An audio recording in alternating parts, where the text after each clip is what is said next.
Chapter 43, Chapter 42. Steve crouched low, his shield gripped tightly in his left hand as he peered around the corner. 2 Hydra agents were stationed ahead, their postures relaxed, their weapons slung carelessly. Amateurs. Bucky leaned against the wall next to him, his vibranium arm glinting faintly in the dim light. You take left, I take right. Steve nodded, a small smirk playing on his lips. Like old times. With that, they moved. Steve sprinted forward with silent precision, throwing his shield in a smooth arc. It struck the left agent's rifle, sending it clattering to the floor. Before the man could react, Steve was on him, an elbow strike to the temple rendering him unconscious. Bucky was a blur of motion. He closed the gap to the right agent in seconds, his vibranium arm clamping around the man's throat in a chokehold. The agent flailed for a moment before slumping.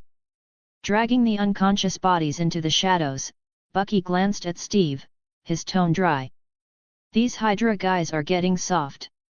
Steve adjusted his shield, his blue eyes sharp. Let's hope they stay that way. The others need us inside. Dash. Tony Stark lounged against the lab counter, his trademark smirk firmly in place as he swirled the tranquilizer syringe between his fingers like a cocktail stirrer. Across from him, Cynthia Schmidt leaned closer, her eyes scanning him with calculated interest. You're not like the others, she said, her tone honeyed and smooth. You're a man of vision, Tony. Someone who can see the potential for greatness where others see only limitations. Tony raised an eyebrow, his voice dripping with sarcasm. Wow, flattery and vague corporate buzzwords? You really do know how to charm a guy. Cynthia smiled, but it was tight-lipped now. Something in Tony's gaze unnerved her. The lab door slid open, and the room's temperature seemed to drop.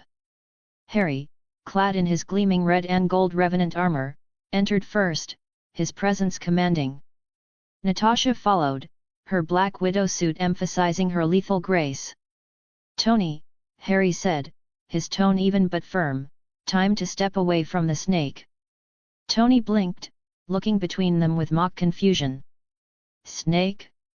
Wow, harsh. She hasn't even pitched her pyramid scheme yet. Natasha's gaze was locked on Cynthia, her voice cool and cutting. You might want to listen to him, Stark. She's not who you think she is. Cynthia straightened, her mask of control faltering. Black Widow, she murmured, her tone laced with disdain. I should have known. Her eyes flicked to Harry, and recognition dawned as his vibranium claws extended with a soft snikt. De Winter Zauberer, she whispered, the name heavy with both reverence and fear. Harry's green eyes darkened. Don't call me that, he said, his voice low and sharp. I'm not your experiment, and I never will be. Realizing her cover was blown, Cynthia's hand darted to her pocket. She froze as Tony held up the tranquilizer syringe with a flourish. Looking for this? Tony said, his voice now razor sharp. What, you think I was born yesterday? I've been double-crossed by people way prettier than you. Rhodey's voice crackled over their comms. Knew you'd see through it, Tony. But, you might want to step away. Like, now. Tony ignored him, his smirk widening. By the way, I do have one question. Are all Hydra agents this unoriginal, or is it just you? Cynthia's composure cracked, fury replacing her earlier charm. You think you're so clever, she spat. Actually, yeah, Tony shot back, glancing at Harry. I mean, I figured out she was Hydra before you did. Do I get a badge or something? Harry ignored him, stepping forward. She's not just Hydra, Tony, he said, his voice grim. She's the Red Skull's daughter. Or, more accurately, his science experiment. Tony froze, his expression shifting from smugness to genuine shock. Wait, what? You're telling me little Miss L'Oreal over here is Skull Jr.? Harry's lips twitched in a humorless smile. Calling her a daughter's a stretch. She's more like a bad knockoff made in a Hydra lab.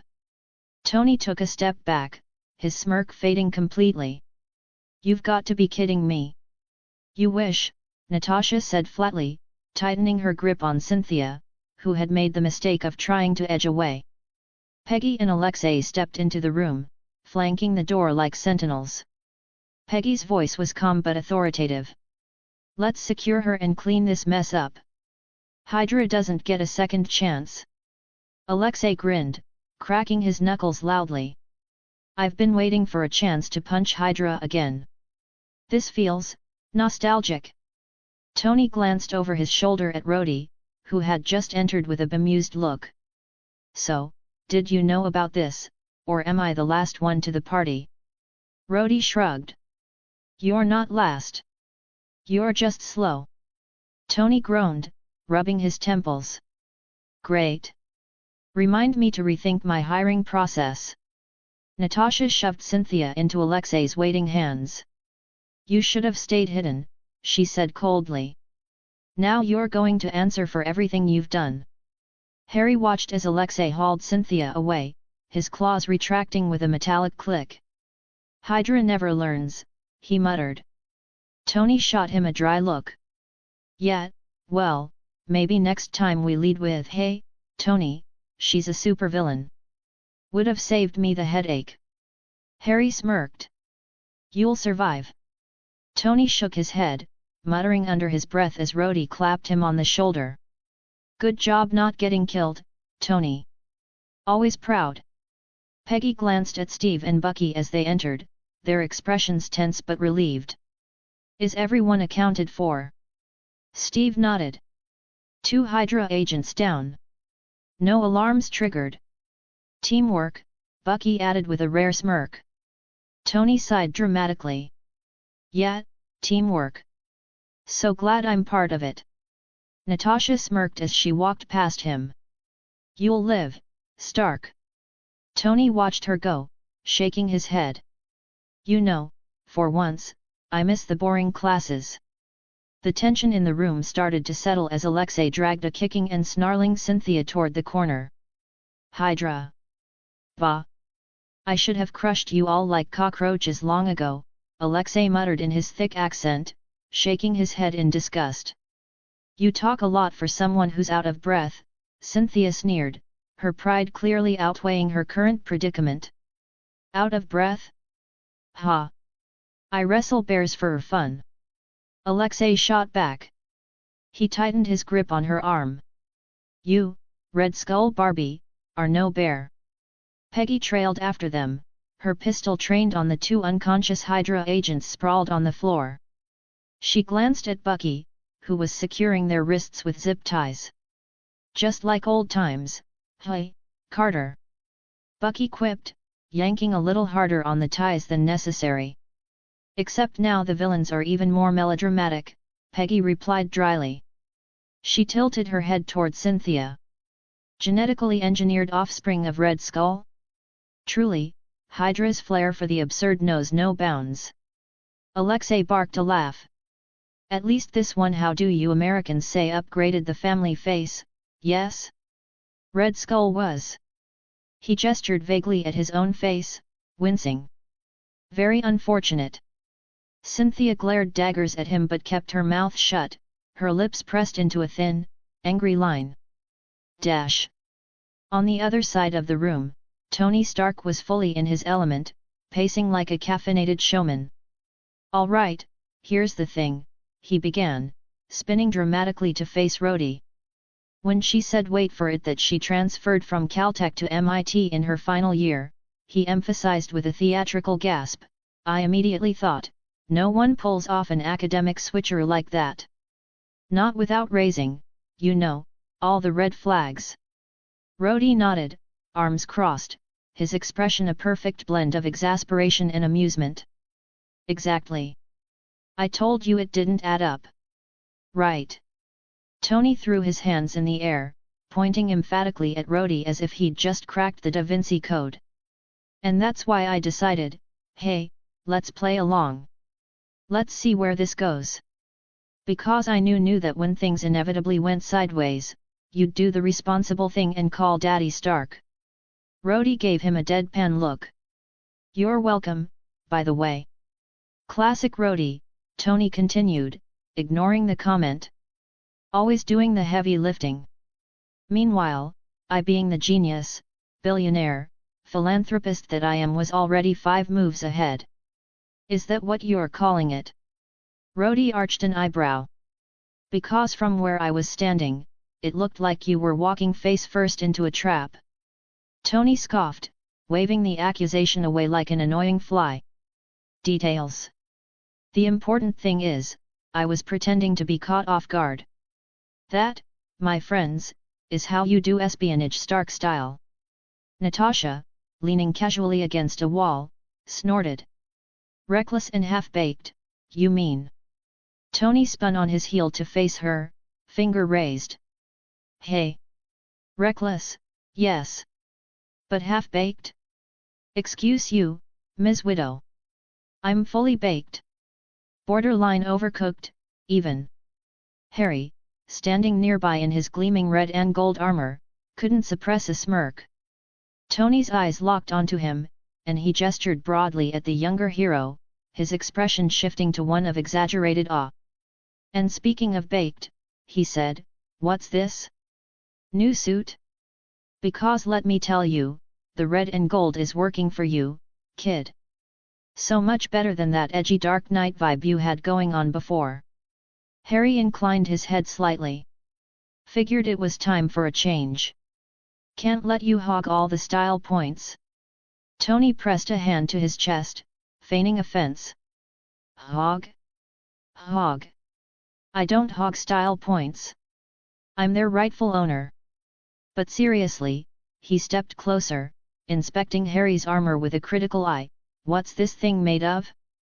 Vibranium? Enchanted dragon scales? Adamantium alloy dipped in unicorn tears. Harry chuckled, the sound echoing lightly through his helmet. Let's just say it's built to last. Speaking of magic. Rhodey, standing a few feet away, pointed toward the shimmering portal Harry was casually conjuring in mid-air. So, are we just gonna gloss over the fact that this guy can open wormholes now? Is no one else mildly freaked out by this? Tony froze, his eyes widening as he whirled to face the swirling gateway.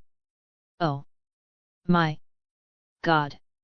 He approached it with the reverence of a man staring into the Ark of the Covenant. This is amazing! It's like a Stargate, but sleeker. And without all the clunky tech. How does it work? Wait, don't tell me magic, right? But it's gotta follow some kind of physical laws. Conservation of energy? Quantum stabilization? Pretty sure it's just magic, Harry replied with a shrug. Tony turned, scandalized. Just magic? Kid, there's no such thing as just magic. Magic is science we haven't figured out yet. And you're just sitting on this? You've been holding out on me. As Tony and Rhodey continued to geek out over the portal, Harry allowed himself a small smile. Moments like this amidst the chaos and danger were why he trusted these people. They could find levity even in the darkest situations. But the levity was short-lived. The sharp crack of a gunshot ripped through the room, silencing the banter instantly. Time seemed to slow as Rhodey staggered forward, his face contorting in pain. A dark red stain spread rapidly across his back as he collapsed to the floor. Rhodey! Tony's voice cracked, panic overtaking his usual bravado as he dropped to his knees beside his friend. Natasha was already moving, her guns drawn as she scanned the shadows. Harry's claws extended with a metallic snikt, his glowing eyes narrowing as he turned toward the rafters. Alexei yanked Peggy behind cover, his face set in grim determination. Sniper, Peggy said, her voice low but steady. Above us. Harry's magic flared, his armor humming with power. I'll find them, he said, his tone cold and sharp. Stay with Rhodey. Tony was already pressing his hands to the wound, his voice shaking. You're gonna be fine, Rhodey. You hear me? Fine. Because if you're not, I swear I'll. His voice broke, and he shook his head. I'll figure something out. I always do. Natasha knelt beside him, her voice calm and firm. We've got this, Stark. Go, Harry. Harry nodded and stepped through the portal, his armor glowing brighter as he disappeared into the unknown, hunting the unseen threat with deadly precision. The rooftop was eerily quiet as Harry stepped through the portal. His red and gold armor shimmered in the moonlight, the runes etched into its surface faintly glowing. The scent of gunpowder still hung in the air, mingling with the distant hum of the city below. His sharp green eyes locked onto the sniper crouched near the edge, fumbling with something in his hand. Harry's voice cut through the silence, cold and commanding. Drop it. Now. The sniper froze but didn't comply. Instead, with a defiant sneer, he brought a small, glinting pill to his lips. Harry groaned, exasperated. Really? Suicide pill? That's so cliché. The man smirked. Hail Hydra! Yet. Hail this! With a swift flick of his wrist, Harry sent a golden stunner spell hurtling through the air. It struck the sniper square in the chest, and the man went rigid before collapsing in a heap. The pill rolled harmlessly away, clinking against the rooftop. Harry approached, muttering under his breath. You Hydra guys really need a new playbook. He crouched down, double-checking that the man was out cold. All right, Sleeping Beauty, let's get you back to the party. Effortlessly, Harry hoisted the sniper over his shoulder, the armor's enhanced strength making the weight negligible. With a quick incantation, another portal spun into existence. Dash! The scene was pure chaos. Tony Stark was kneeling beside Rhodey, his hands slick with blood as he pressed a wad of cloth against the wound. Stay with me, Rhodey. You're not checking out yet, all right? I mean, who's going to roast me during board meetings if you're not around? Rhodey groaned, his voice weak but still laced with his signature dry wit. Pretty sure, you roast yourself, enough for the both of us. Tony's laugh was strained, almost manic. That's the spirit, buddy. Keep the sass coming. I need it. Natasha was standing guard, her sharp eyes scanning the room for any lingering threats. Peggy was securing the unconscious Hydra agents, her movements precise and methodical. Alexei was pacing, muttering something in Russian about how much he hated snipers. Then, Harry stepped through the portal, the unconscious sniper slung over his shoulder. Got him, Harry announced, dropping the man unceremoniously onto the floor. The thud drew everyone's attention. Tony glanced up, his expression a mixture of relief and frustration. Oh great, the wizard shows up with the guy who shot my best friend. Perfect timing as always, Potter. Good to see you too, Stark, Harry shot back, his tone dry. Natasha crouched beside the sniper, checking him over. He's out cold. Nice work. Yeah, well, he tried the whole Hail Hydra, swallow the pill thing, Harry said, gesturing vaguely. Had to knock him out before he went full spy movie dramatic. Classic Hydra, Peggy muttered, shaking her head. Harry's gaze shifted to Rhodey, who was pale but still conscious. How's he doing? Tony's voice was sharp.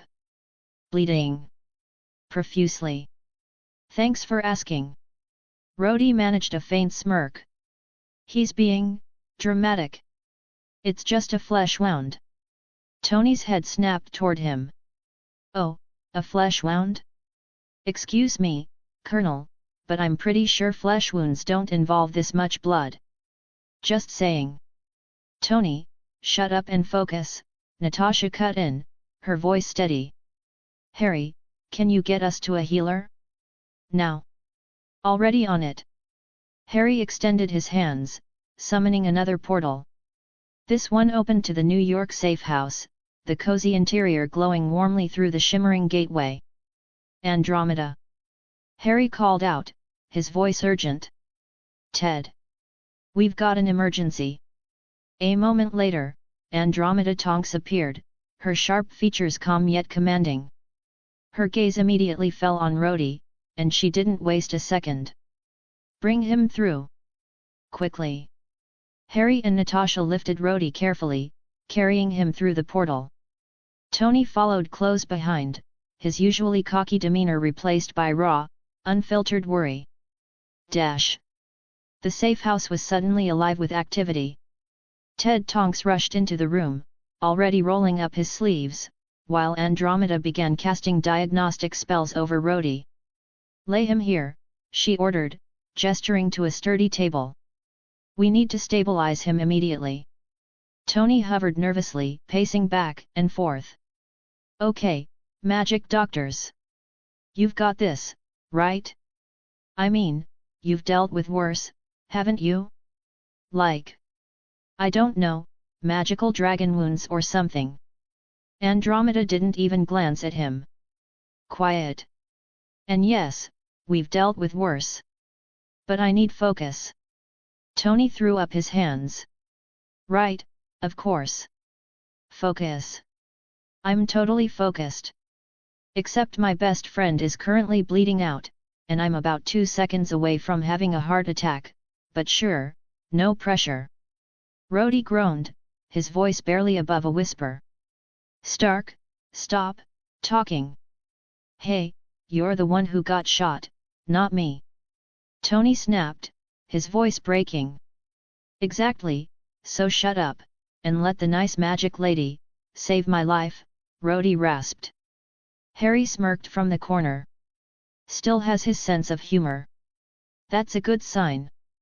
Tony shot him a glare. Not the time, Potter. Ted approached Tony, placing a reassuring hand on his shoulder. He'll pull through. Andromeda's the best there is. Tony exhaled shakily, nodding. Yeah, okay. Good. Because if he doesn't, I'm going to personally hunt down every last Hydra agent on the planet and make them regret ever being born. Noted, Harry said dryly. As Andromeda worked, her spells weaving a golden glow over Rhodey's wound, the tension in the room began to ease. Ted handed her various potions and salves, and within moments, Rhodey's breathing became steadier. Tony, unable to resist, leaned in. So, is that some kind of magical antiseptic? Or are you just showing off with the glowy stuff? Andromeda shot him a sharp look. Mr. Stark, if you don't sit down and let me work, I will hex your mouth shut. Harry snorted. I'd pay to see that. Rhodey chuckled weakly. So would I. Tony threw up his hands. Unbelievable. I'm surrounded by ingrates. Welcome to the club, Harry quipped, earning a faint smirk from Natasha. For the first time that night, the room felt lighter. But Harry's gaze shifted to the unconscious sniper still slumped in the corner. Once Rhodey's stable, he said, his voice cold, we're going to find out who sent that guy. And they're going to regret it. Tony's expression hardened. Damn right they will. With the hallway outside humming with activity, Tony pacing like a caged animal, Peggy keeping watch, and Harry deep in conversation with Natasha about interrogation strategies, Andromeda and Ted stood side by side, focused on their most immediate concern, Rhodey. Rhodey lay on the operating table, still conscious, though his face was pale and slick with sweat. His breathing was shallow, his lips pressed into a thin line, and yet, his trademark dry wit was still intact. So, you're telling me, Rhodey croaked, his voice raspy and tinged with pain, you're going to pull a bullet out of my spine with magic. Andromeda, her face calm but her eyes sharp, gave him a small, reassuring smile as she adjusted her wand. With magic and precision. You're in good hands, Mr. Rhodes. Don't worry. Ted, ever the realist, snorted as he prepared a tray of potions and surgical tools. If it were just me, I'd be calling for an ambulance. But Andromeda's magic is the real deal. You're lucky she's here.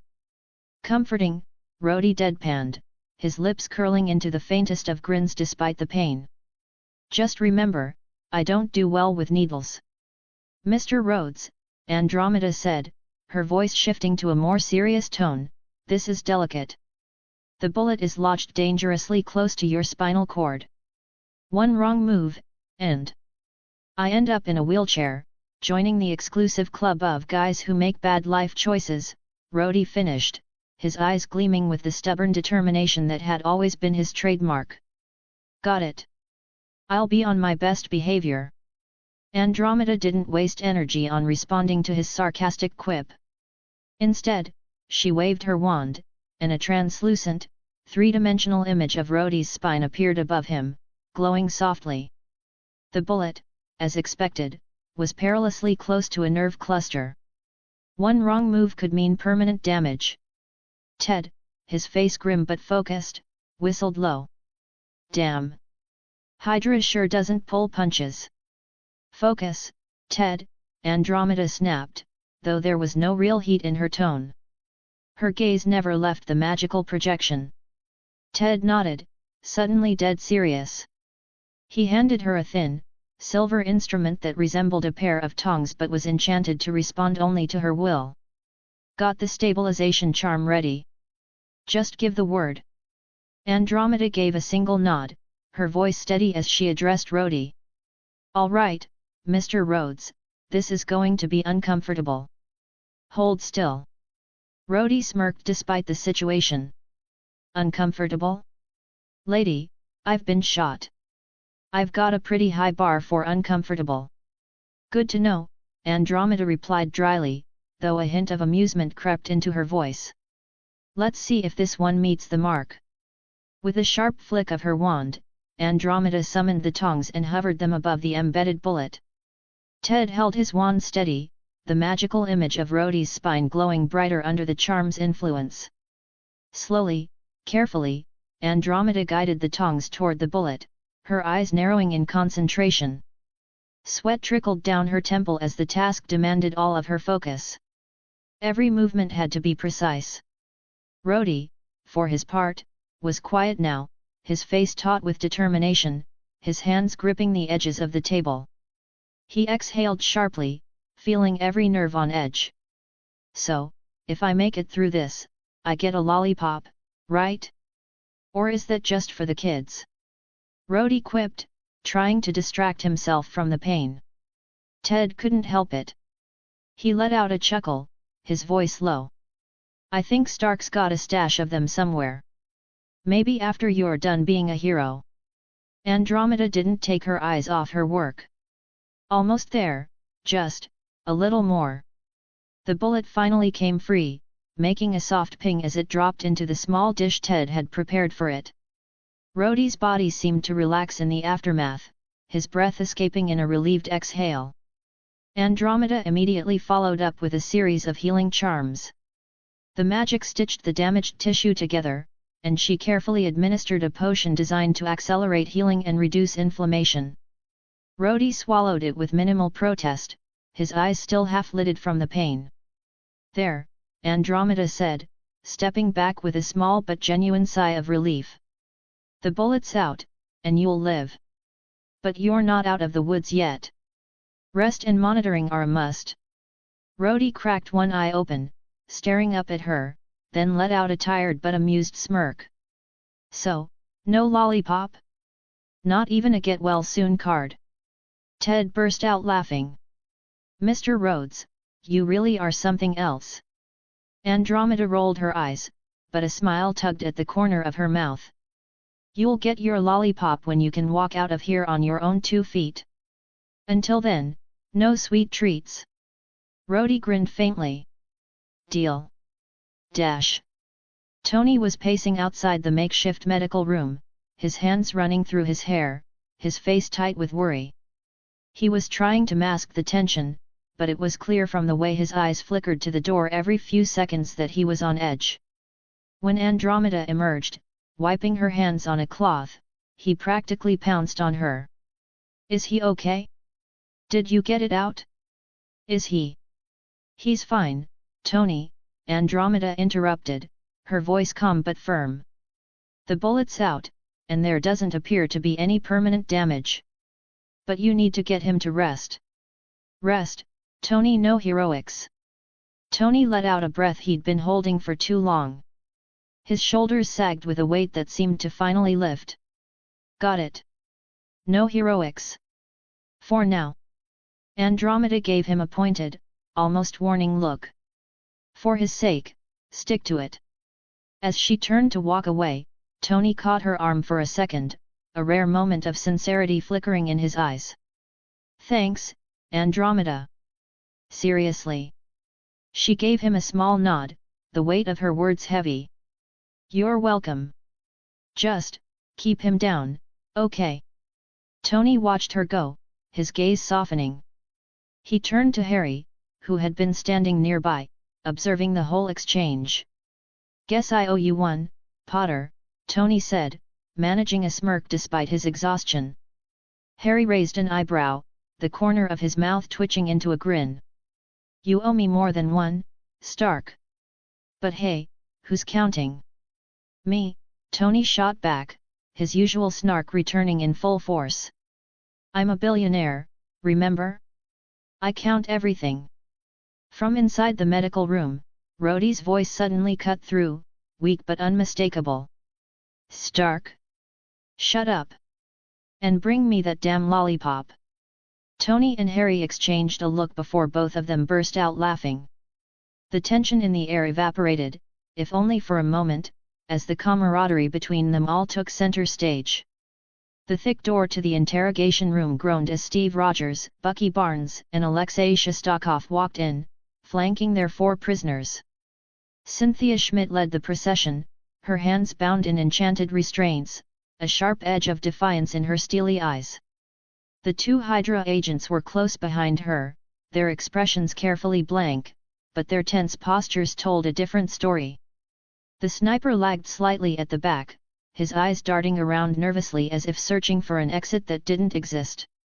The safe house was Spartan, cold fluorescent lights flickering overhead, the kind that made everything feel a little too clinical, a little too unwelcoming.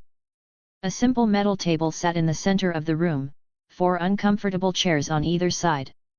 The atmosphere hummed with the tension of anticipation, the kind of energy that always preceded one of Steve's talks. Steve didn't waste any time. He strode into the room, his gaze sweeping over each prisoner. Sit them down, he ordered in his usual no-nonsense tone, voice as steady as the calm before a storm. Bucky stepped into the room behind him, his eyes already narrowed, taking in the prisoners with the same cold precision that had served him well through years of wars and covert operations. He leaned against the wall by the door, arms folded across his chest, muscles tensed, his metal arm reflecting the dim light. Alexei lumbered into the room next, the air around him crackling with an energy that screamed, "I've been waiting for this." He cracked his knuckles audibly, grinning like a bear eyeing a honeypot. The Russian's bulk made him seem more like a force of nature than a person, his body radiating a kind of intimidating calm. Steve gestured toward the table with a slight flick of his hand. "Have a seat, Schmidt," he said, his voice calm but with an undercurrent of menace. Cynthia smirked but complied, sitting down with a defiant tilt of her chin. The 2 Hydra agents followed suit, sitting in stony silence. The sniper, shifting uncomfortably in his restraints, took the final chair. Steve moved to the head of the table, his blue eyes piercing as they locked onto Cynthia. "So, you've got a pretty big problem on your hands, don't you? A failed mission. A 16-year-old Tony Stark was your bait. You think you can just waltz in and play the system?" Bucky snorted from the corner. "Oh, yeah. Real smart move, Schmidt. A teenage genius who can hack the Pentagon before breakfast and make a killer espresso in the afternoon. The kid's so easy to fool." Alexei let out a deep chuckle, leaning forward on his elbows, eyes dancing with amusement. "And who thought that would work? Maybe in some Hydra fantasy land where everybody's dumb enough to believe that Tony Stark would be taken in by a pretty face." Cynthia's gaze flickered, her eyes narrowing slightly, but she said nothing. She was studying them, evaluating them, a predator sizing up its prey before making a move. Steve's jaw clenched as he leaned forward, his hands resting on the metal table, fingers digging into the cold surface. We're not here to talk about how clever you think you are. We're here to talk about why you thought it was a good idea to use a 16-year-old boy as leverage. A kid who's been in the crosshairs of Hydra since day one. Bucky's voice was dark and laced with frustration. You didn't even think this through, did you? What did you think, Schmidt? That Stark was just gonna fall for your little honeypot and tell you all his secrets? Alexei barked a laugh, shaking his head. I'll give you credit. You've got guts. But that's about it. I'm guessing Tony didn't even break a sweat while you were playing him. Did you think he wouldn't catch on to the fact that you were reading from the same tired old Hydra playbook? Tony's name hung in the air like a taunt. The mere mention of him seemed to rattle Cynthia just enough for a flicker of emotion to cross her otherwise impassive face. But it was only for a second. I don't need to explain myself to you, Cynthia snapped, her voice dripping with disdain. You'll never understand what Hydra is trying to do. Steve's gaze hardened. Try me. Bucky stepped closer, leaning on the back of a chair, arms crossed. Listen, sweetheart. We've been around the block a few times, okay? We know how this game's played. So cut the crap and tell us what the hell Hydra was really after. Alexei gave a theatrical yawn, stretching his arms above his head. Come on, this is getting boring. You can either talk to us, or you can talk to other people. Your choice. His eyes glinted with amusement, clearly enjoying the power dynamic more than he was letting on. But Cynthia wasn't fazed. You think you're so clever, she said coldly, narrowing her eyes. You really have no idea what Hydra's after. This was never about Stark. This was always about something bigger. It was about testing how they would react to an unexpected target. We wanted to see if you could be caught off guard. And you were. Steve's brow furrowed. Caught off guard? You're telling me this was just a test? A test, Cynthia confirmed, her lips curling into a smile that didn't reach her eyes. And you failed. Bucky tilted his head, his voice low. You've gotta be kidding me. A test? You risked a 16-year-old boy's life just to see if we'd bite. Alexei cracked his knuckles, his grin only widening. Sounds like someone's been taking notes from the School of Bad Guys 101. But Steve wasn't going to let her derail the conversation. Who's really behind this, Schmidt? His voice dropped, as sharp as the steel of his shield. Who's calling the shots? But instead of answering, Cynthia simply stared at him, her eyes gleaming with something dark and self-satisfied.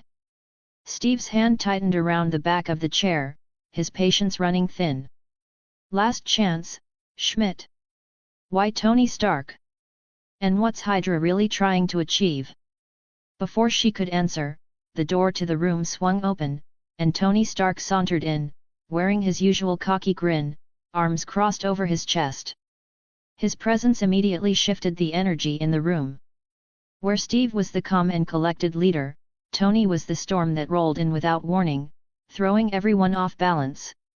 Well, Tony said, his voice dripping with sarcasm as he looked at the Hydra agents like they were a group of preschoolers. This is just too cute. Captain, I'm disappointed. You're letting these amateurs hold the stage?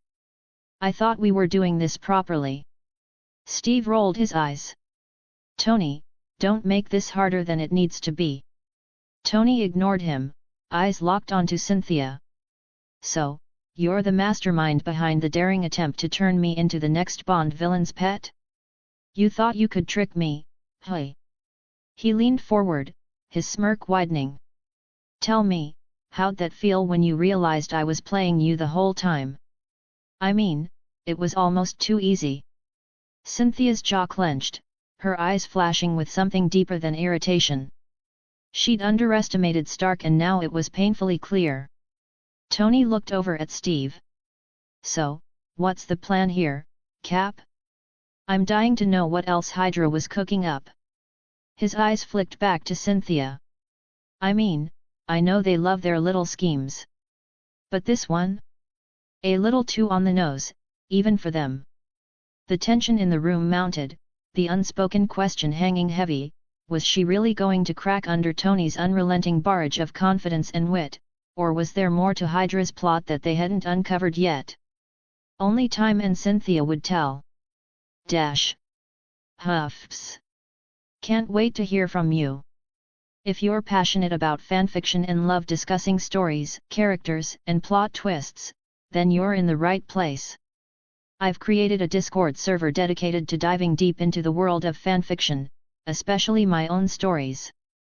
Whether you're a reader, a writer, or just someone who enjoys a good tale, I welcome you to join us for lively discussions, feedback sessions, and maybe even some sneak peeks into upcoming chapters, along with artwork related to the stories. Let's nerd out together over our favorite fandoms and explore the endless possibilities of storytelling. https://discord.com/invite/hhhwrsb6wd. Can't wait to see you there. If you appreciate my work and want to support me, consider buying me a cup of coffee. Your support helps me keep writing and bringing more stories to you. You can do so via PayPal here. https://www.paypal.me/vikrantutker007 or through my Buy Me a Coffee page. https://www.bemeacoffee.com/vikard001s. Thank you for your support. Chapter 44, Chapter 43. Andromeda Tonks stood over James Rhodey Rhodes' cot, her wand held steady in her hand. Its tip glowed softly, casting a warm light on Rhodey's tired face. Beside her, Ted Tonks adjusted a modified Muggle medical device, a Frankenstein's monster of wires, tubes, and spell-infused crystals. The device hummed faintly, a blend of technology and magic barely holding itself together. Rhodey stirred, letting out a low groan. His face was pale, the strain of his injury visible even in sleep. The bullet had been removed, but the damage to his spine had been severe. Magic had stabilized him, but recovery was going to be a long, uphill battle. Ted sighed, pushing his glasses up his nose as he stepped back. "All right," he muttered, running a hand through his graying hair. "Good news and bad news time." "The good news? The healing spells are doing their job. The bad news?" He gestured to the magical braces encasing Rhodey's legs. "It's going to take months before he's back on his feet." Andromeda frowned, her lips pressing into a thin line. She leaned over Rhodey, her gaze flicking to the magical monitor displaying his vitals. "Months? Even with magical enhancements to speed up nerve regrowth?" Ted nodded, his face grim. "We've done all we can to stabilize him. But nerve damage, it's tricky. Delicate. If we push too hard, we could do more harm than good," Andromeda finished for him, her voice sharp with concern. Rhodey's eyes cracked open, his voice groggy but unmistakably his. "You know, I can hear you too, right?" he rasped. "I'm not a corpse yet." Andromeda leaned in, gently but firmly pressing him back down as he tried to sit up. "You're not dead, Mr. Rhodes. But you'll wish you were if you keep trying to move." Yet, Rhodey muttered, shifting uncomfortably. "Spinal injuries are no joke." "Got it." He winced, then smirked faintly. "But seriously, any chance you two could work quieter? Feels like I got hit by a truck." "Close," Ted quipped, his tone dry. "More like a Hydra bullet. You're lucky it didn't sever your spine completely." Rhodey huffed a weak laugh. "Lucky me. What's next? Magic rehab sessions?" Andromeda smiled despite herself. "Something like that. But only if you behave and rest. No heroics." Rhodey raised an eyebrow. "Heroics? Me? Nat, I'll leave that to Stark. He's got enough hero for both of us." Ted chuckled as he double-checked the device. Good plan. And hey, if Tony gets too cocky, Andromeda here might be tempted to hex him. Tempted? Andromeda shot Ted a look. It's already on my to-do list. Rhodey snorted, though the effort clearly cost him. Do me a favor, film it when you do. I'll need the laugh. Andromeda gave his shoulder a reassuring pat. Rest now. You're in good hands. Better than Stark's hands, that's for damn sure, Rhodey mumbled as his eyes slid shut, exhaustion overtaking him again. Dash. The tension was thick enough to cut with Cap's shield. Tony Stark leaned casually against the wall, but the sharpness in his eyes gave away his impatience. His fingers drummed against the metal surface as he watched the Hydra prisoners, his gaze shifting between Cynthia Schmidt and the sniper. So, Tony drawled, finally breaking the silence, what's the verdict, Cap? Hydra Barbie spilling her evil master plan, or are we just playing the silent treatment game? Steve Rogers, standing at the head of the table, barely glanced at him. His jaw was set, his blue eyes locked on Cynthia with unyielding intensity. We're working on it, Tony. Tony pushed off the wall, his arms spreading wide as he walked toward the table. Working on it? Steve, come in. She's practically begging for the villain monologue. Why don't we just let her do her thing? You know, the whole I'm evil, here's my diabolical plan routine. Cynthia's lips curved into a cold smile, her voice silky and mocking. And what makes you think I'd tell you anything, Stark? Tony smirked, leaning over the table to meet her gaze. Because, Schmidt, people like you can't resist the spotlight. You've got a big OL neon sign over your head that says, ask me about my evil plan. And lucky for you, I'm a great listener. From his corner, Bucky Barnes crossed his arms, his sharp blue eyes boring into the sniper, who squirmed under the intensity of his gaze. Tony, Bucky said evenly, maybe let Steve handle this. Tony threw a hand toward Bucky, not breaking eye contact with Cynthia. I'm just saying, Buck. You want intel? Let her talk. Bad guys love to talk. It's like their whole thing. Rule number 1 in the villain handbook. Alexei Shostakov, slouched in a chair near the back, chuckled. He's not wrong. Steve pinched the bridge of his nose, clearly debating whether to reprimand Tony or let him keep going. Tony, he said evenly, maybe you should check on Rhodey. The smirk faltered for half a second, replaced by a flicker of genuine concern. But Tony recovered quickly, straightening up with a dramatic flourish. Fine. But if I come back and Hydra Barbie hasn't sung like a canary, I'm bringing my portable lie detector. Spoiler alert, it's me. He turned to leave, pausing at the door to toss one last remark over his shoulder. Enjoy the hospitality, Schmidt. Don't get too comfortable, though. Cap's speeches can really drag. As the door swung shut behind him, the room fell silent except for the faint hum of the fluorescent lights. Steve let out a long sigh, his focus snapping back to Cynthia. Now, where were we? Somewhere between boring and insufferable, Cynthia said dryly, her smirk returning. Bucky cracked his knuckles, his expression as cold as winter. We'll see how funny you think this is when you start talking. Alexei leaned back in his chair, grinning. I like this one, he said, pointing at Bucky. Very dramatic. Like a Russian winter. Steve ignored them, his voice sharp as he addressed Cynthia. You've got one chance to make this easy on yourself. Tell us what Hydra is planning. Cynthia's smile widened, but she said nothing. From his corner, Alexei shrugged. Well, this is going to take a while. Someone wake me when she cracks. The door to the safe house burst open with the kind of force only someone like Nick Fury could bring, though his entrance was overshadowed by the click of polished Oxfords on concrete as Howard Stark sauntered in behind him.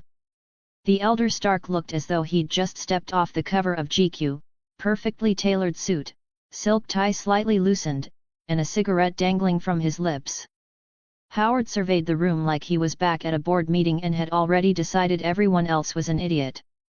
Well, look at this charming little death trap you've got going. How's my favorite son holding up? Favorite? Tony Stark, sprawled on the couch with an ice pack on his shoulder, barely glanced up. Newsflash, Pops. I'm your only son. And I'm thriving, thanks for asking. A little sore, maybe, but nothing a martini and some dadly validation wouldn't fix. Howard flicked his cigarette into an ashtray with practiced precision. Validation? From me? What am I, your therapist? Could have fooled me, Tony shot back, wincing as he shifted to sit up straighter. You've got that disappointed parent thing down to a science. Years of practice, Howard said with a smirk, then turned his attention to the others. Where's Rhodes? I heard he took a hit. Steve Rogers stepped forward, ever the Boy Scout. His face was a mix of exhaustion and determination. He's in the med bay. He's stable, but he needs rest. Ted and Andromeda are taking good care of him. Howard gave a tight nod. Good. Kid's got more brains than you do, Anthony, and better taste in friends. His eyes flicked to Steve, then to Bucky Barnes, who was leaning against the wall, arms crossed, watching the exchange with thinly veiled amusement. Speaking of which, Sergeant Barnes. You ever gonna say hi, or are you too busy perfecting your mysterious loner act? Bucky raised an eyebrow. Hi, Howard. Nice suit. Didn't realize we were supposed to dress for cocktail hour. Always dress like you've got somewhere better to be, Howard replied smoothly, adjusting his cufflinks. Not that I'd expect you to understand, what with the whole grunge assassin aesthetic you've got going. Bucky smirked, pushing off the wall. Careful, Stark. I might start thinking you missed me. Howard chuckled. Missed you? Don't flatter yourself, kid. Before the banter could escalate, Nick Fury cleared his throat, a sound that commanded instant silence. He strode into the center of the room, his trench coat billowing slightly, with Maria Hill on his heels. Fury's single eye scanned the group like a hawk sizing up prey. All right, fun's over, Fury said, his voice like gravel soaked in whiskey. We've got a Hydra agent in the next room who knows more than she's saying, and I don't have the patience for games. Stark Jr., Rogers, Barnes, you're all staying out of my way. Tony raised a hand. Excuse me, Junior. Do I look like a backup singer to you? Fury didn't even blink. You look like someone who needs to shut up and let the adults talk. Ouch, Tony said, clutching his chest. Right in the ego. You been practicing that, or does it just come naturally? Naturally, Maria Hill interjected dryly, scrolling through her tablet. And for the record, he's right. You've already got enough bruises without adding to them. Thanks, Hill, Tony deadpanned. Always a ray of sunshine. Howard smirked. She's got a point. You're like a magnet for bad decisions, Anthony. And yet, here you are, Tony shot back, gesturing broadly. Dragging your self-proclaimed superior intellect into my safe house. What's the matter, Dad? Couldn't stay away. Howard ignored the jab, turning back to Fury.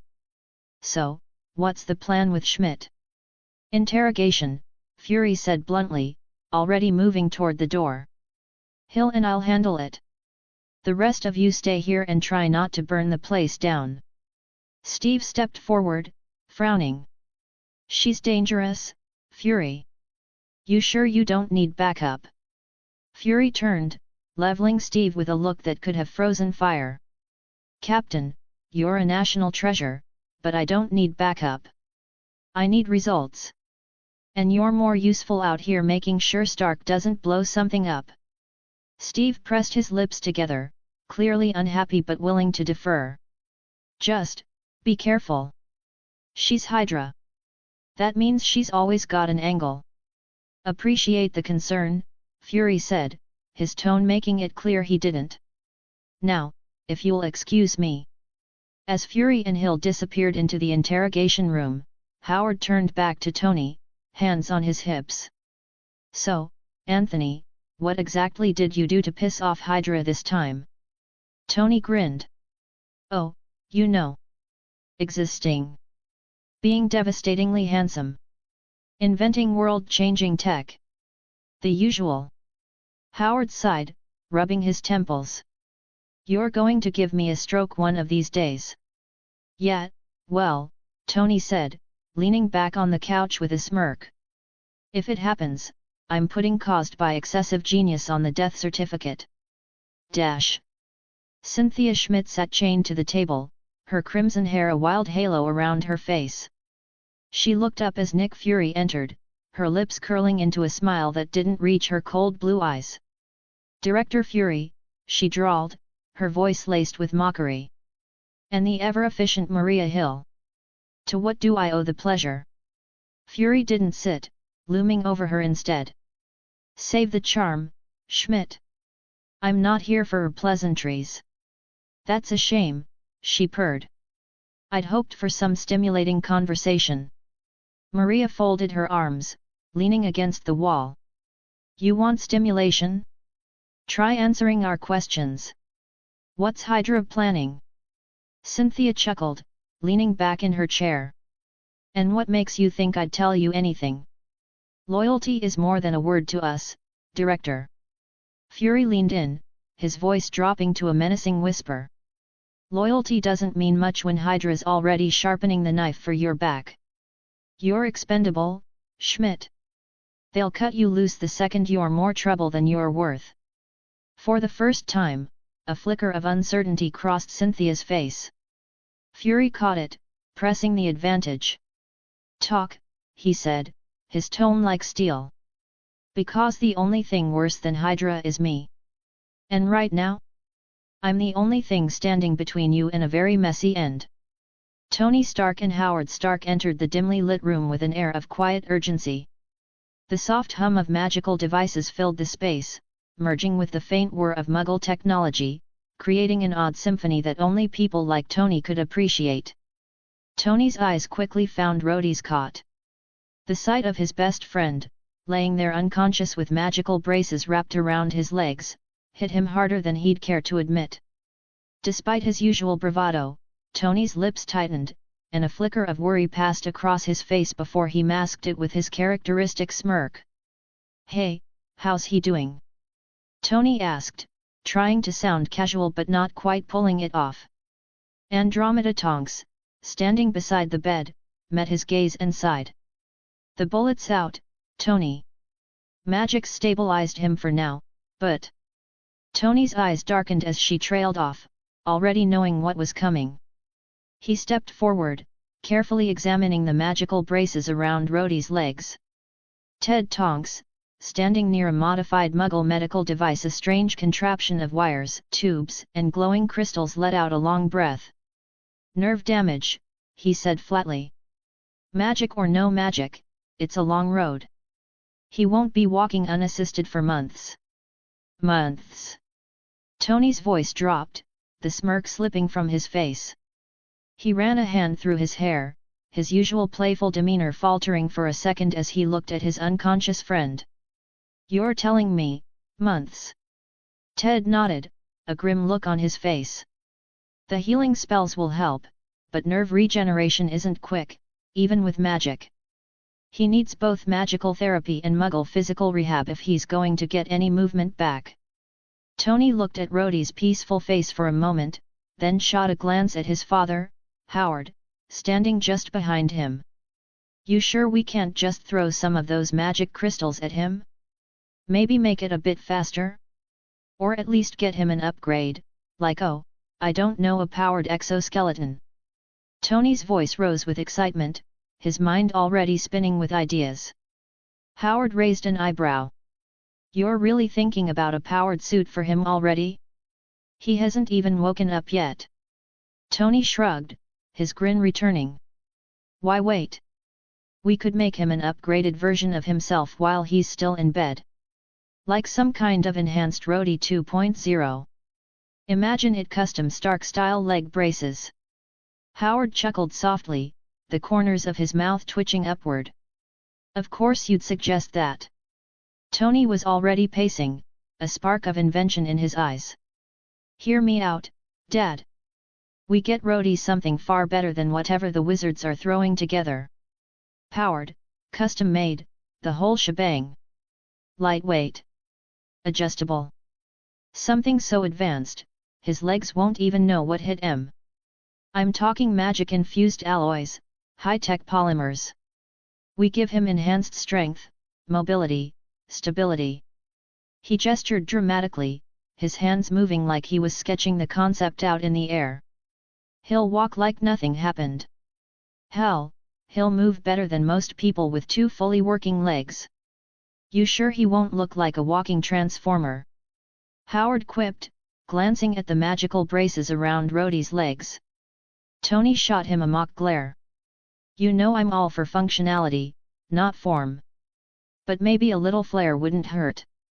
He smiled as he looked down at his friend, who was still resting. Rhodey's gonna get back on his feet literally faster than anyone thought. I've got this. Howard, clearly amused by his son's enthusiasm, leaned back slightly, his hand on his chin. Well, I'll give you this, Tony. When you've got an idea, it's full throttle. Ted raised his hand slightly, drawing their attention. You'll need a lot more than just magic and muggle tech. You'll need to make sure the systems mesh so they don't, well, break him. Tony turned to Ted, nodding. Yeah, I get it. We've got the tech side covered. He leaned toward his father. Microgyroscopes for balance control, some of that fancy stuff they're using in prosthetics right now. Maybe even some neural interfaces for syncing with the nervous system. You sure you want to go that high-tech? Ted asked, adjusting his glasses. You'd be dealing with a lot of variables. Tony grinned. Why do you think I'm calling in the big guns? We'll make it work. We've got magic and science on our side. It's just Rhodey's getting the best of both worlds.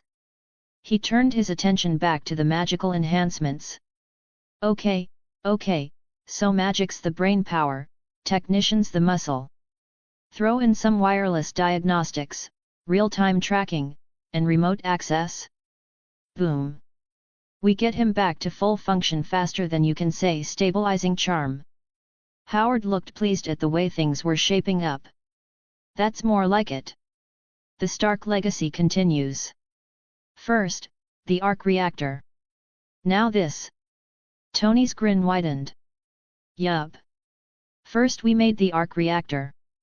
Now we're going to make Rhodey's legs supercharged. Ted raised his hand again. All right. I'm in.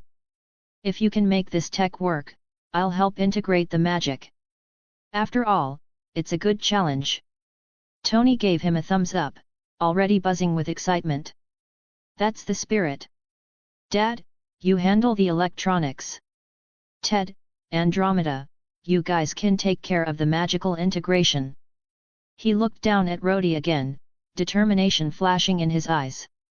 We're gonna get him out of here, no problem. And not just get him walking like a superhero. And don't push him too hard, Andromeda interjected, her voice serious but not unkind. He's going to need time. This isn't going to be a quick fix. Tony waved her off. Time is relative, Andromeda. What's a couple of months when we've got magic and tech on our side? He grinned, the usual cocky charm back in full force. Besides, Rhodey's been through worse. And if I've learned anything from my years at MIT, it's that technology always works, even when people say it won't. Howard and Tony shared a look, then a chuckle, as they both fell into their own rhythm. Ideas flowed between them, plans being formed at the speed of thought. Ted and Andromeda started discussing the finer points of magical integration, with Ted asking pointed questions about things he'd never had to think about before. As they all stood around Rhodey, brainstorming the future, it was clear that whatever came next, Rhodey wasn't going to be stuck in a bed for long. "I'll be back on my feet in no time," Rhodey muttered groggily from the cot, cracking his eyes open just enough to see them gathered around him. "So, what's this about superhero leg braces?" Tony leaned over, grinning broadly. "You're welcome, buddy. You're gonna be back to kicking ass in no time." Rhodey rolled his eyes, but there was a hint of a smile on his lips. Sure. Just make sure they don't come with a suit of armor, okay? I'm not Tony Stark, after all." Tony raised an eyebrow, mock offended. "Who says you can't rock armor? You just wait, Rhodey. You'll be running circles around everyone except me, of course. And don't forget superhero leg braces," Howard added, with a wink. Tony and Rhodey shared a laugh, even if it was a bit strained. But it was the first one in a long while, and it was enough to remind them both that no matter the obstacles ahead, they had each other's backs. And with a little bit of Stark ingenuity and magical help, there was no challenge they couldn't overcome. The safe house's training room hummed with energy, its high-tech equipment reflecting the flickering light from the overhead fixtures. Every punch, every dodge, every shift of movement seemed to vibrate through the air, the sound of fists landing against flesh accompanied by the rhythmic thuds of feet making contact with the mat. In one corner, 13-year-old Tonks twisted and contorted her body with an almost unnatural grace, her every move a testament to her growing mastery over her metamorphmagus abilities. Across from her stood 15-year-old Aurora Monroe, calm and poised, her hands low, a fierce storm of concentration swirling in her deep gaze. Her eyes flashed occasionally with the rising winds around her, but she kept herself grounded. Harry and Natasha were standing just outside the sparring area, arms crossed as they observed the practice. Harry's gaze was focused, appreciative, but Natasha's eyes narrowed slightly as she scrutinized the sparring session. Her lips pressed into a thin line, clearly evaluating every move with the same precision she used when hunting down targets. "Tonks is making impressive progress," Harry remarked, a small smile tugging at his lips as he watched Tonks slip into a crouch and then, in a blink, morph into a near-perfect replica of Aurora, startling her older counterpart. Aurora blinked but quickly recovered, a stormy wind whipping around her as she raised her hands in a defensive stance, her voice steady and commanding. "Nice trick, Tonks," she said. "But it's going to take more than that to win." Tonks's mischievous grin never faltered. Her face shifted once again, this time adopting a much taller and imposing figure like someone out of a comic book, complete with exaggerated muscle mass and a square jaw. "Well, you never know with me," she said, her voice deepened and more gruff, trying to play the part of a hero she'd seen in the comics. Harry chuckled softly under his breath. "She's a little too creative with her transformations," he murmured to Natasha, his eyes twinkling in amusement. "But it's a great way to throw off your opponent." Natasha's expression remained unreadable as she shifted her gaze to Melina May, who stood off to the side of the training floor. Melina's arms were crossed in her usual no-nonsense posture, her sharp eyes following every movement of the two girls, not offering any interruptions. Her stoic demeanor gave no indication of what she thought, but there was a subtle approval in her gaze as she took in their progress. "Keeping an eye on them, May?" Natasha asked, raising an eyebrow, her voice just the slightest bit teasing. Melina met her gaze, her expression as calm as ever, but there was an edge in her voice. "They've got potential," she replied coolly. "But potential alone won't get them through what's ahead." Her gaze lingered on Tonks as the young girl made another shape-shifting move, turning into someone slightly taller and more menacing. Aurora, meanwhile, let the swirling winds around her recede, stepping back a little and raising her chin in a quiet show of respect. "All right," she said, her voice like thunder but measured. "I think I've got the hang of your tricks, Tonks. What's next?" Tonks's grin returned, wide and full of playful challenge. "I was thinking the same thing. What's your next move, Storm?" she asked, her voice light with teasing as she took on Ororo's code name with a teasing lilt. Ororo gave her a knowing smirk, her eyes flashing with the storm that still swirled faintly in the air. No tricks this time, she said, her tone full of quiet confidence. Time to get serious. Before Tonks could respond, Natasha's voice rang out, cutting through the atmosphere like a whip.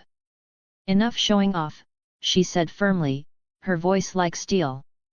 You've got the fundamentals down, but it's time for something more real. Work as a team. Harry's eyebrow quirked, his curiosity piqued as he turned to Natasha. You're being a little harsh, don't you think? He asked, his voice playful but laced with genuine concern.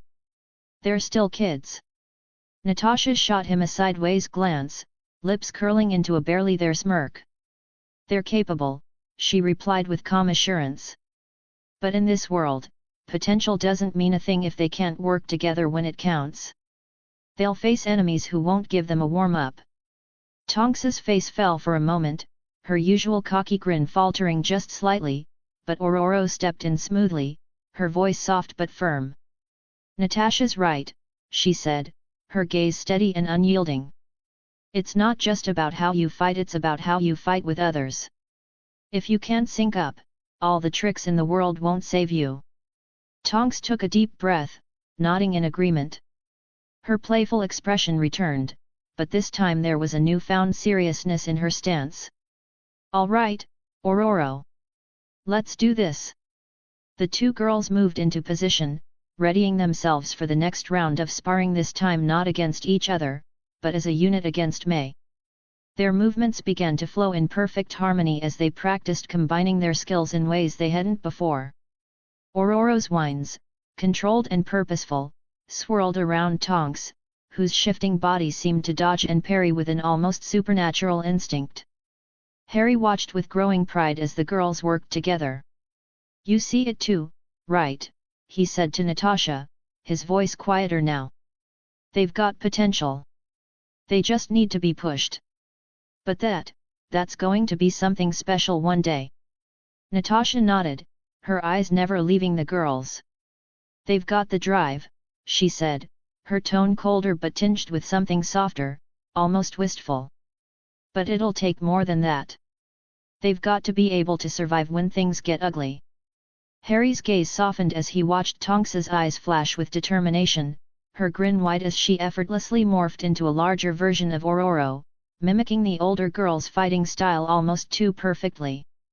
Ororo, on the other hand, seemed to ease into the rhythm of working with Tonks, her hands guiding the wind with a precision that made her a force to be reckoned with. The connection between them, though still raw and unrefined, was undeniable. Natasha looked over at Harry then, her expression unreadable. Do you think they'll be ready for what's coming? Harry's smile turned thoughtful, and his voice dropped to a quieter tone. I don't know, he said honestly. But they'll sure as hell be ready to try. Meanwhile, Tonks's eyes flickered briefly toward Harry, a mischievous spark in them.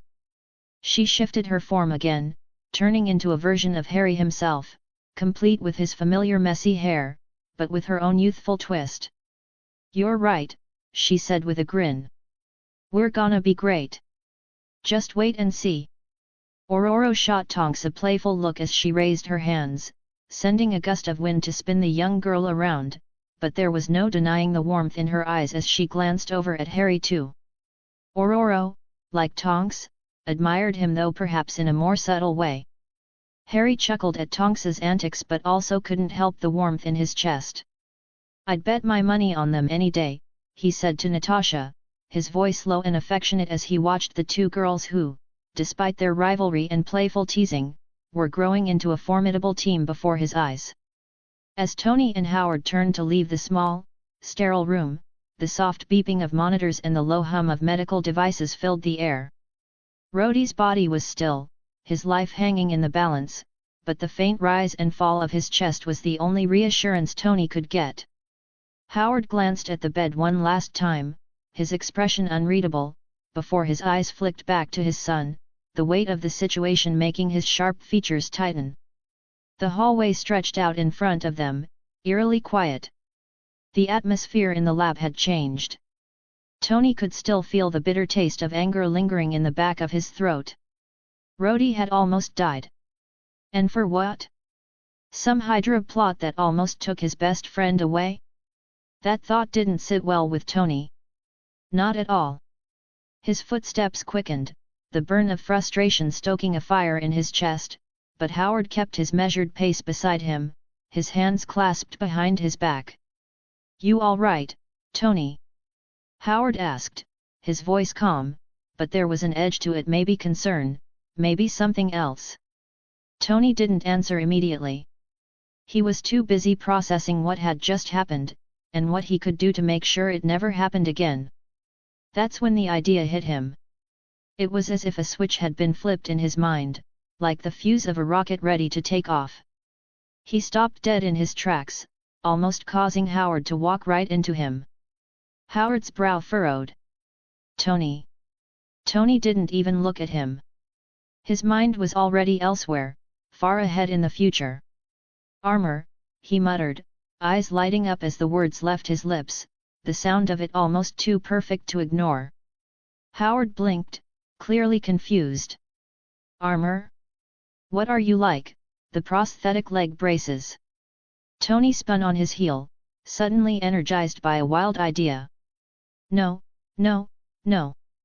This isn't some little knee brace, Dad. This is big. Huge. I'm talking about something that says don't mess with me, something that says I will end you in about 15 different languages." He paused for dramatic effect, pacing in circles, his hands weaving complex patterns through the air. "I'm talking about a suit. No, scratch that, the suit. It'll be for me, it'll be for Rhodey, and anyone else who crosses us. They'll wish they'd never been born. Hydra will get a taste of their own medicine. I'm going after them, and I'm going to make sure no one ever messes with us again." Howard's mouth twitched. "You've had some crazy ideas before, Tony, but this one's next level. You're sure about this?" Tony stopped pacing and finally looked at him, eyes wide, almost manic with excitement. "Dad, when have I not been sure about something like this? I'm telling you, I've been toying with it in the back of my head, but now? It's time to make it happen." His grin spread across his face like a kid on Christmas morning. "A suit of armor. A real suit of armor. Not just a shiny helmet and some body armor. I'm thinking full-on, high-tech, indestructible badassery. A machine that can fly, punch through walls, and maybe even take a missile or two without breaking a sweat. You know, the whole shebang." Howard didn't seem convinced, his lips pulling into a small, skeptical frown. He rubbed a hand over his neatly combed hair, pushing it back as if trying to push away the ridiculousness of it all. "You realize what you're saying here, right? We're not talking about some prototype suit, Tony. This is bigger. You're talking about full-on battle-ready armor. And for you? And for Rhodey? You think you can just make that happen?" Tony threw his hands up, exasperated, but his grin never wavered. "What's the problem, Dad? This is my thing. You know I can build anything if I put my mind to it. I've made a million things that shouldn't even be possible, so why not this?" His voice dropped to a conspiratorial whisper, his eyes gleaming like he was about to reveal a secret. "Besides, once I'm done, Hydra's gonna get a visit from the most expensive and well-equipped reality check of their lives." Howard stopped walking, then raised his eyebrows as he turned to face his son, an unreadable expression playing across his face.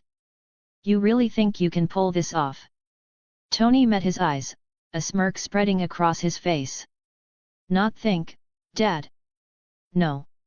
Howard paused, his gaze lingering for a moment longer than necessary. A brief flicker of pride flashed behind his eyes, and for just a second, Tony saw the man who had once been a brilliant inventor, a man who had never quite been able to match Tony's fire. Finally, Howard sighed, clearly resigned to the fact that his son was once again off the deep end. But there was no stopping him now. "All right, kid, Howard said, crossing his arms. If you're serious about this, we'll need resources. And not just my name this time. We'll need everything we can get our hands on: technology, metal, the best of the best. Don't expect me to do all the heavy lifting this time, though. His eyes softened just a touch. This is your baby, Tony. Tony's grin widened, and without missing a beat, he slapped his hand on Howard's shoulder. I wouldn't have it any other way, Pops. They continued down the hallway, Howard leading the way as the two of them approached the elevator. Tony's mind was already buzzing with 1,000 ideas, his hands moving on their own as he envisioned the suit. The suit. This wouldn't just be any armor, it would be the embodiment of everything Tony Stark was: brilliant, driven, unstoppable. And it was going to make Hydra wish they'd never taken Rhodey. As they entered the elevator, Tony's thoughts turned back to his best friend. And when Rhodey's back on his feet, Tony muttered, I'll build him a suit too. He's not gonna be left behind. Not on my watch. Howard shot him a quick look, a faint smile tugging at the corner of his lips. You're getting attached, Tony. I thought you didn't do attached. Tony shot him a playful side-eye. You don't know me as well as you think, Dad. But you're right about one thing: this isn't just about a suit. This is personal. And when I'm done, Hydra won't know what hit em. The doors to the elevator slid shut, and the two Stark men stood in silence as the elevator descended, Tony already lost in a world of designs, blueprints, and the first steps of building a legacy. In that moment, he wasn't just Tony Stark. He was about to become something more. Iron Man. Huffs. Can't wait to hear from you. If you're passionate about fanfiction and love discussing stories, characters, and plot twists, then you're in the right place. I've created a Discord server dedicated to diving deep into the world of fanfiction, especially my own stories. Whether you're a reader, a writer, or just someone who enjoys a good tale, I welcome you to join us for lively discussions, feedback sessions, and maybe even some sneak peeks into upcoming chapters, along with artwork related to the stories. Let's nerd out together over our favorite fandoms and explore the endless possibilities of storytelling. https://discord.com/invite/hhhwrsb6wd. Can't wait to see you there. If you appreciate my work and want to support me, consider buying me a cup of coffee. Your support helps me keep writing and bringing more stories to you. You can do so via PayPal here. https://www.paypal.me/vikrantutker007 or through my Buy Me a Coffee page. https://www.bemeacoffee.com/vikard001s. Thank you for your support. Chapter 45, Chapter 44. The next morning, the lab was a hive of controlled chaos. Tony Stark was in his element, surrounded by blueprints, coffee-stained sketches, and enough cutting-edge tech to make NASA jealous. He was perched on a stool, one foot propped up on a nearby table as he scribbled furiously on a touchpad, the holographic projection of his latest design rotating lazily in the air. Across the room, Howard Stark stood with his arms crossed, his ever-present air of exasperated brilliance making him look like the world's most frustrated genius. Tony didn't look up as he muttered to himself. Okay, if we run the power through the servos here, and dampen the feedback loop with a gyroscopic stabilizer, yeah, that'll do it. Rhodey's not just gonna walk again. He's gonna waltz. Howard glanced over the rim of his glasses, his brow furrowing. Waltz, hey? Maybe throw in a cha-cha while you're at it. Tony finally looked up, flashing that trademark smirk. You joke, but I'm serious. He could moonwalk if he wanted. Hell, I might even teach him myself. Howard rolled his eyes and turned back to his own project, the miniaturization of the arc reactor. Spread before him was a blueprint of the current version, an unwieldy, industrial-sized monstrosity that powered half of Stark Industries. He tapped the blueprint with the end of his pencil. You realize, don't you, that this thing wasn't exactly designed to fit in your pocket? Tony spun around on his stool, pointing at his father with the flourish of a magician revealing a trick. And that's where you come in, Pops. You're the guy who built the first one. I'm just asking you to think smaller.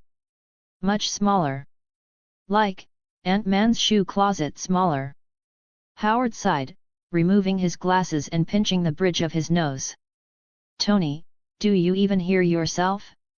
You want me to shrink down a multi-billion-dollar power source, one that already operates on the edge of feasibility, into what? A snow globe. Not a snow globe, Tony corrected, hopping off the stool. He gestured wildly, as if sketching the idea in the air. Think grapefruit. Maybe a cantaloupe. Something handheld, portable. And sleek. Like me. He struck a mock pose. Howard stared at him, deadpan. You know, sometimes I wonder if I dropped you on your head as a baby. Tony shot him finger guns. Nah, but Mom definitely did. Explains a lot, doesn't it? Howard muttered something under his breath, probably involving a few choice words, and returned to the blueprints. Fine. Let's assume, for argument's sake, that this ridiculous idea is even possible. What about the palladium core?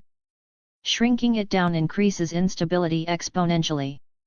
Tony walked over, leaning casually against the table as if he had all the time in the world. Easy fix. We stabilize it with a secondary element. Lithium dioxide. Reactive enough to balance out the palladiums, let's call it a diva complex. Howard raised an eyebrow. Lithium dioxide? And what happens when it overheats? You gonna cool it with sarcasm. Tony shrugged, unbothered. Wouldn't be the first time it worked. Howard gave him a long, measured look, then finally relented with a sigh. All right, fine. We'll try it. But don't come crying to me when this thing blows a hole through the lab. Deal, Tony said, clapping him on the shoulder. Now, while you're playing mad scientist, I'm gonna focus on Rhodey's rig.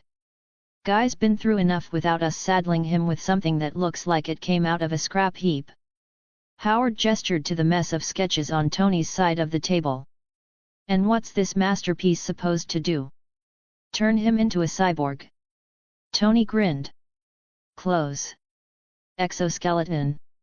Lightweight, responsive, and cool enough to make the $6 million man look like a knockoff action figure. Howard tilted his head, intrigued despite himself. All right. Show me.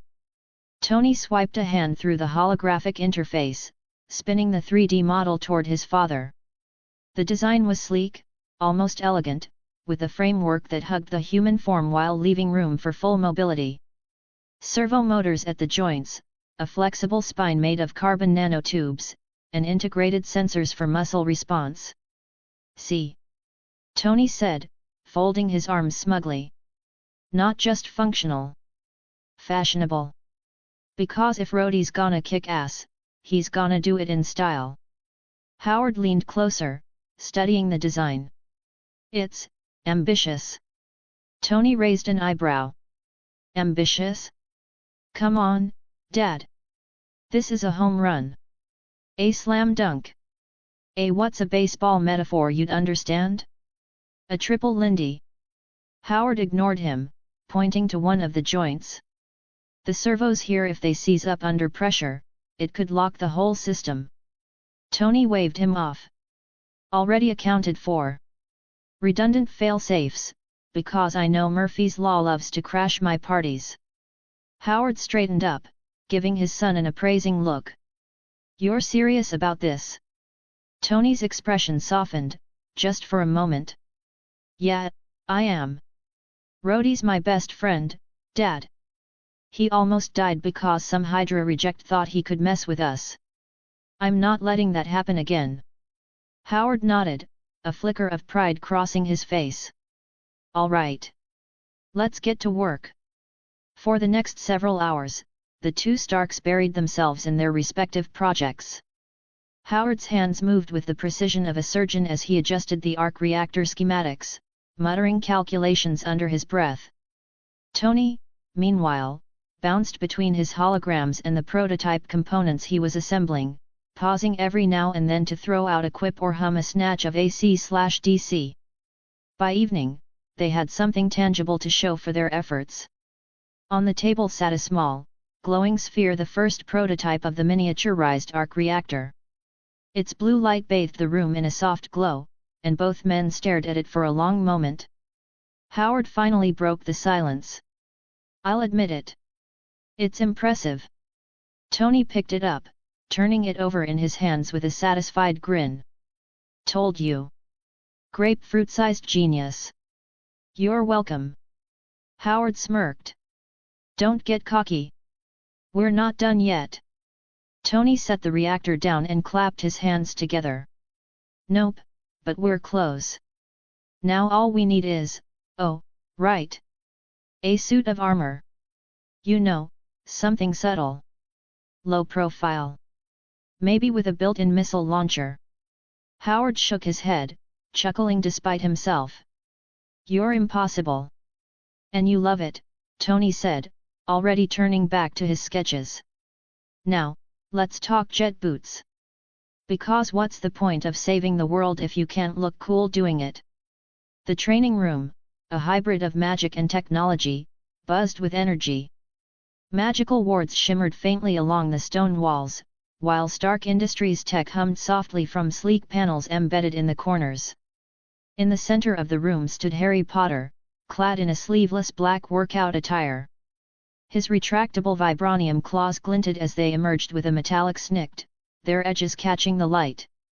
Across from him stood Mad-Eye Moody, grizzled and grinning like a wolf who'd just sniffed fresh prey. Moody shifted his weight onto his new vibranium-laced prosthetic foot, a Stark Potter collaboration. The reinforced boot struck the ground with a resonant thud, sending faint ripples across the floor. His magical eye whirred and clicked, fixing squarely on Harry.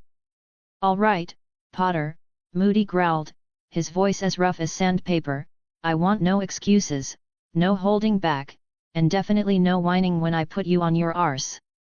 From the sidelines, James Potter leaned casually against a warded pillar, his arms crossed, an eyebrow raised. "That's rich coming from a man who's probably going to need 2 healing potions and a pint of fire whiskey after this." Sirius Black, lounging on a bench that looked more comfortable than it had any right to be, smirked. "Don't forget the ice pack, prongs." Moody's joints might be vibranium now, but the rest of him is still a couple of decades past its prime. Lily Potter, standing beside them with her wand in hand, shot them both a look. "He's got enough fire left to make you two look like Hufflepuffs at a duel. So maybe keep the commentary to a minimum." Sirius feigned offense, clutching his chest. "Hufflepuffs? Lily, that's cruel even for you." "Focus, Black," Lily replied dryly, though her lips twitched with amusement. She turned her attention back to the combatants. "Harry, don't wreck his prosthetic. It took weeks of work to get it calibrated." Harry glanced over his shoulder, smirking. "Can't make any promises, Mum. He did ask for it." "Constant vigilance." Moody barked, already firing a barrage of spells. A stunning spell streaked toward Harry, followed by a disarming hex and a blasting curse. Harry moved like water, sidestepping the stunning spell, deflecting the hex with a flick of his claws, and raising a shimmering magical shield to absorb the blast. The explosion rippled outward, but Harry absorbed the kinetic energy through his vibranium-coated skeleton, channeling it into his magical core. "Nice opener," Harry said, his voice laced with amusement. "But you'll have to try harder than that." Moody let out a low chuckle, his wand spinning in his hand. "Don't get cocky, lad. You've got claws and speed, sure. But you still haven't learned to watch everything."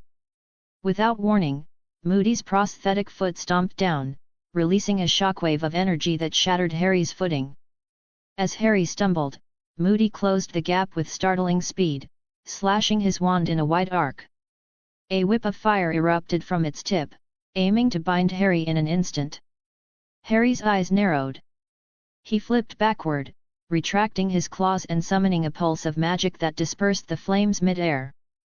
As he landed, his claws extended again, and he charged, his movements a blur. The clash was deafening. Harry's claws met Moody's shield in a shower of sparks, and the room shook with the force of the impact. Moody grunted, his prosthetic absorbing much of the force, but Harry wasn't done. He spun low, aiming a swipe at Moody's legs, forcing the older man to leap back with surprising agility. James let out a low whistle. I'd almost feel bad for Moody if I didn't know he was enjoying this. Enjoying it? Sirius laughed. The man's practically cackling. Harry's giving him the workout of his life. Focus, Harry. Lily called, her tone sharp but encouraging. He's baiting you into overcommitting. Harry smirked. I know, Mum. I've got this. You'd better, Moody growled, slamming his wand into the ground. A ripple of earth rose beneath Harry, throwing him off balance. Moody capitalized immediately, firing a Petri ficus totalis that Harry barely managed to deflect with a hastily summoned shield. You're getting predictable, Moody, Harry taunted, operating behind him in a flash.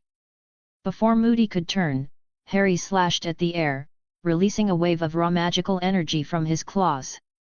The blast struck Moody's shield, shattering it like glass and sending the aura skidding back several feet. Moody's prosthetic foot dug into the ground, anchoring him. Predictable, am I? Moody grinned, his magical eye spinning wildly. All right, Potter. Let's kick it up a notch.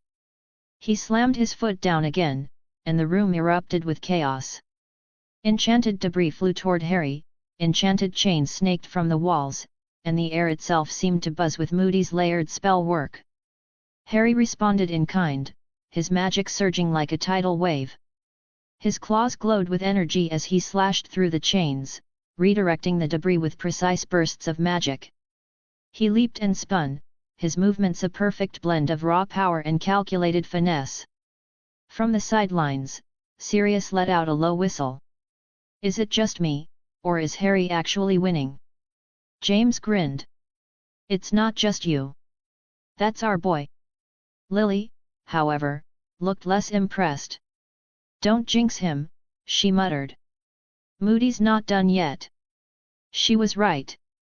With a guttural yell, Moody unleashed a spell that turned the floor beneath Harry into quicksand. At the same time, he fired a barrage of curses, each one aimed to disarm or disable. Harry's eyes flashed. He slammed his claws into the ground, sending a pulse of energy outward. The quicksand solidified, and the curses were absorbed and redirected in a burst of raw power that sent Moody flying backward. The room fell silent as Moody hit the ground, groaning but laughing. All right, Potter, he said, pulling himself up with a wince. You've got me. Bloody good show. Harry retracted his claws, offering a hand to the older man. Not bad yourself, old man. Moody grinned, taking the hand. Don't get cocky. You're still a few decades away from matching my experience. Lily stepped forward, wand already in hand. Hold still, Alastair. Let me check that prosthetic. James clapped Harry on the back, beaming. That was bloody brilliant, son. Didn't know you had it in you. Neither did I, Sirius added, though his grin was mischievous. But I'm definitely glad I wasn't on the receiving end. Harry chuckled, brushing sweat from his brow. So, who's next? The air inside the secondary sparring room was thick with tension, frustration, and the faint scent of sweat. Natasha Romanoff, clad in her sleek black workout attire, leaned against the wall, arms crossed, watching 6-year-old Rose Potter bounce around like she'd had 3 helpings of dessert. Which, knowing Rose, was entirely possible. Rose, Natasha said with an edge to her voice, her piercing green eyes narrowing. What did I just tell you about standing still? Rose stopped mid-bounce, tilting her head innocently. Stand still or you'll make me do a million push UPS. Natasha raised an eyebrow. It was 10 push UPS. But if you'd rather make it a million. Rose's eyes went wide. No. No, no, no. 10's fine. I can do 10. I'm standing still. See. She planted her feet firmly on the mat, though her hands fidgeted at her sides, and she couldn't stop shifting her weight from one foot to the other. From the edge of the room, 13-year-old Tonks snorted, her short hair shifting from bright purple to bubblegum pink as she tied back a few loose strands. She's like a sugar high niffler, Nat honestly, it's impressive you haven't just tied her to the floor. You think I haven't thought about it? Natasha muttered under her breath, earning a laugh from Tonks. I heard that. Rose called out, sticking her tongue out at Natasha. Rose, Natasha said sharply, her tone dangerously low, stick your tongue out again, and you'll be doing push UPS for the next hour. Rose quickly snapped her mouth shut, though the glint of mischief in her emerald eyes never wavered. Meanwhile, 15-year-old Aurora Monroe leaned against the far wall, her striking white hair catching the light as she observed the chaos with a serene expression. Dressed in sleek athletic wear, she radiated calm, though her eyes sparkled with quiet amusement. Nat, she's 6. Maybe we should take a gentler approach. Natasha turned her sharp gaze toward Aurora. I don't do gentle, Storm. That's not what I am here for. Besides, she's the one who insisted on training with me. She smirked slightly. If she can't keep up, she's not ready. Rose puffed up indignantly, hands on her hips. I am ready. I'm just warming up. Tonks crouched beside Rose, mock seriousness plastered on her face. Yet, warming up by bouncing around like a crup on caffeine. Really intimidating stuff, Rosie. Don't call me Rosie. Rose snapped, stomping her foot and glaring at Tonks. That's what Harry calls me, and I only let him do it. Tonks grinned, her nose scrunching in delight. Ah, is that so, Rosie Posey? Tonks. Rose screeched, lunging forward and swatting at her. Tonks laughed, dodging easily and ruffling Rose's hair in the process. All right, calm down, little firecracker. Rose. Natasha's voice was cold and commanding, cutting through the moment like a blade. If you're done playing, get back into position. Aurora, you're up. Let's see if she can focus against someone with actual discipline. Aurora stepped gracefully into the sparring ring, her movements fluid and precise. She knelt down to Rose's eye level, her voice soft but firm. Rose, remember what I said earlier? Focus is the key to harnessing your energy. If you stay focused, I'll teach you something special. Rose's eyes lit up with curiosity. Like what?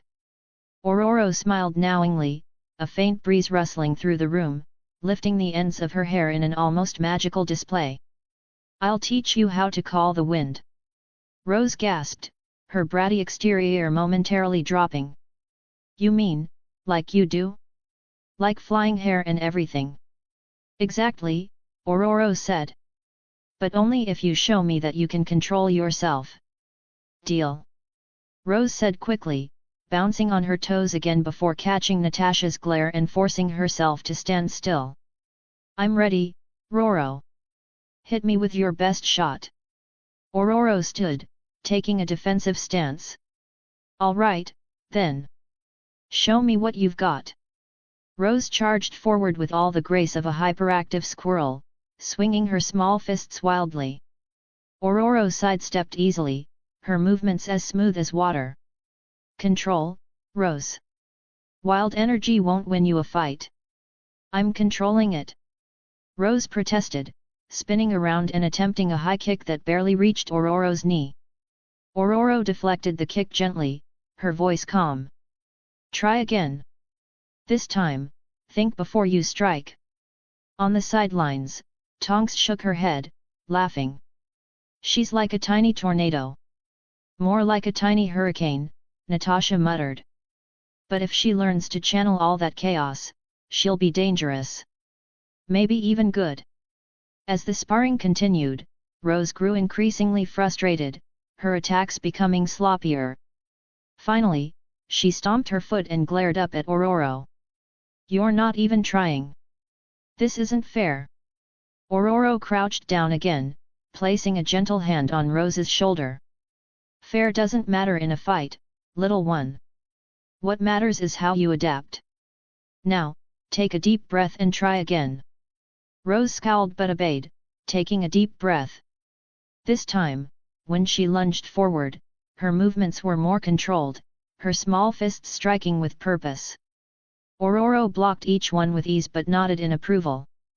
"Better. Much better." When the sparring finally ended, Rose collapsed onto the mat, panting but grinning. "Did you see that? I almost got you, Roro." "You did well," Ororo said, offering her a hand to help her up. "But there's still much to learn." Natasha smirked, walking over and crossing her arms. "Not bad, kid. You might just survive training with me after all." Rose puffed up proudly, wiping sweat from her brow. "Told you I'm ready." "Don't get ahead of yourself," Natasha said, ruffling Rose's hair despite the younger girl's protests. "Tomorrow, we're working on stamina. You'll love it." Rose groaned dramatically, flopping back onto the mat. "You're mean, Nat."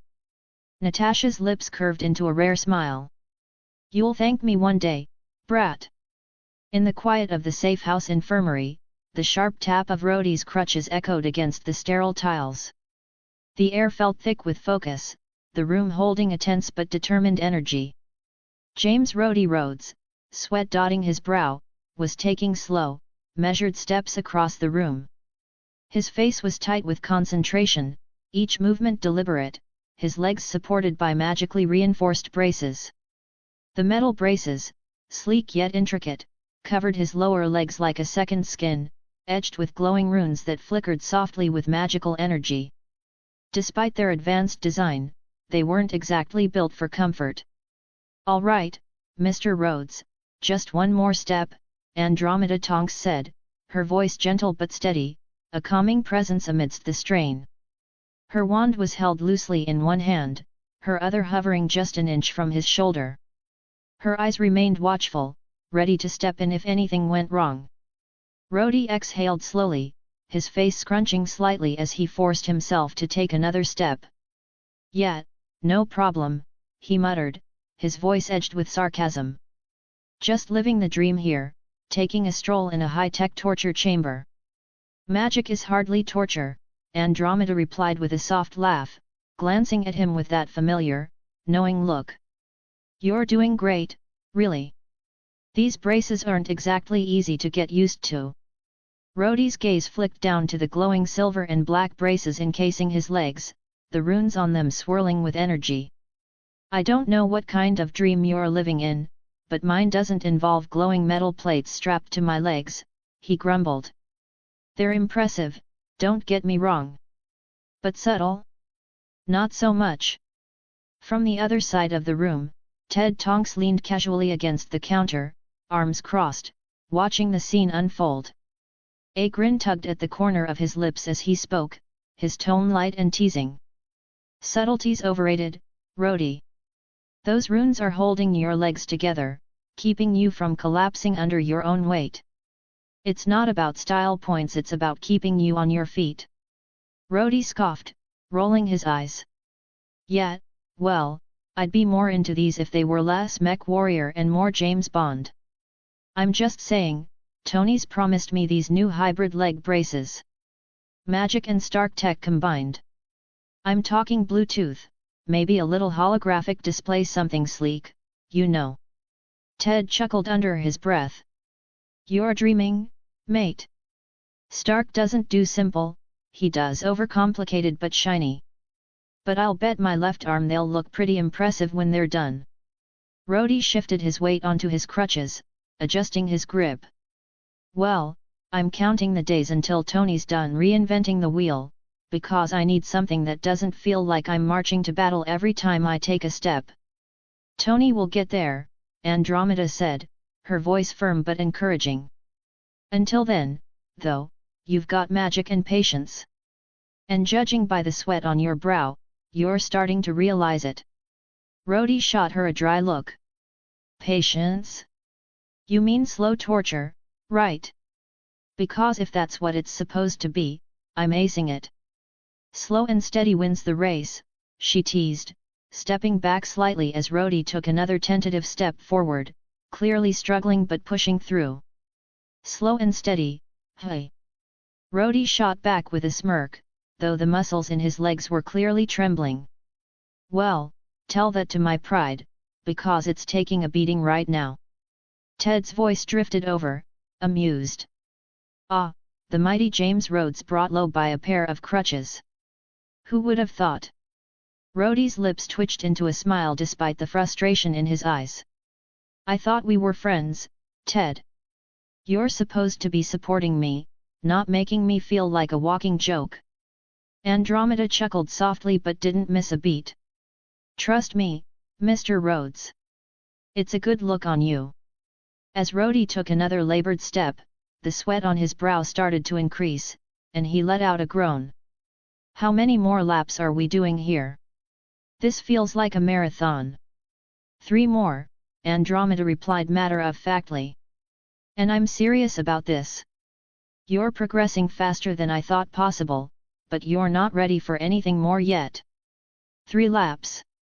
Rhodey looked as though the very idea might break him. This is the worst day of my life. You sure you're not trying to kill me with kindness? Kindness, Andromeda quipped, her eyes glinting. It's all in the details. Ted wandered closer, his voice quieter now. Do you really think Stark's going to pull it off? You know, with the new braces. Andromeda glanced at Rhodey, her gaze softening. If anyone can make it work, it's Tony. He's got a way of combining magic and technology that, well, no one else could even begin to approach. Rhodey overheard them, shooting a smirk over his shoulder. Yeah, I'm sure Tony's planning to have me walking like a cyborg with rocket boosters by the time he's done. That man can't help himself. Give him an inch of magic, and he'll build a whole damn armory out of it. Ted laughed. That sounds about right. You'll be taking down the bad guys with style and laser beams soon enough. Rhodey shook his head, his grin widening. As long as he doesn't turn my legs into something straight out of the Terminator, I'll be good. His eyes sparkled with mischievous humor despite the exhaustion lining his face. But seriously, as soon as I'm back on my feet, Tony owes me one. And I'm talking a steak dinner. Wajiu. Andromeda gave him a wry smile as he took another step forward, determination still in his posture.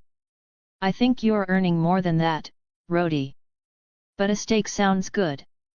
Rhodey's voice was full of dry humor as he shifted his weight onto his crutches again. Make it a big steak. I think I've earned it after all this, slow-motion walking. He grinned at Andromeda and Ted. And when I'm back to normal, I'm gonna make sure Tony knows he's footing the bill. The warehouse in Mauritius was a chaotic maze of wooden crates, each humming faintly with the untapped potential of vibranium. The faint glow of runes on some of the more ancient-looking crates made the room feel like it was on the verge of sparking to life, but the tension among the agents was all too real. Phil Coulson stood in the middle of it all, tablet in hand, watching like a conductor overseeing an orchestra. Every few moments, he'd glance up to make sure the agents were handling the cargo carefully. His calm, no-nonsense demeanor exuded authority, though there was always that twinkle of dry humor in his eyes. All right, people, Coulson said, his voice cutting cleanly through the hustle. This is vibranium. You break it, you buy it, though I doubt Fury will let any of you put it on layaway. From across the room, Billy Koenig groaned loudly, carrying a small scanner as he meandered through the stacks of crates. You know, Phil, I think I actually prefer babysitting duty at this point. Sure, Rose Potter levitated my sandwich last week, but at least she didn't make me feel like I'm in the middle of an Indiana Jones movie minus the cool whip. Coulson smirked but didn't look up. You're telling me you'd rather deal with a 6-year-old who turned your coffee into purple jelly than be here securing one of Chloe's biggest vibranium stashes? Really? Billy sighed dramatically, waving his scanner around a particularly large crate. Do you know how hard it is to scrub glitter out of your tactical vest? Because I do. She said, and I quote, "Now you sparkle like a hero, Mr. Koenig." He paused, narrowing his eyes. And don't get me started on the puppies incident. Coulson raised an eyebrow, half paying attention as he flipped through the intel on his tablet. Puppies. Billy threw up his hands, exasperated. She conjured a whole litter of golden retrievers in the command center, Phil. Do you know how hard it is to wrangle puppies while Fury's staring at you like you just committed treason? I swear, that kid is chaos in pigtails. Coulson finally glanced at him, the barest hint of a smile tugging at his lips. You're just mad because one of them chewed on your shoes. Billy jabbed a finger at him. Those were my lucky field boots. Right, Coulson deadpanned, his tone dripping with faux sympathy. I'll make sure we get you a new pair. Maybe some glitter-resistant ones. Before Billy could launch into another tirade, the comms in Coulson's ear crackled to life. Director Coulson, this is Bravo Team. West perimeter secured. No hostiles in sight so far. Copy that, Bravo, Coulson replied smoothly. He tapped his earpiece and glanced at the agents near the entrance. Keep your eyes open. Chloe may be sitting in a SHIELD cell, but his friends don't strike me as the type to just let this stash go unnoticed. As if on cue, the unmistakable roar of engines echoed from outside. Coulson's head snapped up, his sharp eyes narrowing as he looked toward the open warehouse doors. 2 SUVs screeched to a halt just beyond the perimeter, their headlights cutting through the dim evening light. Phil. Billy said, his voice tight with apprehension. Coulson raised a hand, signaling for calm. Koenig, get the agents in position. Non-lethal unless absolutely necessary. Let's see who's bold enough to crash our little treasure hunt. Billy swallowed hard but nodded, moving quickly to relay orders. All right, people. Defensive positions. And remember, if you get shot, I am not writing the report to HR. Coulson moved toward the entrance, one hand resting on the ICER at his side. He watched as a dozen heavily armed mercenaries poured out of the SUVs, led by a tall man with a jagged scar across his cheek. The leader barked orders in rapid-fire Swahili, his men fanning out in a practiced formation. Scarface. Coulson murmured to himself, tilting his head. Wow, Chloe really needs to diversify his hiring practices. Billy jogged up beside him, breathing hard. So, what's the play here, Phil? Talk it out? Offer them a gift basket. Coulson glanced at him, his expression perfectly deadpan. Let's save the gift basket for after we win. Maybe throw in some glitter for good measure. Billy groaned. You're never letting that go, are you? Not a chance, Coulson replied smoothly. Before the mercenaries could advance, Coulson stepped into the open, his calm, almost disarming demeanor on full display. He held up his hands, ICER still holstered, and called out, "Gentlemen!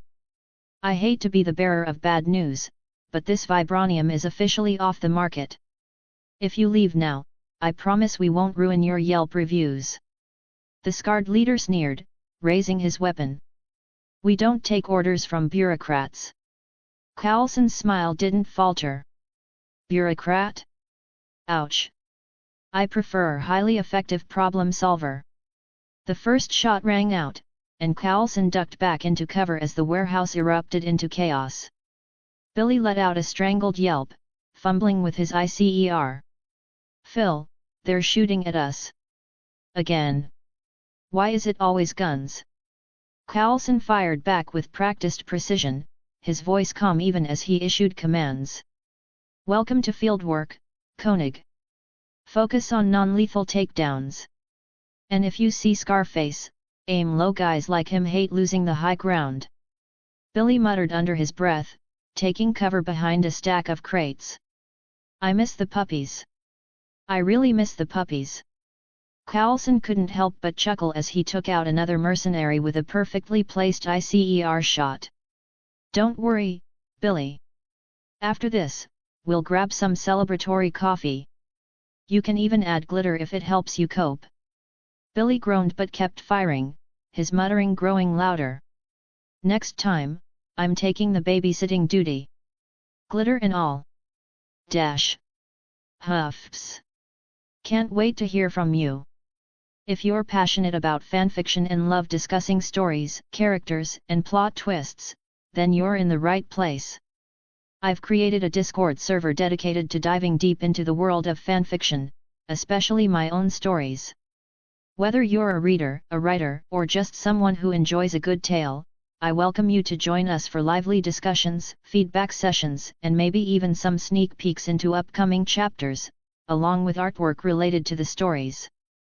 Let's nerd out together over our favorite fandoms and explore the endless possibilities of storytelling. https://discord.com/invite/hhhwrsb6wd. Can't wait to see you there. If you appreciate my work and want to support me, consider buying me a cup of coffee. Your support helps me keep writing and bringing more stories to you. You can do so via PayPal here. https://www.paypal.me/vikrantutker007 or through my Buy Me a Coffee page. https://www.bmeacoffee.com/vikard001s. Thank you for your support. Chapter 46, Chapter 45. The tension in the warehouse was palpable. Agents scrambled, some ducking behind crates, others hastily unloading weapons and securing evidence. It was a clean operation for SHIELD, for the most part. But Phil Coulson, ever the pragmatic leader, knew that things never stayed clean for long when you were dealing with the likes of Ulysses Claue and his precious vibranium. Coulson shot a glance at Billy Koenig, his longtime SHIELD agent and, for lack of a better word, partner in this madness. Billy was crouched behind a stack of crates, his weapon raised and eyes darting as he watched the mercenaries securing the last of Claue's stash. The man had a knack for getting into trouble and a penchant for sarcasm, and Coulson was always there to enjoy the show. Are you sure you're not regretting taking a break from babysitting Rose? Coulson asked with a dry smile, sliding his own gun into place. Billy grinned, though it was more of a grimace. Babysitting her was easy compared to this. At least she doesn't shoot at me, well, not as much, anyway. Coulson chuckled but kept his gaze trained on the mercenaries milling around the warehouse. He knew they wouldn't stay distracted for long.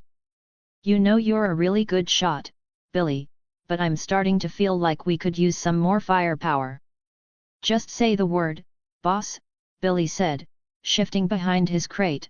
I'm ready to turn this place into Swiss cheese. Coulson's eyes flicked up, catching the flicker of motion through the skylight. He tapped his earpiece with a quiet click. Clint, talk to me. I need you in position. Up on the roof, Clint Barton, aka Hawkeye, had already sighted his target. His bow was drawn, and the arrow was nocked. The sound of his voice crackled in Coulson's earpiece. I've got it, Phil.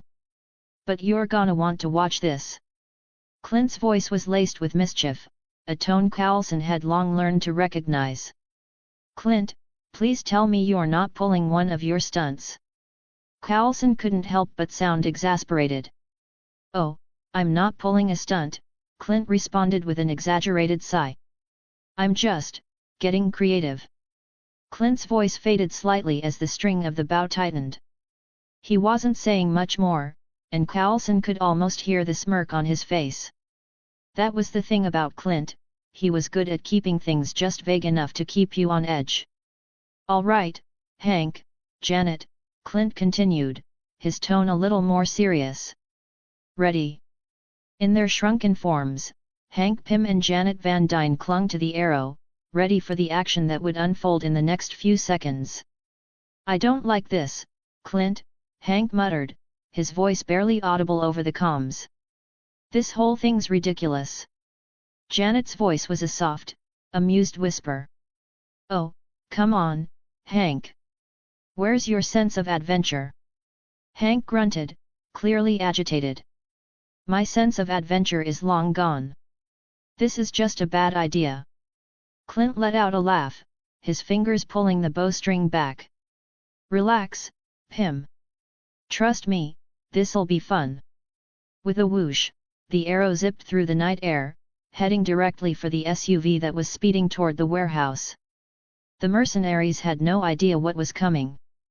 The next moment, Hank and Janet began to grow in size, expanding rapidly just as the arrow hit the tire of the SUV.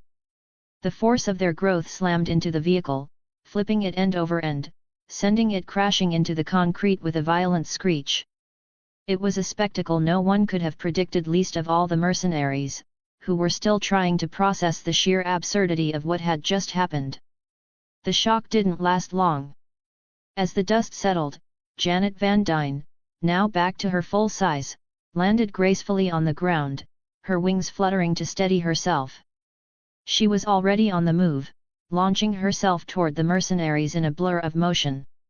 Surprise, she called out as she tore through their ranks, using her speed to disorient and disable the closest enemies. Her movements were fluid, precise, like a dancer in battle, and she was clearly enjoying every second of it. Hank Pym, however, wasn't nearly as graceful. He landed heavily, his bulk creating a tremor through the warehouse as he straightened up, scanning the scene. I swear, Clint, you owe me a bottle of bourbon for this. His voice was low and full of irritation, as if the absurdity of it all wasn't quite enough to distract him from his growing frustration. He was already starting to target the nearest mercenary with a quick strike, knocking them out cold.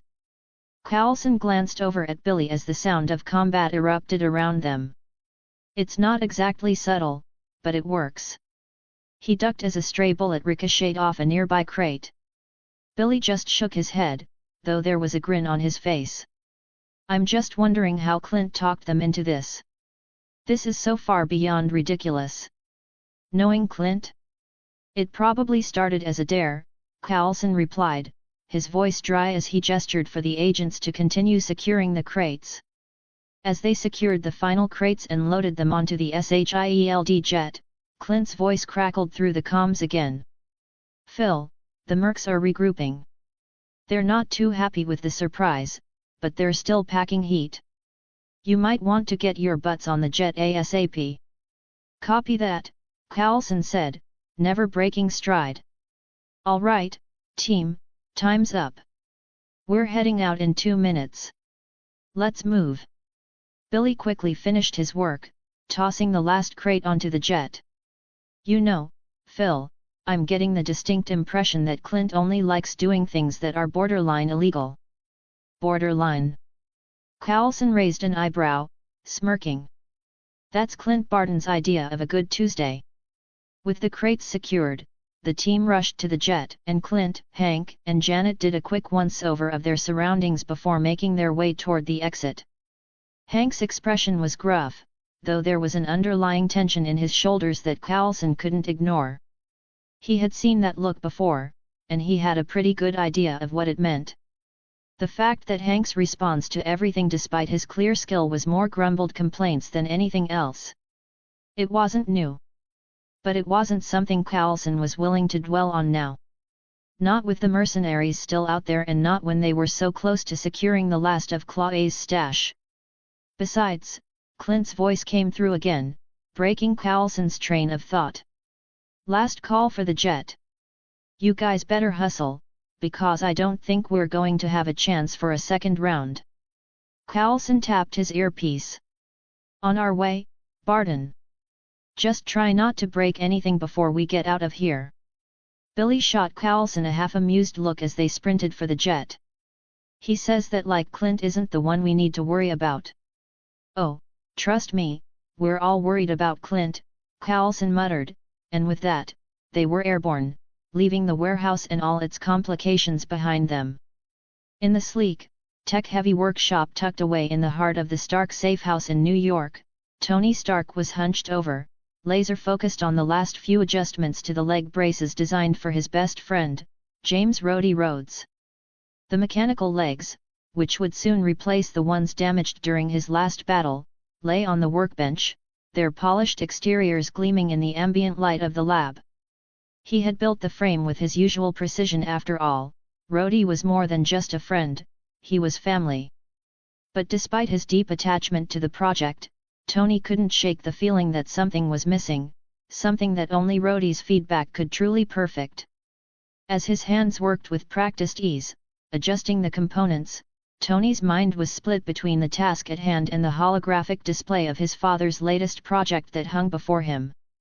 Howard Stark, his father, the legendary inventor, was standing nearby, his own set of blueprints hovering before him in a flickering holographic projection.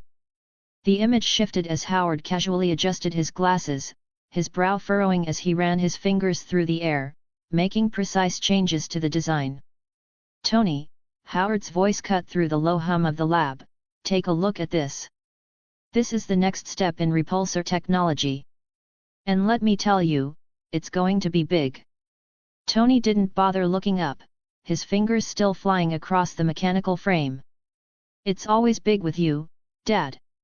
Can't you just once give me a prototype that's a little less explosive?" Howard let out a soft, amused chuckle, clearly unfazed by his son's sarcasm. "Oh, come on, Tony. You know you love it.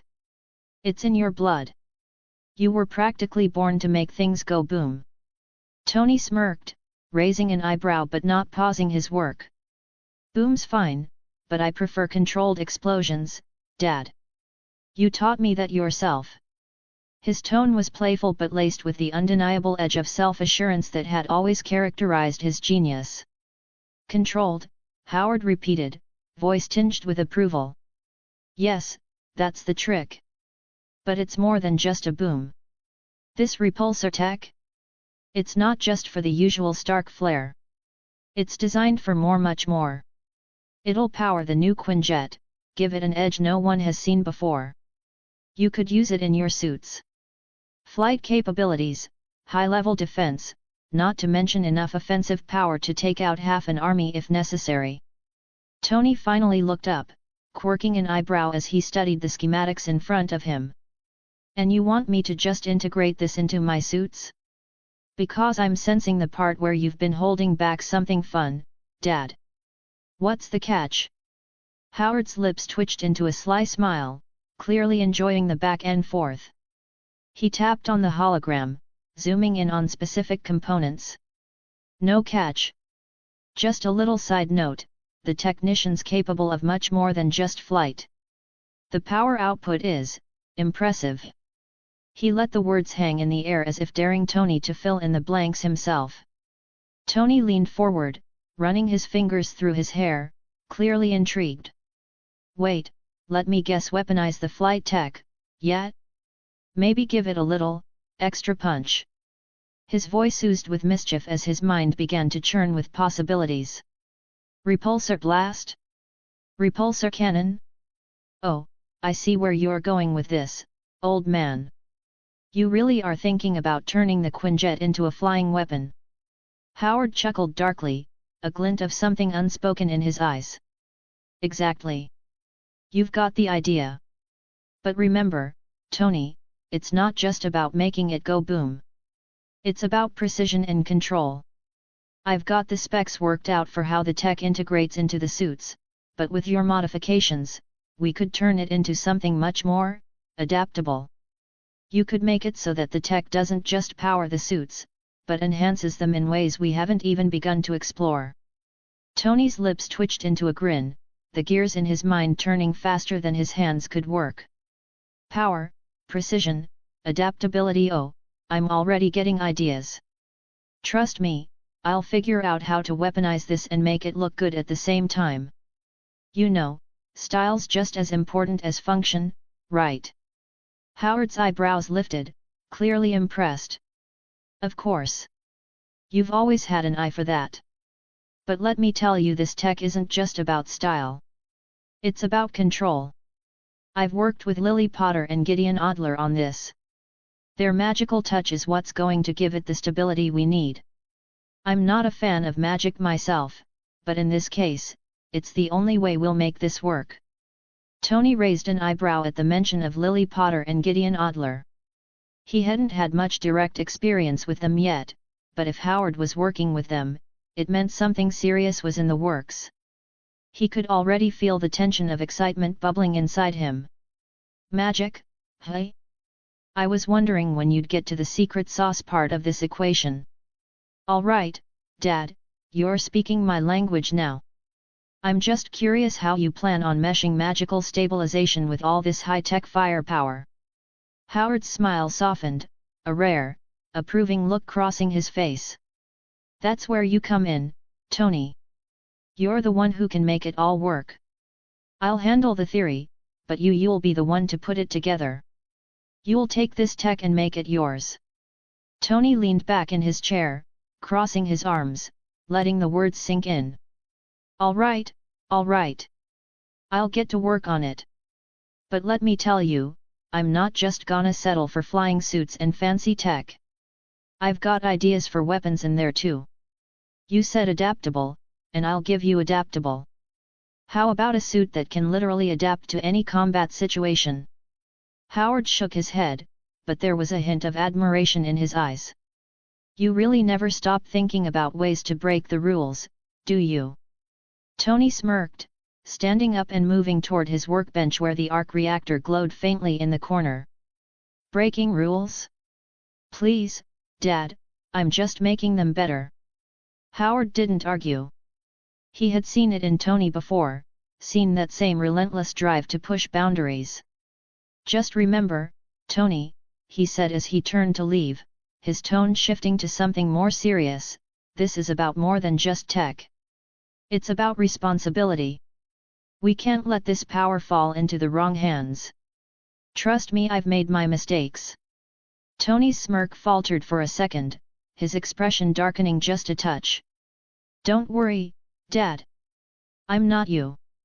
I know what I'm doing. But even as he said it, a small part of him wondered if that was really true.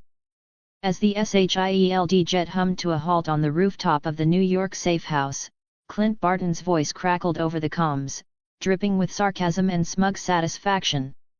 Nice landing, folks. No vehicles flipped this time, so I'm counting it as a win. I swear, Clint, you're the only guy I know who finds pride in avoiding complete disaster, Billy Koenig muttered as he unstrapped himself, slinging his rifle over his shoulder. His voice, usually jovial, carried a hint of annoyance, though there was a flicker of amusement in his eyes as he moved toward the exit. Phil Cowlson, ever the stoic, didn't share Billy's enthusiasm. With his tactical vest fitting neatly around his broad shoulders, he gave Clint a look that said everything without saying a word. We'll all be counting wins when we're inside and not standing out here waiting for an ambush. Clint gave him a mock salute. You got it, boss. Just trying to keep things interesting. A few moments later, the team descended the jet's stairs, entering the dimly lit halls of the safe house. The sound of quiet chatter and muted laughter drifted from the nearby briefing room, the usual post-mission debriefing in full swing. Natasha Romanoff was already there, sitting with Harry Potter, a rare break from the usual intensity of her missions. Her sharp eyes glanced up from the table, quickly assessing the team as they entered. Her gaze softened just a fraction when it landed on Clint. Mission success, she asked in her usual cool, controlled tone, but there was a playful edge to it, like she already knew the answer. Clint swaggered over, smirking. If by mission success you mean we obliterated a bunch of mercenaries with a surprise attack and no one died, then yeah, it was a resounding win. He spread his arms wide, as if waiting for a round of applause. Janet Van Dyne rolled her eyes, stepping up beside him. A surprise? I think the mercenaries were still trying to figure out what happened 5 minutes after the fact. But, sure, Clint. You keep telling yourself it was all part of your genius plan. Oh, I'm sure they'll thank me when they wake up, Clint quipped back, his grin unrepentant. Billy Koenig shot a glance at Clint, raising an eyebrow. You know, I've been meaning to ask, Clint. How many surprise arrows do you have left? The biggest one seems to be running on fumes. Well, there's always the last arrow, Clint replied with a wink. The one I only use in an emergency. Harry Potter, who had been watching the banter from the table with a smirk, looked up. Clint's been Clint. What else is new? And you're all still alive, which is a bonus, Natasha added, a mischievous glint in her eyes as she shot Clint a teasing look. But next time, maybe try a little less of the arrow with giant shrinking people tactic. Clint's eyebrows shot up in mock horror. What? No way. It's my signature move. Just as the conversation was about to spiral into more friendly jabs, the sound of fast, excited footsteps echoed down the hallway, growing louder with every second. The team turned to see Rose Potter, Harry's perpetually energetic 6-year-old sister, barreling down the hall like a small tornado. Behind her were Tonks lanky, perpetually grinning, and in the middle of some shape-shifting mischief an Aurora Monroe, a 15-year-old who had mastered her weather-controlling powers with a precision that often left the team in awe. Uncle Phil! Uncle Billy! Rose screamed, her voice high-pitched with glee. Her dark brown curls bounced as she sped toward them, completely unaware of the vase just inches from her path, which she narrowly avoided knocking over. Coulson's usual calm expression wavered for a moment, but he caught himself quickly, forcing a smile as he bent down to meet her eye level. Hey, Rose! Good to see you! Did you bring me a present? Rose demanded immediately, her tiny arms crossed and her face set in an expression of serious interrogation. Koenig snorted, shooting Coulson a look that seemed to say, good luck with that. I didn't bring a present, Rose, Coulson said with a strained but polite smile. But I've got some great stories about Clint to share. Rose's eyes lit up at the mention of Clint. Clint, she repeated, bouncing up and down on the balls of her feet. Tell me everything about how he blew stuff up. Clint groaned, his face contorting with mock horror. Oh, great! Now I'm going to be a legend in the eyes of a 6-year-old. He rubbed his temples dramatically. This is going to be a long night. You've already created a mini Clint, haven't you? Janet said with a wicked grin, raising an eyebrow at Harry, who was standing nearby with an amused expression. Just look at her complete with the sass. Billy snickered. Yeah, Clint, you've got competition now. You sure you're ready for that? Aurora Monroe, who had been quietly observing, smirked. She's got the energy of a thunderstorm. I'm surprised you all haven't been struck down by now. Rose, hearing her name mentioned, shot a smug look over her shoulder. I don't think you're getting off that easy, Uncle Phil. Where's my real present? Coulson gave a mock sigh, holding up his hands in a gesture of surrender. All right, all right. How about we make a deal? You let me finish my conversation, and next time, I'll bring you something really good. Rose thought it over for a second, her arms still crossed. Fine. But only if you don't forget. She nodded decisively. Deal. Coulson smiled, relief flashing across his face as he extended his hand. Deal. Rose beamed and skipped off, bouncing over to join Tonks and Aurora. The three of them began talking animatedly, their voices barely a blur as they disappeared into the safe house's deeper rooms. Tonks leaned toward Clint with a grin. Can you imagine the disaster she's going to be when she's older? Clint deadpanned, do you really want me to answer that? Oh, come on, Clint, Tonks teased, you've already created a force of nature. Just wait till she learns how to use that magic properly. I've seen enough magic to last a lifetime. Clint smirked, tapping his arrow quiver. But sure, it's totally not like I'm concerned about her. At all. Natasha, looking over at Harry, her lips quirked in a soft smile. You've got your hands full with that one. Harry let out a long, affectionate sigh as he stood from his seat at the table, stretching his legs. She's a handful, but she's family. I'd do anything for her. He glanced at Coulson and Billy, adding, though I think you two have learned that the hard way. Billy raised both hands in mock surrender, a tired grin on his face. I'm not saying I regret it. I'm just saying. I've aged 5 years in the last 6 months. Coulson, always the pragmatic agent, just shook his head. One of these days, we'll catch a break. But I'm not counting on it being anytime soon. The team started to settle into the safe house, with Harry giving Janet and Hank a quick nod. It's been a while. Good to see you two made it out in one piece. Barely, Hank muttered, rubbing his neck. His voice was laced with a familiar edge of irritation, and the way his fingers clutched his shoulder suggested a growing discomfort. Clint owes me a year's worth of back massages after that stunt. Janet, always the optimist, nudged him with a playful wink. Oh, come on.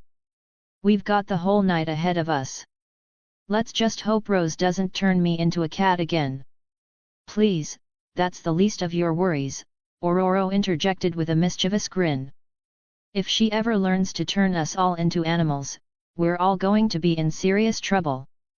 Laughter rang out around the room, and for a fleeting moment, the team allowed themselves the luxury of calm knowing that the chaos would return soon enough, but for now, they could savor this moment of peace amidst the constant whirl of missions and family antics. But in the back of the room, Hank Pym stood a little too still. A small glass of scotch, barely touched, sat in his hand, and the weight of the conversation he wasn't having seemed to press down on him as the laughter continued around him. Janet noticed, but her gaze quickly shifted away, unwilling to address the shadow lurking between them. The safe house hummed with a mix of voices, clinking glasses, and the soft whir of distant machinery. The moment was almost too peaceful, like a quiet before a storm. The team was finally taking a break, a rarity given their ever-busy lives, and everyone was more than ready to let their guards down at least for a little while. Clint Barton lounged in one of the chairs with his feet up, a smirk dancing on his lips as he surveyed the room. He always seemed at ease in these moments, but his eyes never fully relaxed. After everything he'd been through, he was always watching, always calculating. Tonight, though, he was letting himself indulge in the camaraderie. Looks like we've got ourselves a little family reunion here, Clint remarked, raising his glass to the newcomers. But you know what? The last thing I expected was to see Lily Potter gracing us with her presence after working on the Quinjet project. Lily Potter, looking every bit the powerhouse which she was, stepped into the room, her usual immaculate appearance slightly disheveled.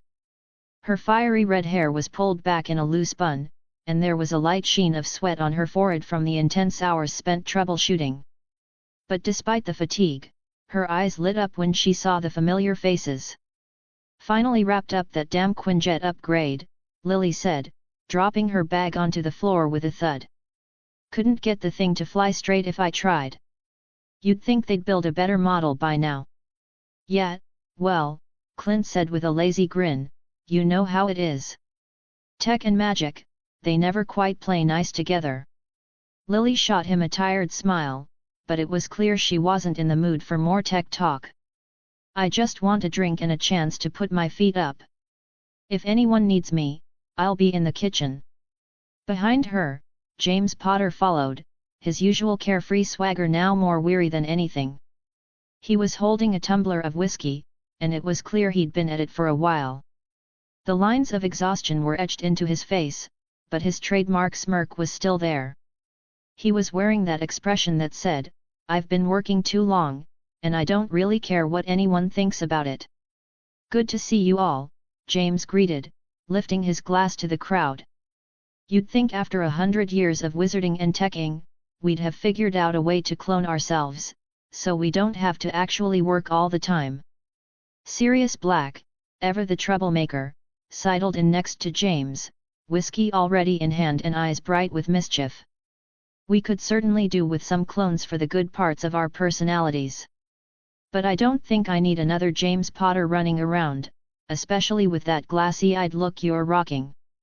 Shut up, Black, James muttered with a grin. I've earned this. Clint chuckled, but his gaze flickered uneasily toward Hank Pym, who had just walked in, a slight limp in his step that no one had mentioned but everyone noticed. The man was older than most of the team, his posture stiff with tension, but it was more than that. He had that look of someone who had seen too many late nights, too many work sessions that blurred into one another. Janet Van Dyne followed Hank into the room. She was tall, regal, and every inch the confident avenger. But even as she flashed a polite smile at the group, there was something off. Her eyes darted toward Hank, who had already poured himself another drink. She hesitated for a moment before taking her own glass, her fingers clenching around it just a little too tightly. "Great to see everyone," Janet said, her voice smooth but with an underlying tension. She made a beeline for the couch, where she plopped down beside Tonks, who was currently trying to contain her excitement over a very important topic. Tonks, ever the bratty wild card, leaned over to Janet and whispered loudly enough for the group to hear, "Guess who got into Clint's arrow stash and accidentally shrank one of his best ones? Can you believe it? It was so awesome." Clint raised an eyebrow from his chair. "What did I tell you about that, Tonks? Don't mess with my arrows unless you want to be the target." "Oh, come on, Barton," Tonks laughed, unbothered by his threat. "You know I was just experimenting.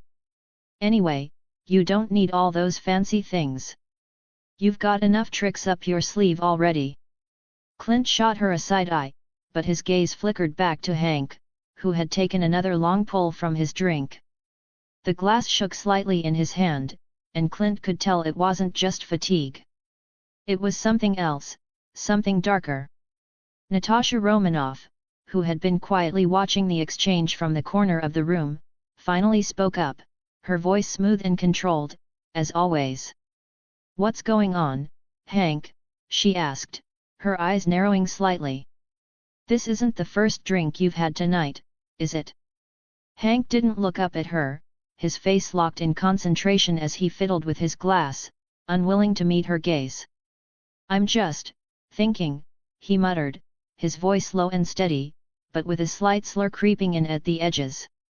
Janet shot him a glance from across the room, her fingers tight around her own glass. Her expression remained impassive, but there was something strained in the way she avoided eye contact. Coulson, ever the observer, didn't miss the tension either.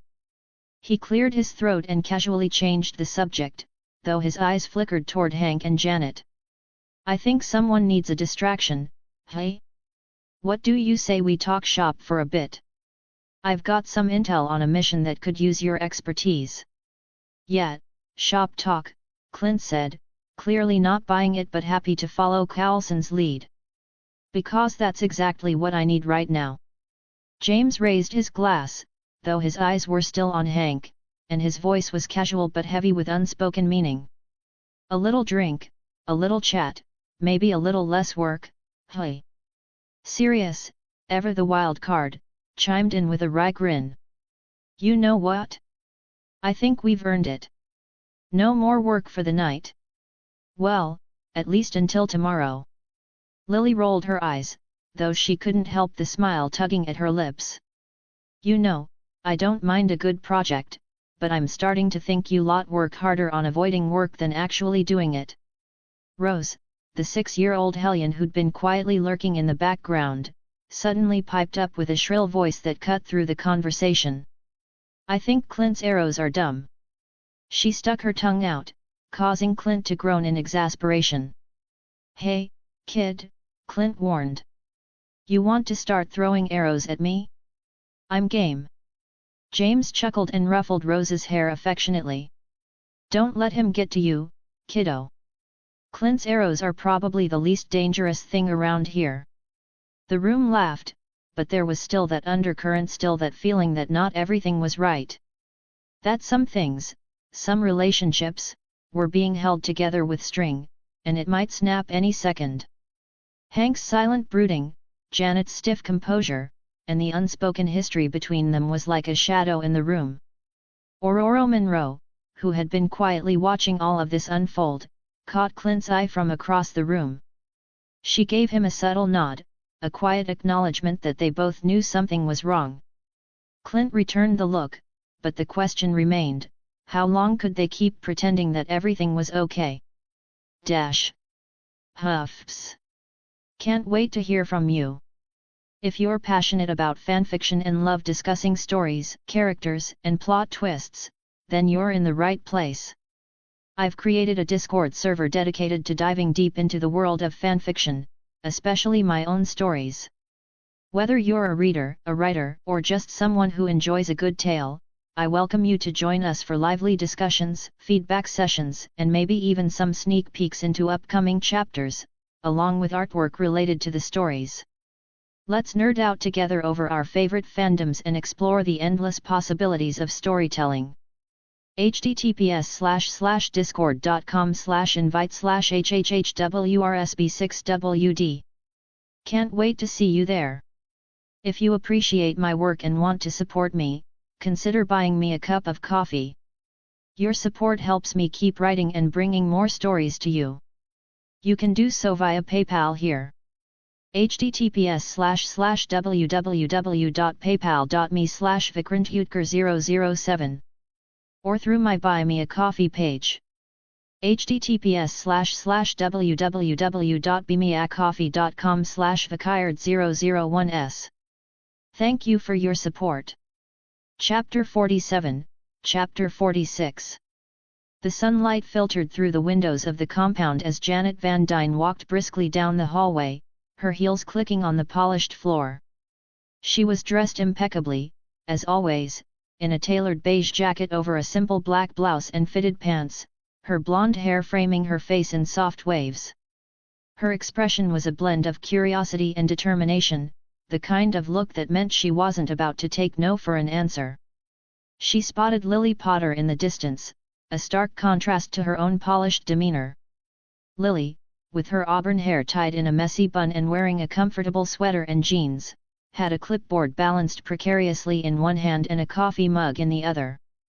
She looked like she hadn't slept much, but her green eyes sparkled with energy nonetheless. "Janet," Lily greeted warmly, setting the coffee mug down on a nearby table. "You're up early. What can I do for you?" Janet gave her a wry smile. "I could say the same about you, but I have a feeling you haven't actually gone to bed yet." Lily chuckled, not denying it. "The Quinjet project's been keeping me busy. Gideon and I are running some final tests today." "Why, are you curious?" "Curious?" Janet tilted her head, her smile widening. "That's putting it lightly. I've been hearing nothing but glowing reports about the work you and your partner in crime have been doing. Merging magic and technology? It's practically revolutionary. I need to see it for myself." Lily raised an eyebrow, but there was a playful glint in her eye. "All right. But don't say I didn't warn you. Gideon can be intense in the mornings. And by intense, I mean borderline insufferable." "Oh, I remember Gideon," Janet said, her tone pointed. "Though the last time I saw him, he looked about 100 years older and went by Gellert Grindelwald. I trust he's better company now that he's had a magical makeover." Lily laughed. "He's still Gideon. You'll see." The two women made their way to the workshop, the buzz of activity in the compound fading as they entered a quieter, more focused space. The workshop was a perfect blend of futuristic technology and something almost ancient. Holographic displays hummed alongside walls inscribed with glowing runes. In the center of the room stood the Quinjet prototype, its sleek design enhanced by intricate magical etchings that shimmered faintly in the light. Gideon Adler was hunched over a console, his pale blonde hair now streaked with only the faintest hint of silver, falling just past his shoulders. He looked far younger than Janet remembered, his striking features sharp and angular, his expression one of deep concentration. His long, dark coat swept the floor as he turned to face them, his mismatched eyes one icy blue, the other faintly golden lighting up with recognition. Janet Van Dyne, Gideon drawled, his voice smooth and rich with a faint accent. It's been some time. Janet crossed her arms, her lips curving into a smirk. Almost a year, if memory serves. You look different. Ah, yes. Gideon spread his arms theatrically. Youth is wasted on the young, they say. But in my case, I'd argue it's quite an improvement, wouldn't you? Janet raised an eyebrow, unimpressed. I'll let you know once I decide if the attitude has improved along with the looks. Lily snorted, clearly enjoying the exchange. All right, you two, play nice. Janet's here to see the Quinjet, not to relive your past lives. Is she, now? Gideon's gaze shifted to the Quinjet, his tone suddenly more serious.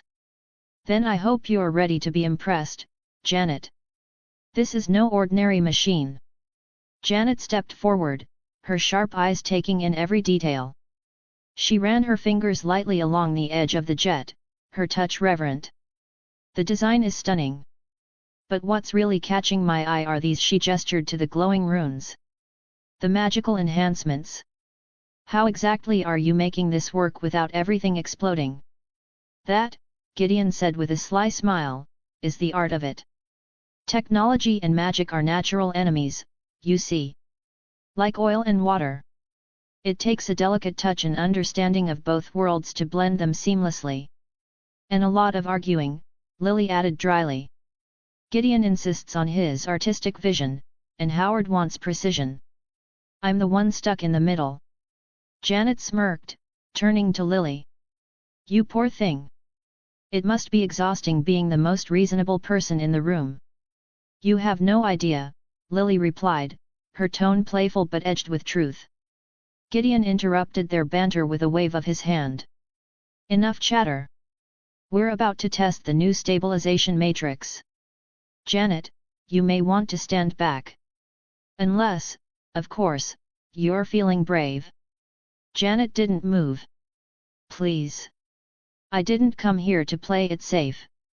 Gideon chuckled, clearly amused, and turned back to the controls. As he began the test, Janet leaned closer to Lily, her tone quieter but no less direct. So, about Hank. Lily hesitated, glancing at Gideon to make sure he was focused elsewhere. I've noticed, she admitted softly. The drinking, the temper. I wasn't sure if you wanted to talk about it. Janet sighed, her polished exterior cracking just a little. It's complicated. Hank's always been passionate. But lately, that passion's been eating him alive. I don't know how to help him anymore. Lily placed a hand on Janet's arm, her green eyes filled with understanding. You don't have to do it alone.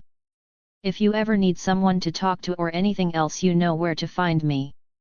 Janet gave her a small, grateful smile. Thank you, Lily. Before they could continue, the Quinjet hummed to life, its magical and technological components syncing together in a display of glowing light and gentle vibrations. Gideon turned to them, his expression triumphant. Ladies, behold, the future. Janet's breath caught for just a moment. It's incredible. Lily grinned. Welcome to the new world, Janet. Think you're ready to join us? Janet smiled, feeling a flicker of excitement and hope. Oh, I think I'll manage. The low hum of the Quinjet's magical stabilization matrix was interrupted as the door to the workshop swung open with a clang that echoed off the walls. Hank Pym strode in, his presence commanding yet off-putting, like a storm that couldn't help but tear through everything in its path. His once pristine suit jacket was rumpled and clung to his frame, the tie loosely hanging around his neck like an afterthought. His face was gaunt and pale, his eyes bloodshot and rimmed with dark circles, unmistakable signs of a hangover still taking its toll. There was no mistaking his mood. Impatience radiated from him like heat off a furnace. Janet, he barked, his voice sharp and unrelenting, cutting through the calm atmosphere of the workshop. Enough sightseeing.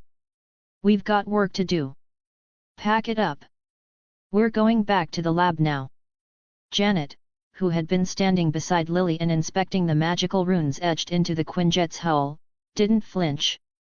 She took a slow breath, keeping her gaze on the ship as if Hank hadn't just walked in like an angry bull on a rampage.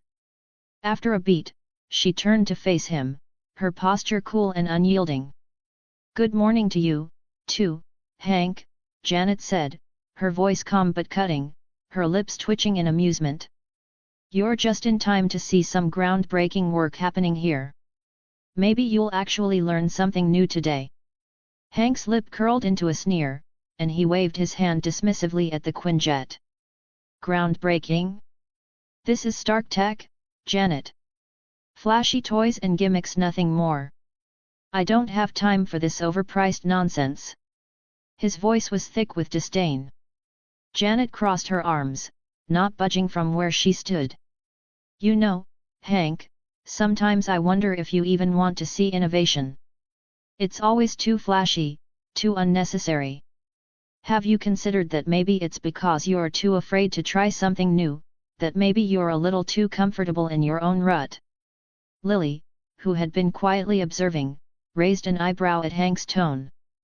Her eyes, normally warm, now flashed with subtle irritation as she stepped forward. "Flashy and unnecessary, is it? Funny, because this overpriced toy, as you call it, combines cutting-edge technology with magical advancements. You've seen the same thing with us, haven't you, Hank? Or does the idea of blending magic and science still elude you?" Gideon, who had been intently tracing his fingers over the glowing runes on the Quinjet's hull, looked up at Hank, his gaze sharp and filled with an air of quiet amusement. "Ah, Dr. Pym," he said, his voice smooth like honey and coated in sarcasm. "Always a pleasure to meet a man so confident in his ignorance. Please, enlighten us. What great feats of modern science do you bring to the table today?" Hank's eyes narrowed, his expression one of barely concealed disgust. "I'm not here for a debate, Grindelwald," he shot back, the name a clear jab, his tone venomous. "I've got real work to do, ones that actually matter. Janet, we leave in 10 minutes. I'm not saying it again." Janet's expression hardened, her eyes flashing as she squared her shoulders. She exhaled sharply, and then with a small smirk, she addressed him with ice in her voice. "You're not going to say it again? Fine. Let me say it once, I'm not leaving until I'm ready. And if you think you're dragging me back to the lab like some lab rat in your experiments, you're sorely mistaken." Hank's lip curled in contempt as he gestured dismissively at the Quinjet. "Groundbreaking, right? You really believe in this junk? This thing is going to fall apart the second it's off the ground. I don't have time for it." Janet stepped closer, her eyes flashing with a mixture of anger and disbelief. "That's rich, coming from the guy who almost blew up half his lab trying to stabilize a particle." "This isn't about the Quinjet, Hank," she shot back, her voice rising. "This is about you.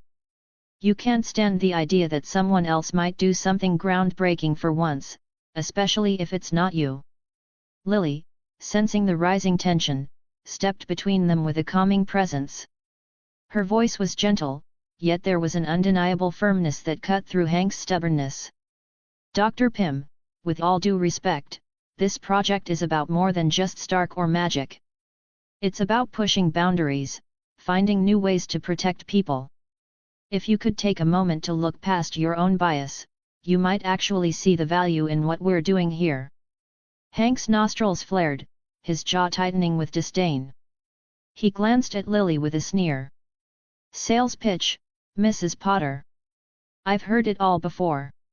"Janet," he practically spat her name, "I'll be in the car. You've got 10 minutes. If you're not there, I'm leaving without you."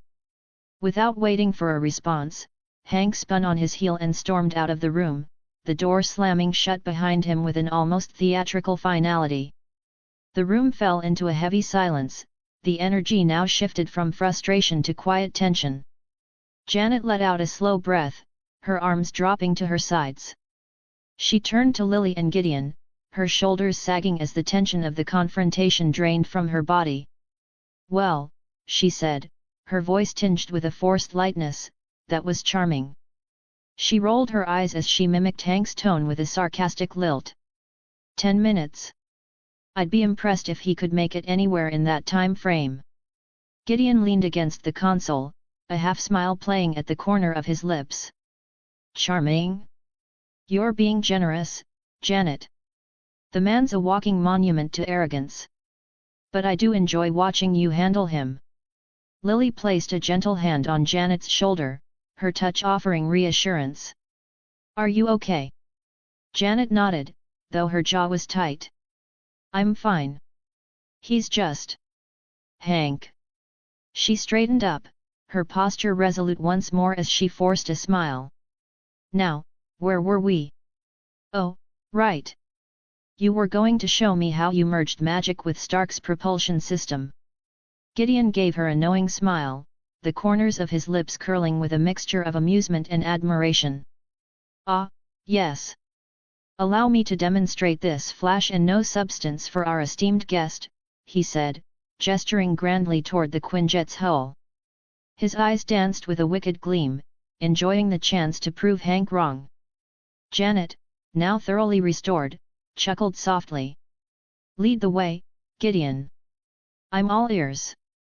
As they moved forward, the tension in the room evaporated, and the air buzzed with an exciting energy, one fueled by progress, innovation, and the spark of creative minds pushing boundaries. The soft hum of the Quinjet's magical stabilization matrix seemed to resonate with the energy in the room, a faint background to the flurry of activity as Janet and Gideon continued their work. They were absorbed in their task, their minds focused on the intricate blending of Stark's technology and magical theory, unaware of the figure that quietly entered the room. Harry stepped through the door, his eyes scanning the scene before him. There was something familiar in the chaos of the lab, a reminder of the countless hours he'd spent alongside Lily, Natasha, and the rest of his family building, learning, experimenting. But today, there was something different in the air. The weight of his next journey hung heavy on him, and for a moment, he considered just turning around and leaving without saying a word. After all, he had said his goodbyes to Natasha, Sirius, Rose, and even his dad. But no. Not without Lily. Not without Adler. God help him if he left without saying goodbye to the people who meant the most to him. Hey, Mom, Harry said, his voice cutting through the silence of the lab. Janet glanced up from her work, her face breaking into a small, knowing smile. Harry, she said, her tone light but with an underlying curiosity. What brings you here? I thought you were already out the door. Harry grinned, the mischievous twinkle in his eye betraying the anxiety simmering underneath. Yeah, well, I was going to leave, but then I realized I'd be in deep trouble with you if I didn't say goodbye. I'd rather face a Hydra base than leave without telling you. Lily's lips quirked upward in that familiar smile, the one she always wore when Harry managed to surprise her, even though it was rarely anything out of the ordinary. You're lucky, you know. If you hadn't come to say goodbye, I'd have hunted you down. Ah, well, I couldn't risk that, Harry teased, stepping further into the room. And I have something else to tell you, too. He hesitated, the words catching in his throat. Lily raised an eyebrow, sensing the change in his demeanor. What's going on, Harry? Harry took a breath, running a hand through his hair. I've got to head back to Camartage. There's a project I need to start, something I can't really explain right now. But I'll need Wang's help with it. His eyes flickered with a mixture of excitement and exasperation at the thought of Wang. Let's just say I love to prank him, and well, he doesn't exactly appreciate my sense of humor. Janet chuckled, her posture relaxing as she crossed her arms. Oh, I've seen you two in action before. It's like a master class in chaos and resentment. But why Camartage? What's this project about? I can't say, not yet, Harry answered quickly, his voice low and serious. But you know I wouldn't leave unless it was important. His gaze softened as he looked at Lily. I've already said goodbye to Natasha, Sirius, and Rose. Dad, too. But leaving without telling you and Adler goodbye? Not happening. Lily took a step toward him, her hands on her hips as she regarded him closely. What are you planning, Harry? I know you. You're not one to do anything without a good reason. You might not want to tell me, but I can sense that you're about to step into something big. Harry offered a sheepish grin, rubbing the back of his neck. I swear, Mom, sometimes you read me like a book. His tone softened as he continued, his voice quieter now. I'm not going to be gone forever. Just a little while. But I'll miss you. A lot. Lily's expression softened, her gaze warm with understanding. I'll miss you too, Harry. But you have to do what you think is right. Just promise me you won't get yourself into too much trouble. She stepped forward, pulling him into a brief but tight hug. Harry chuckled as he pulled away, already half embarrassed. Me? Trouble? Never. But there was a spark of mischief in his eyes that suggested he might be lying. Before Lily could respond, the sound of footsteps approaching interrupted them. Adler entered the lab, his familiar presence filling the room with a comforting air of wisdom. He gave Harry a knowing look, his eyes twinkling behind his glasses. Ah, Harry. Off again, are you? Adler's voice was rich with affection, but there was an undercurrent of something deeper, something almost fatherly. I suppose I should have known you'd be slipping off without so much as a proper goodbye. He offered a smile, but it was tinged with a hint of sadness. Harry grinned sheepishly. You know me too well, Adler.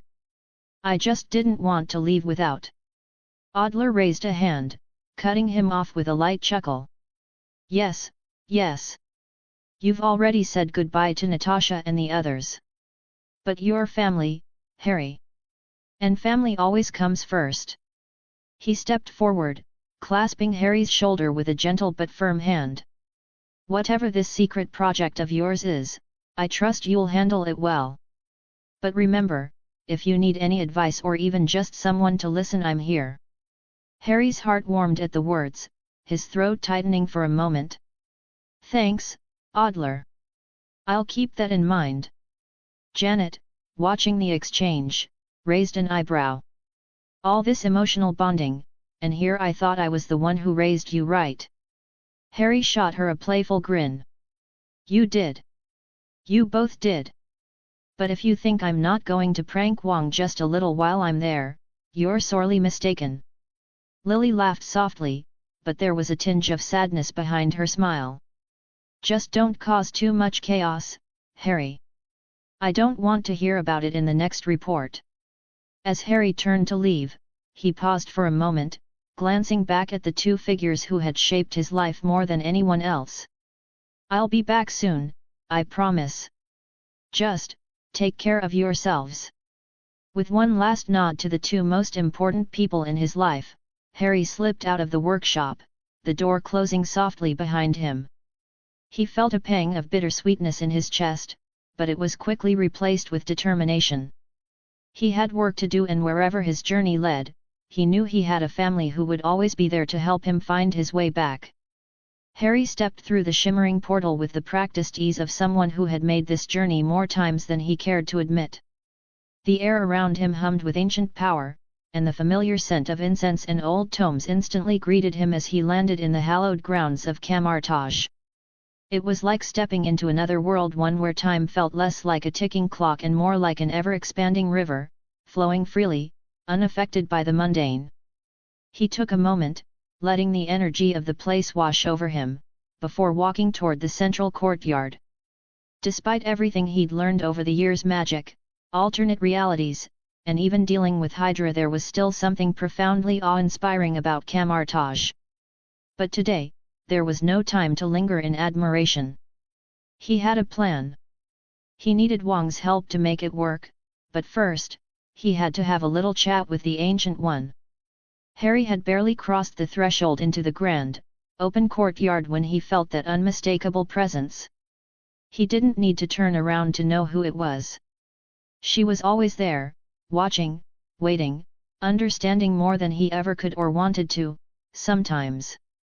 The Ancient One stood at the far end of the courtyard, her back straight, a serene expression on her face. Her robes billowed slightly in the breeze, and her pale, ageless face looked almost too perfect to belong to someone who had seen as much as she had. She regarded Harry with those piercing eyes, the kind that seemed to look through him as much as at him, as though she was already a step ahead in the conversation. "Harry Potter," she greeted, her voice carrying the weight of centuries without a hint of strain. It was as though every word she spoke was infused with the timeless wisdom she had accumulated. "It's been some time since I last saw you. How are you faring with your latest endeavor?" Harry grinned, though it was the kind of grin that betrayed a little discomfort. "Oh, you know me. Can't stay out of trouble for long. I was just off dealing with some Hydra shenanigans. Nothing too dangerous, just a young Tony Stark getting into some rather sticky situations. You'd be surprised how easy it is to ruin a Stark's life with a little well-placed manipulation." The Ancient One's lips quirked in a ghost of a smile, the faintest hint of amusement touching her eyes. "Ah, yes. A 16-year-old Tony Stark and his tendency to attract trouble. I suppose I should have known you were involved." Her gaze turned thoughtful, as though she was tracing the threads of time that connected him to the situation. "I trust you handled it well." "I've handled worse," Harry said casually, though his thoughts lingered on the peculiar intricacies of his latest encounter with Stark. "But enough about that. I'm here to talk about something a little more pressing." The Ancient One tilted her head ever so slightly, an almost imperceptible motion that spoke volumes. "I'm sure you are. And I imagine you've come to see Wong? He's in the library, as usual, buried in scrolls he'll never finish reading." "Right where I left him, I assume," Harry said with a knowing smirk. "I have a feeling Wong will be the key to what I need next." The Ancient One's gaze flickered with amusement, her smile broadening. "You forget, Harry, I know of your secret project long before you decided to bring it to Wong. In fact, I'm quite curious to see how this turns out." Harry raised an eyebrow, a little taken aback but not at all surprised. "You already know what it is?" "Of course you do. You're the Ancient One. You probably know what I'm going to have for lunch tomorrow too." She regarded him with that calm, knowing gaze, as though she was observing a particularly entertaining puzzle. "It's not the details that intrigue me, but the potential of what you're trying to accomplish. I believe you are on the cusp of something momentous, Harry. But, as you are well aware, these things never come easily." "I've never been one to shy away from a challenge," Harry said, though his tone had a hint of caution in it. The Ancient One wasn't one to throw around words like momentous lightly. "But you're right about one thing. I'm going to need Wong's help. I'd rather not face whatever it is I'm about to face alone." "Wise," she said, her voice steady and warm, but with a thread of underlying power. "But remember, even with Wong's aid, this path you are treading could lead you into unknown realms. Be careful where you step, Harry. Not all is as it seems." Harry nodded slowly, understanding the weight behind her words. "I'll keep that in mind. I'm not here to make a mess of things. I just want to get this right." He gave her a final glance, noting the ever-present glint of ancient wisdom in her eyes. "Thanks for the heads up." She smiled, her expression unreadable, before offering him a soft, almost imperceptible nod. "Good luck, Harry. You'll need it." With that, Harry turned and made his way toward the library, the air growing quieter as he walked deeper into the sanctum of Camartage. He couldn't help but feel that the Ancient One's words were still echoing in his head, lingering like a faint hum of caution. It wasn't the first time she'd given him advice that sounded like a warning wrapped in encouragement. He'd learned to listen to her, even if he didn't always heed her every word. As he entered the library, the familiar scent of aged parchment and incense filled his lungs, and he immediately spotted Wang sitting at one of the long tables, his hands buried in a pile of thick, dusty books. Wang was muttering to himself in that low, deliberate tone, his focus intense and unwavering. The mystical knowledge of the library was vast, and Wang was often its most ardent student. Still buried in the old stuff, Wang? Harry asked, his voice loud enough to break the intense silence that surrounded them. Wang looked up, eyes narrowing behind his glasses. The sharp, no-nonsense gaze was immediately at odds with the calm of the library, and Harry grinned, knowing that Wang wasn't in the mood for distractions. "You again, Potter," Wang said, his voice dry, though there was a hint of a smile tugging at the corners of his lips. "I assume you're not here to ask me for another magical favor, are you? I've already helped you with your last experiment if I recall correctly, it nearly set fire to half of Camartage." Harry put up his hands in mock surrender. "Hey, that was an accident. I didn't mean for the room to implode, it just happened." Wang's unimpressed look deepened, but there was no real anger behind it, just resignation, as though he had long since come to accept that Harry's magical mishaps were simply part of life. "Fine, fine. But what is it this time?" Wang asked, setting his books aside. "You look like you're up to something, and I know better than to let you run off without some explanation." Harry leaned against a nearby bookshelf, crossing his arms. "You could say that. I've been working on something, a project. I'm gonna need your help to finish it." Wang gave him an appraising look, the kind of look that suggested he wasn't sure whether Harry was about to get them both into trouble or if he was truly onto something important. "I don't know whether to be concerned or intrigued. But, considering who's asking, I suppose I'll bite." "What's the project?" Harry paused, letting the suspense hang in the air for just a beat longer before giving Wang a small, almost wicked grin. "Well, Wang, it's nothing small. But I'll say this, it's big enough that if it works, it could change everything." Wang didn't seem to buy the mystery for a second. "I don't know whether that's a good thing or a terrible thing, Potter. But, I suppose we'll find out soon enough, won't we?" "That's the idea," Harry said, nodding. "So, what do you say? Ready to help me make some magic happen?" Wang sighed, rubbing his temples as though preparing for another of Harry's chaotic plans. "Just try not to burn down the library this time, and maybe we can get to work." And just like that, the two of them were off, ready to dive into whatever big project Harry had up his sleeve, fully aware that the journey was likely to be as unpredictable as ever. Harry sat across from Wang in the quiet, dust-choked library of Camartage, his mind racing with excitement as he pulled a thick, weathered book from his bag. It wasn't just any old tome, it was the Marauder's Journal, an heirloom given to him on his last birthday by his father, James Potter, and Sirius Black. The leather cover was worn and soft, a testament to the many hands it had passed through over the years, but it still radiated with the energy of countless adventures and secrets. Wang, ever the skeptic, arched an eyebrow as Harry slid the journal across the table toward him. "What's this? Another one of your magical experiments, Potter?" Harry gave him a sly smile. "Well, it's a bit more than that. This is something I've been thinking about for a while, and I need your expertise to make it work. It's something my dad and Sirius worked on becoming Animagi." Wang raised an eyebrow, skepticism written all over his face. "Animagi?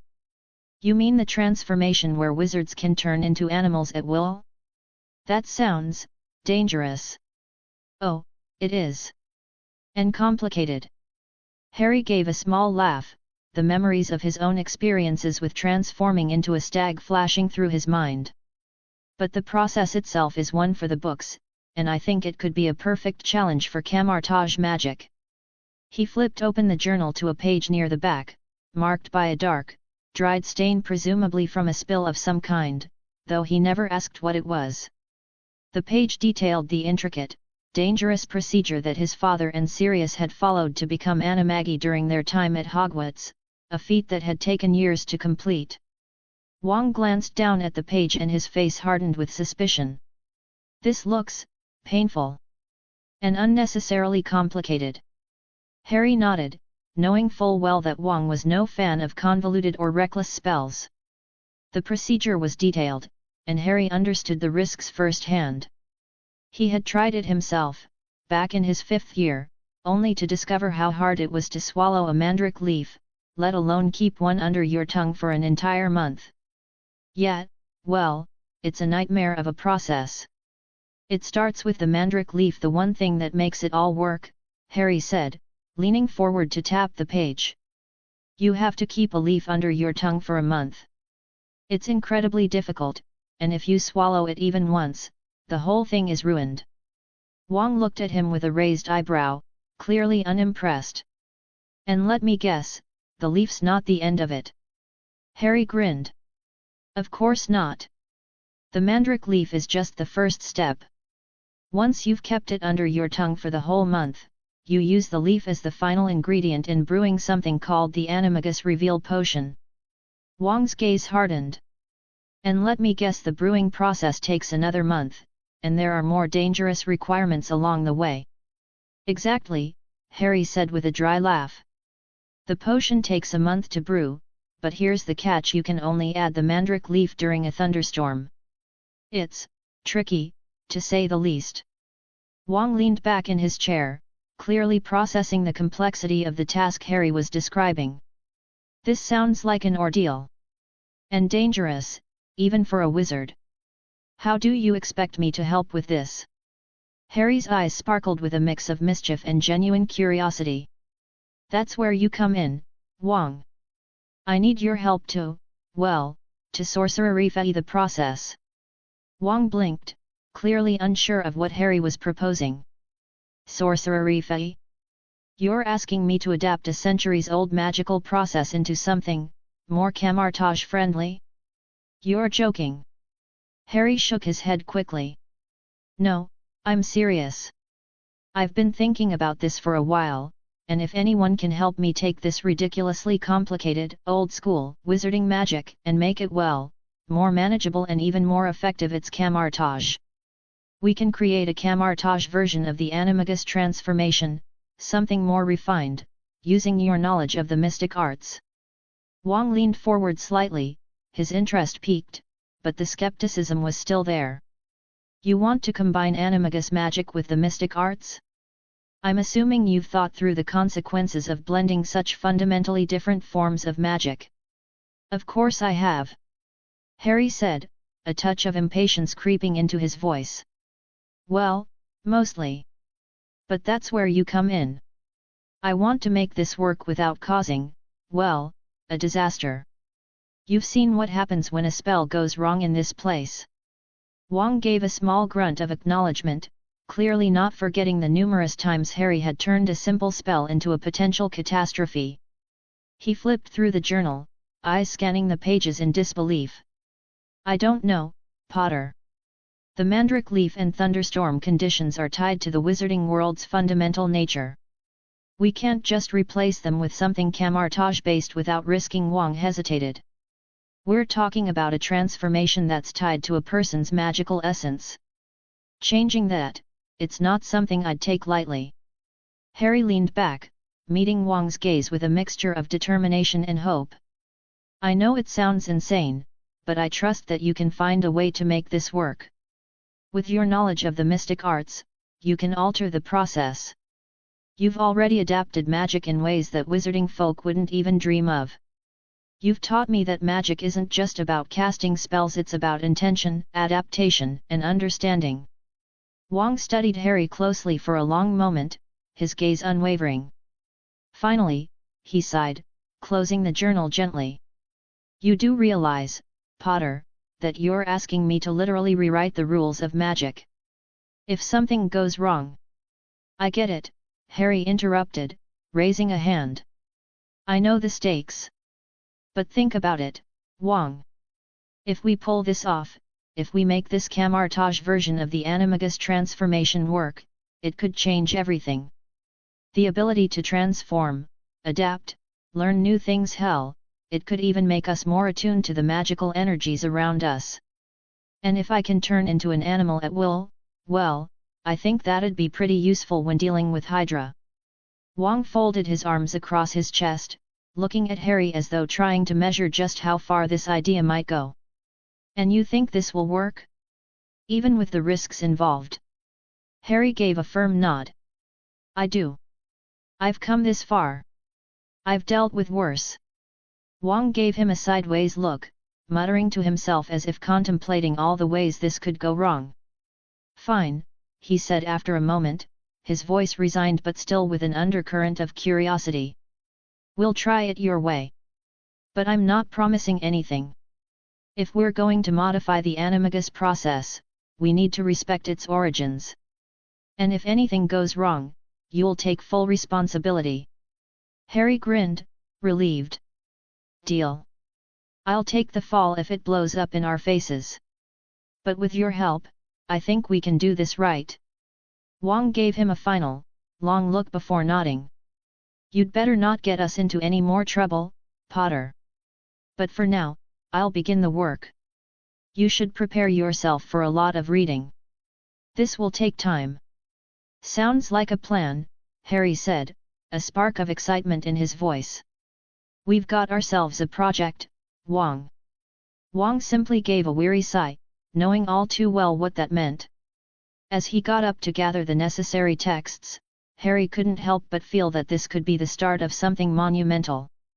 He was on the verge of something bigger than just turning into a stag. And with Wang's help, the mystical arts were about to unlock a new kind of magic, one that fused the ancient with the new. Huffs. Can't wait to hear from you. If you're passionate about fanfiction and love discussing stories, characters, and plot twists, then you're in the right place. I've created a Discord server dedicated to diving deep into the world of fanfiction, especially my own stories. Whether you're a reader, a writer, or just someone who enjoys a good tale, I welcome you to join us for lively discussions, feedback sessions, and maybe even some sneak peeks into upcoming chapters, along with artwork related to the stories. Let's nerd out together over our favorite fandoms and explore the endless possibilities of storytelling. https://discord.com/invite/hhhwrsb6wd. Can't wait to see you there. If you appreciate my work and want to support me, consider buying me a cup of coffee. Your support helps me keep writing and bringing more stories to you. You can do so via PayPal here. https://www.paypal.me/vikrantutker007 or through my Buy Me a Coffee page. https://www.bemeacoffee.com/vikard001s. Thank you for your support. Chapter 48, Chapter 47. The lab was a mess of half-finished calculations, blinking monitors, and piles of research notes strewn across Hank Pym's desk.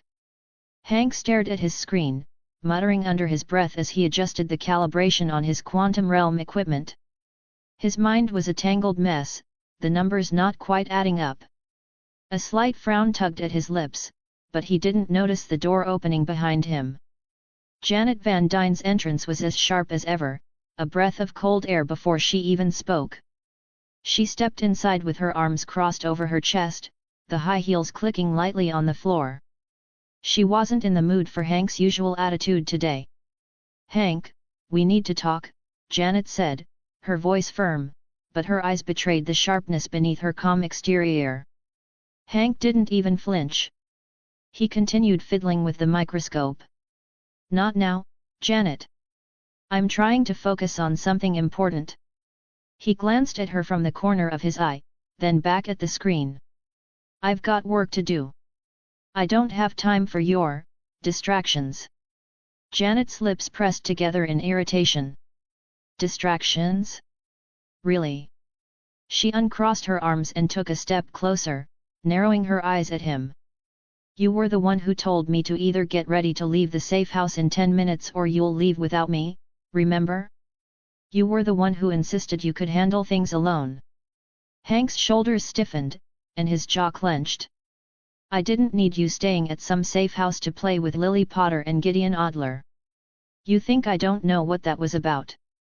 His voice was getting louder, and his temper was beginning to fray. And wanting to look at Howard Stark's toys? You're still hanging around with him after all these years? What is it with you two? Janet's eyes flashed with an incredulous glare, her voice cutting through the tension. You think Howard Stark was flirting with me? After all these years, Hank? She took a few deliberate steps forward, her anger boiling over. Howard wasn't even there. I was talking business with Lily and Adler. But you're too busy sulking and imagining things. Hank whipped around to face her, his hands balled into fists at his sides. I don't need to imagine anything, Janet. I've got a damn good reason to worry about you and Stark. You've got a lot of history together. I don't know what I was thinking leaving you two alone. That's the problem, Hank. Janet cut in sharply, taking another step closer. You never think. You think you can do everything on your own. You isolate yourself, and then you blame everyone else when things go wrong. She took a deep breath before her tone softened, though the frustration remained in her voice. You've been drowning yourself in alcohol, Hank. Do you even realize that? Do you remember what happened at the safe house last night? You got so drunk, you were slurring your words in front of the kids. Rose, Tonks, Aurora, they all saw you like that. Hank's face turned a shade of red that had nothing to do with his temper. His fists clenched tighter, and he felt his heart start to race. I'm trying to fix things, Janet, he growled, his voice low but laced with bitterness. I'm doing everything I can to get the quantum realm figured out. For us. For our family. And that's your problem, Hank. Janet shot back, her eyes narrowing as she stepped even closer. You think this obsession with the quantum realm is going to fix everything? It's not. You're tearing yourself apart, and I'm the one who has to pick up the pieces. She swallowed, her voice softening slightly, but there was no mistaking the hurt in her words. What happened to the man I married? The one who cared about more than just his work. Hank was silent for a moment, his breath heavy, as though he was struggling to hold back the frustration and guilt. His eyes shifted to the screen, but his thoughts were far from the data. Janet's words were sinking in, and they hurt more than he was willing to admit. But before he could respond, a soft knock at the door interrupted them. Everything okay in here? Hope's voice echoed through the room, a note of concern in her tone. At just 13, Hope had a maturity about her that made her both wise beyond her years and often more perceptive than she let on. She stepped into the room, eyeing both of them carefully. Hank froze, his anger evaporating in an instant. Janet's stiff posture softened. They both turned to face their daughter, who stood there, her brow furrowed in confusion, but her eyes were filled with concern. Hope had seen her parents argue before, but something about the tension in the room felt different. Hope crossed her arms, looking between her parents. Everything okay, she repeated, her voice quieter now, though her concern was evident. Janet let out a sigh, rubbing the back of her neck. Yeah, sweetie. Everything's fine. Your father and I just had a little disagreement, she said, offering a small but strained smile.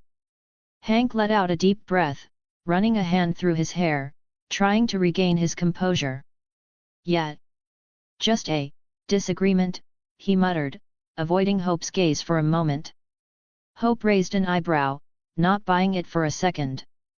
Her sharp eyes flicked from her mother to her father, but she didn't push further. Instead, she glanced at the quantum realm equipment Hank had been obsessively working on, her voice softening as she shifted the topic. I can see you're busy with this, she said, gesturing toward the equipment on the desk. But I thought maybe you could use a break. You haven't been yourself lately, Dad. Hank rubbed his temple, feeling the weight of his daughter's words. I know, Hope. I know. Janet stepped closer to him, her hand resting gently on his shoulder. We've all been under a lot of pressure, she said quietly, her voice full of understanding. But we can't let it drive us apart. Hope nodded slowly, her gaze steady as she met both of their eyes. Just don't forget that we're a family, she said softly. We're here for each other. Especially when things get tough.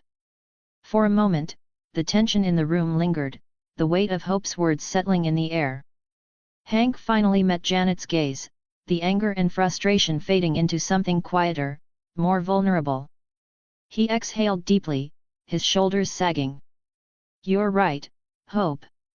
I've been off. I'll work on it. I promise. Janet's lips curved into a small, tired smile. We all will. Hope's face brightened just slightly, a small smile tugging at her lips. Good. Now, can we all get back to work before you two tear each other apart? She teased lightly, her voice a little more playful now. Hank let out a small chuckle, despite the tension. Janet rolled her eyes but smiled softly, her shoulders relaxing. For the first time in what felt like days, the storm in the lab had passed, at least for now. Wang set the Marauder's journal down with a deliberateness that screamed murderous patience. His expression was somewhere between "Are you serious right now? And I should have just stayed in the sanctum today." "Potter," he began, his tone a sharp blade wrapped in silk, "this journal reads like the fever dream of overconfident teenagers who had an unhealthy obsession with proving they were smarter than everyone else." Harry leaned back in his chair, the picture of self-satisfaction, arms folded behind his head. "You say that like it's a bad thing. My dad and Sirius weren't just overconfident teenagers, they were visionaries." Wang raised an eyebrow so high it practically touched his hairline. Visionaries who thought keeping a mandrake leaf under their tongues for a month was a good idea. His tone was pure, distilled sarcasm. "Sure, Potter. Let's call it visionary. Most people would call it gross." "Gross? No, Wang, bold." Harry grinned. "Desperate times call for desperate measures. Isn't that how you learn to make tea without setting the kettle on fire?" Wang's expression didn't so much as twitch. "Careful, Potter. That tongue of yours is getting dangerously close to being cursed into silence." Harry raised his hands in mock surrender. All right. No need to get all sanctimonious on me. Let's get to work." Wang pinched the bridge of his nose, muttering something that sounded suspiciously like, "I don't get paid enough for this," before picking up the journal again. He flipped through the dog-eared pages with a mixture of disdain and begrudging respect. "This mandrake leaf nonsense," Wang said, his voice clipped, "is supposed to attune the wizard's magical core. And the logic here is... It's not just symbolic," Harry explained, leaning forward. "Over the month, the leaf becomes a sort of magical antenna, attuned to your core. It's a key part of the process." Wang tapped his fingers against the table. "Primitive. Inefficient. Camartage has focus crystals that could achieve the same effect in days without the risk of you swallowing a piece of vegetation in your sleep." Harry blinked, momentarily stunned. "Wait, seriously? You can do that?" Wang shot him a flat look. "Did you think all we do here is spin shiny orange portals?" "Okay, fair point," Harry admitted. "So, we swap out the leaf for one of your fancy crystals. What about the thunderstorm? That's kind of non-negotiable." Wang turned to the potion recipe, eyeing the scribbled notes in the margins like they personally offended him. "You're relying on a thunderstorm for what raw energy?" Harry nodded, tapping the page. "The storm provides a natural surge of magical power to bind the transformation to the wizard's core. Without it, the potion's useless." Wang snorted. "Amateurs. At Camartage, we've been harnessing celestial events for centuries. A solar convergence could provide more controlled energy than a chaotic thunderstorm." Harry's eyes lit up. "See, this is why I came to you. Wizards are all about tradition. You mystic arts folks know how to innovate. Flattery will get you nowhere, Potter, Wang replied dryly, though there was a glimmer of amusement in his eyes. Now, the real problem is the transformation itself. Your father and his friends relied on what did they call it, raw willpower and instinct. Harry shrugged. Pretty much. Once the potion's taken, you're thrown into the deep end. You have to wrestle with your inner animal until you come out on top. Wrestle with it, Wang repeated, his tone dripping with disdain. Like cavemen beating rocks together. No wonder so many wizards failed. At Camartage, we teach focus and harmony.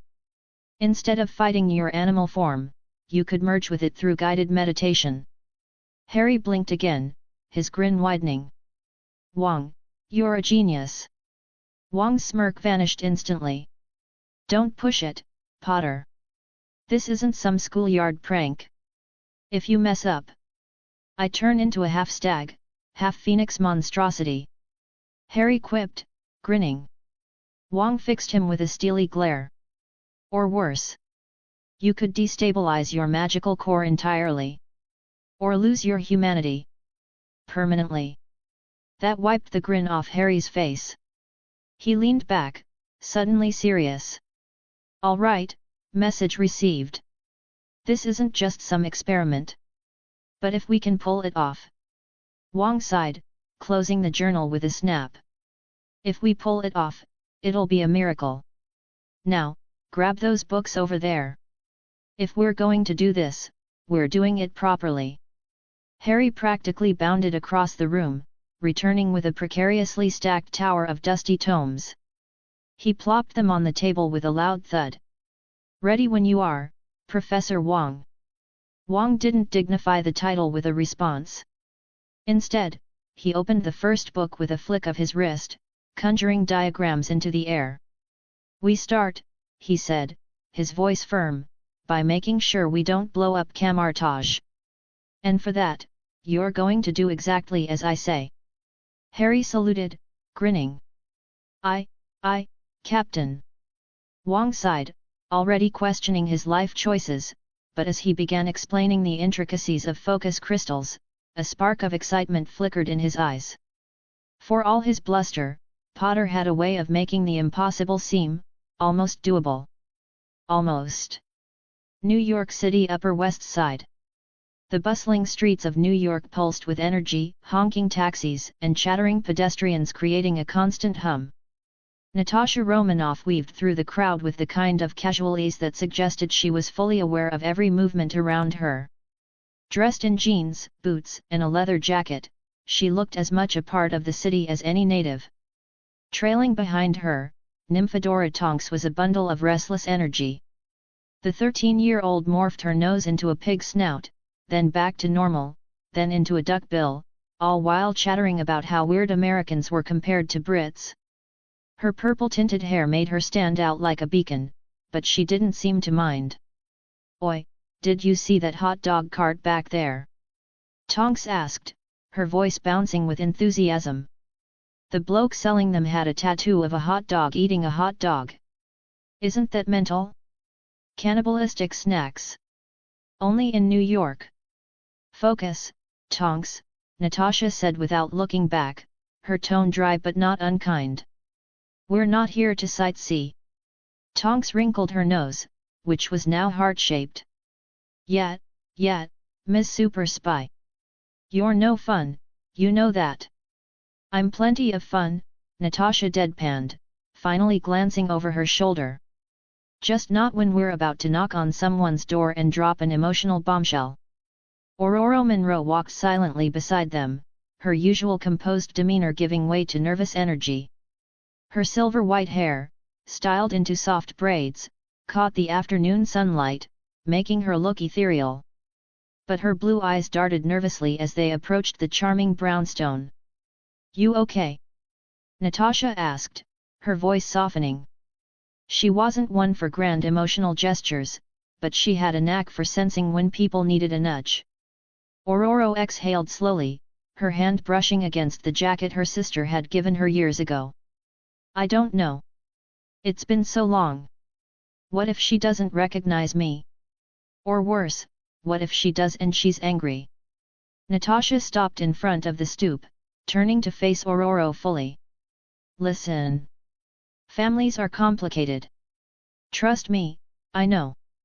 But you've survived things most people can't even imagine. This? It's going to be hard, but it's not impossible. Yet. Tonks chimed in, bounding up a step. And if she's anything like you, she's probably super cool and rocking amazing hair jeans. Besides, you've got us as backup. I'll charm the pants off her. Metaphorically, of course. Ororo couldn't help but laugh, a soft, melodic sound. She nodded, her confidence returning. Thank you, both of you. Natasha smirked. Don't mention it. She gestured to the door. Now, go knock before Tonks decides to prank the mailbox. I would never. Tonks said, gasping dramatically. Okay, maybe once. Ororo stepped forward, her hand trembling as she pressed the doorbell. The faint chime echoed inside. Moments later, the door swung open to reveal Vivian Monroe, her older sister. Vivian was taller, her thick curls tied into a loose bun. She had a quiet, understated beauty, and her warm brown eyes immediately landed on Ororo. For a moment, Vivian froze. Her mouth opened as though she wanted to speak, but no words came out. Finally, she whispered, Ororo. Ororo nodded, her voice barely audible. Hi, Vivian. Vivian's hand flew to her mouth as tears welled in her eyes. I thought you were dead. She stepped forward, her voice breaking. Oh my god, I thought I lost you forever. Ororo found herself pulled into a tight hug, Vivian's arms strong and trembling. The younger Monroe broke into tears as well, her hands clutching her sister like she might disappear again. I'm so sorry, Ororo said through her tears. I didn't know how to find you. I thought you might hate me. Hate you. Vivian pulled back, cupping Ororo's face. Never. I missed you every single day. You're my sister, Ororo. Nothing could ever change that. A small voice piped up from behind Vivian. Mommy? Who's that? Vivian turned, wiping her tears quickly. Evan, sweetheart, come here. A little boy peeked out, his wide eyes full of curiosity. He had his mother's curls and his father's sharp features. This, Vivian said, crouching to his level, is your Aunt Ororo. Evan tilted his head, his face lighting up with excitement. Auntie? You have cool hair. Like a superhero. Ororo laughed, crouching down to meet him. Thank you, Evan. And yes, I suppose I am your aunt. Tonks, not one to miss a moment, crouched down next to them and morphed her nose into a lion's snout. And I'm her friend Tonks. Cool, hey. Evan gasped. Whoa.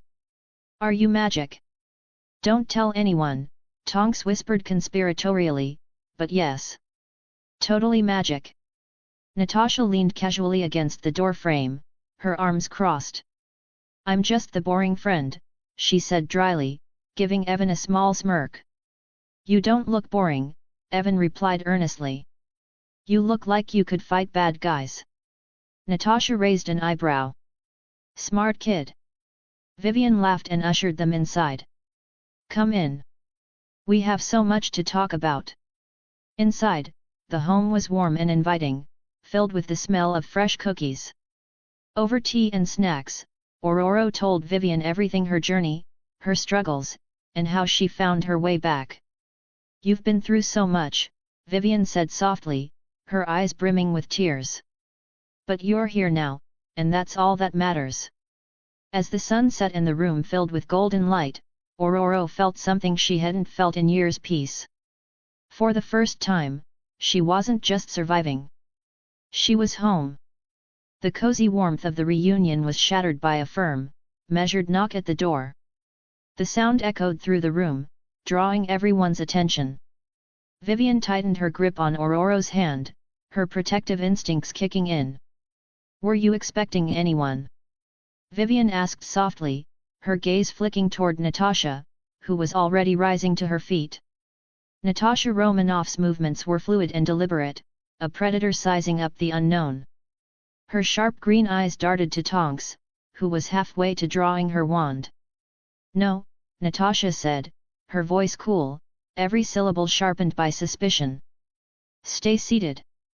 I'll handle this." Aurora frowned, a faint breeze brushing against her silver hair as her unease manifested. "Natasha, is something wrong?" Natasha glanced back, her lips pressing into a tight line. "We'll find out soon enough." She moved to the door with purpose, glancing through the peephole. Her body visibly tensed, though her expression remained unreadable.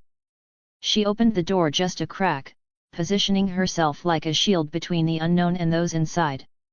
Outside stood a man in a wheelchair, his calm yet intense gaze meeting Natasha's without hesitation. Beside him stood a man tall and broad-shouldered, his posture awkward but non-threatening.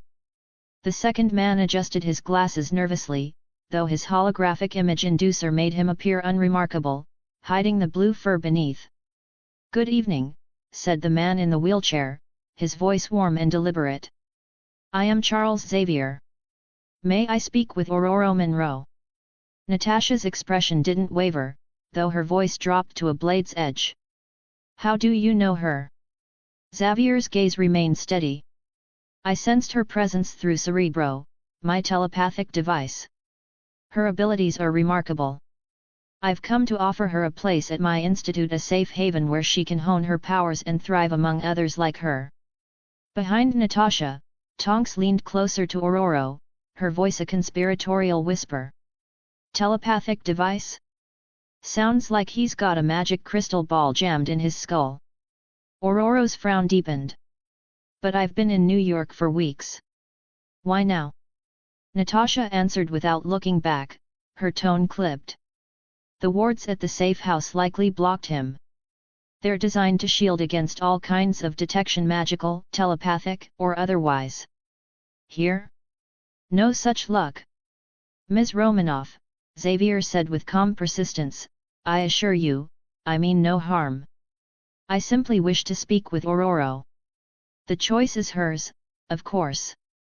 Natasha stepped fully into the doorway, crossing her arms and effectively barring their entrance. "Help her with what, exactly? Because she seems to be doing fine without you." Hank McCoy stepped forward, adjusting his hologram with an awkward flick of his wrist. "With all due respect, Ms. Romanoff, our offer isn't about implying she can't handle herself. It's about providing a supportive environment she might not find elsewhere." "Supportive environment?" Natasha repeated, her tone dripping with skepticism. "Right. And you thought ambushing her at someone else's door was the best way to introduce yourselves?" Vivian, now standing behind Aurora, folded her arms and looked between the strangers and her sister. "Do you know them?" she asked, her tone laced with suspicion.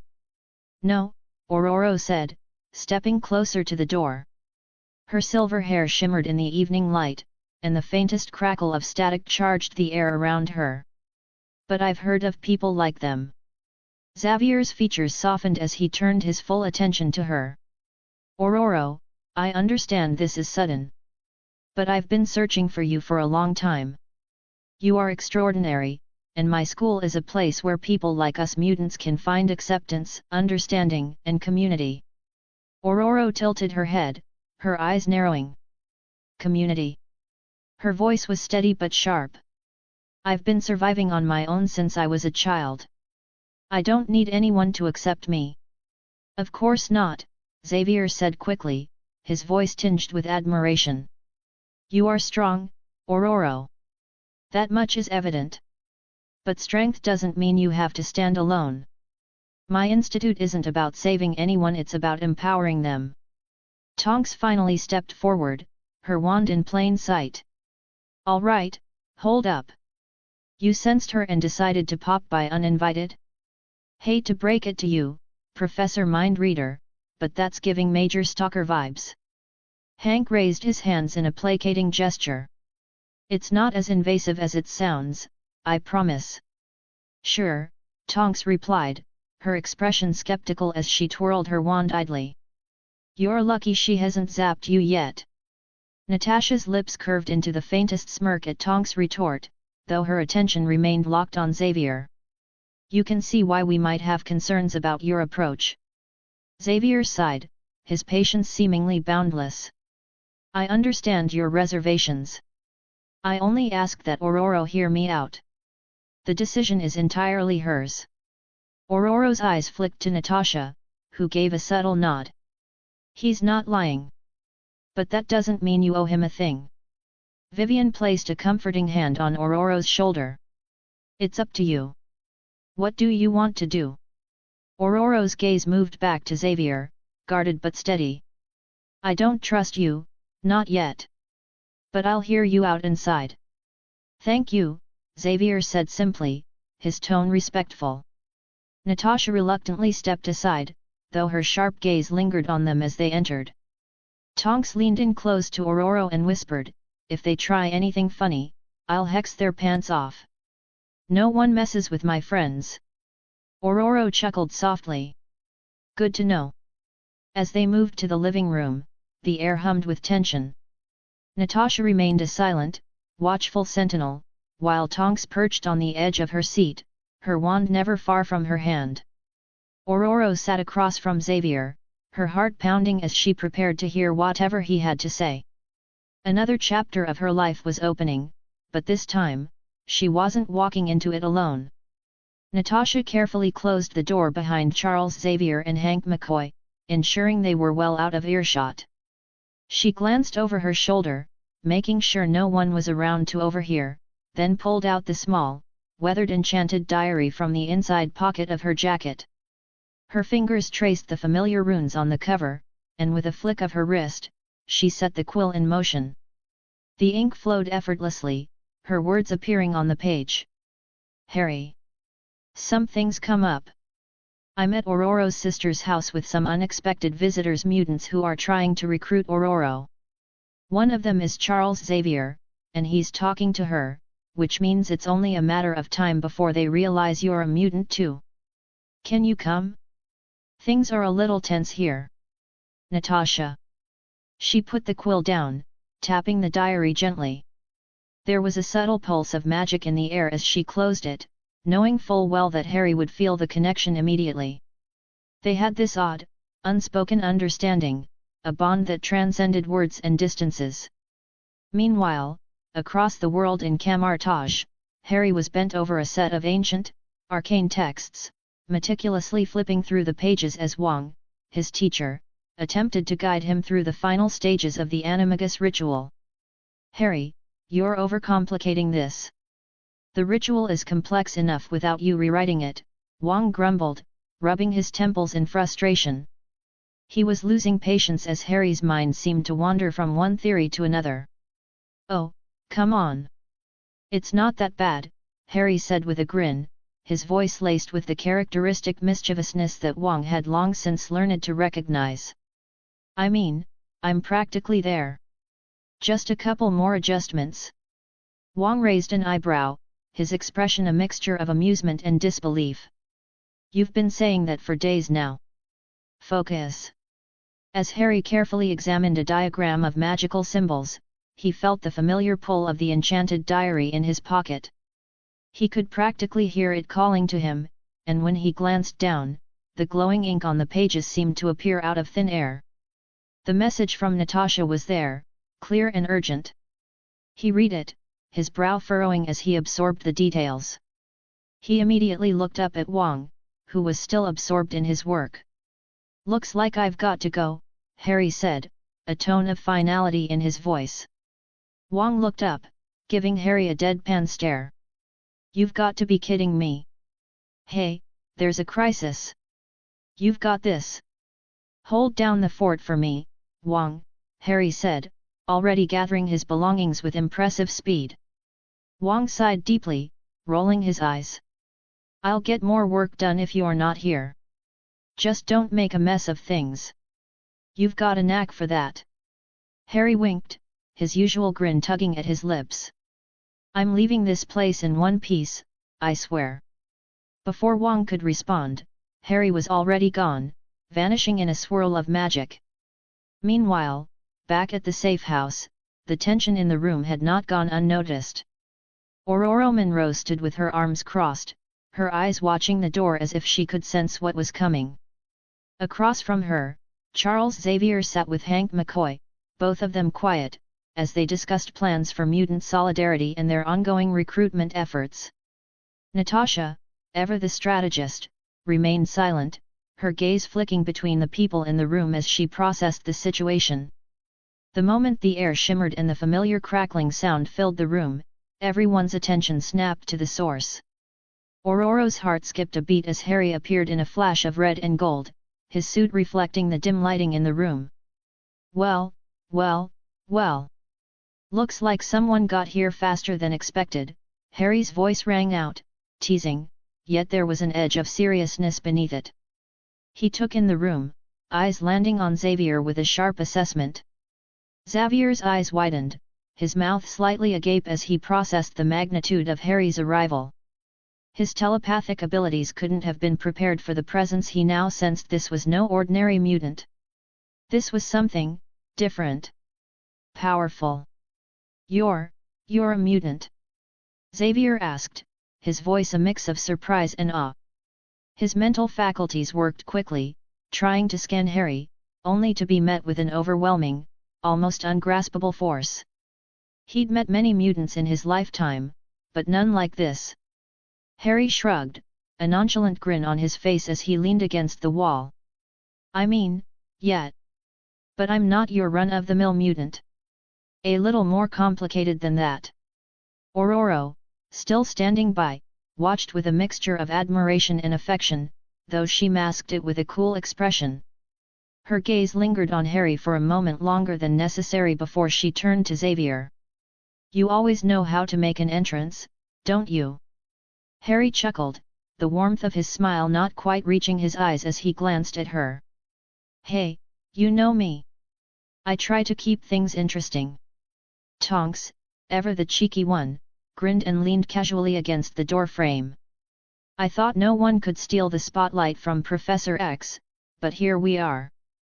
Harry, you're officially the most powerful one in the room. Harry gave Tonks a wink. Hey, I'm just here to keep things running smoothly. You know, as usual. Xavier, still recovering from the initial shock of Harry's presence, adjusted his posture and spoke again, trying to regain some semblance of control. I didn't sense your powers.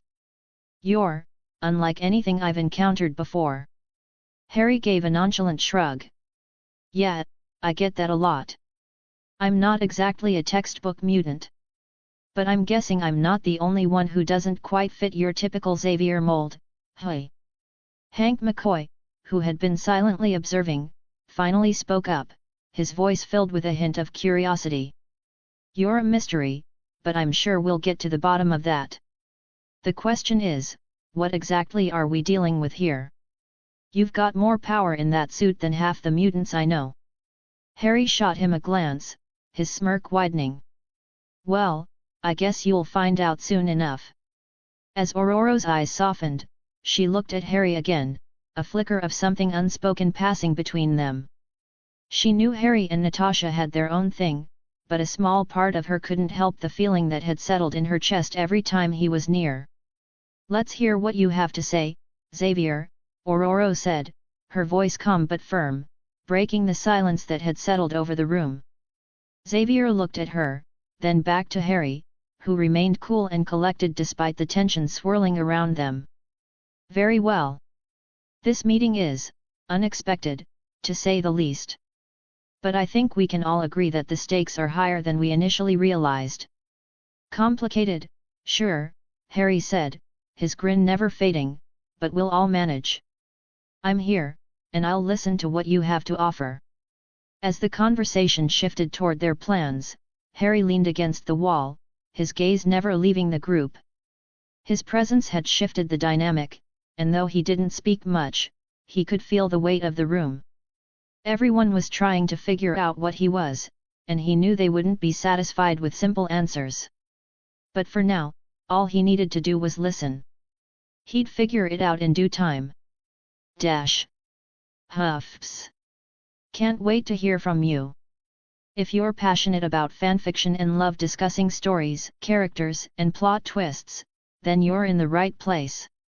I've created a Discord server dedicated to diving deep into the world of fanfiction, especially my own stories.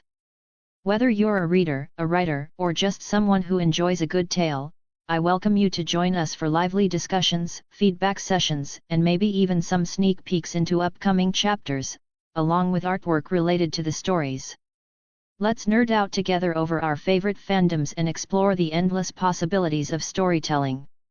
https://discord.com/invite/hhhwrsb6wd. Can't wait to see you there. If you appreciate my work and want to support me, consider buying me a cup of coffee. Your support helps me keep writing and bringing more stories to you. You can do so via PayPal here. https://www.paypal.me/vikrantutker007 or through my Buy Me a Coffee page. https://www.bemeacoffee.com/vikird001s. Thank you for your support.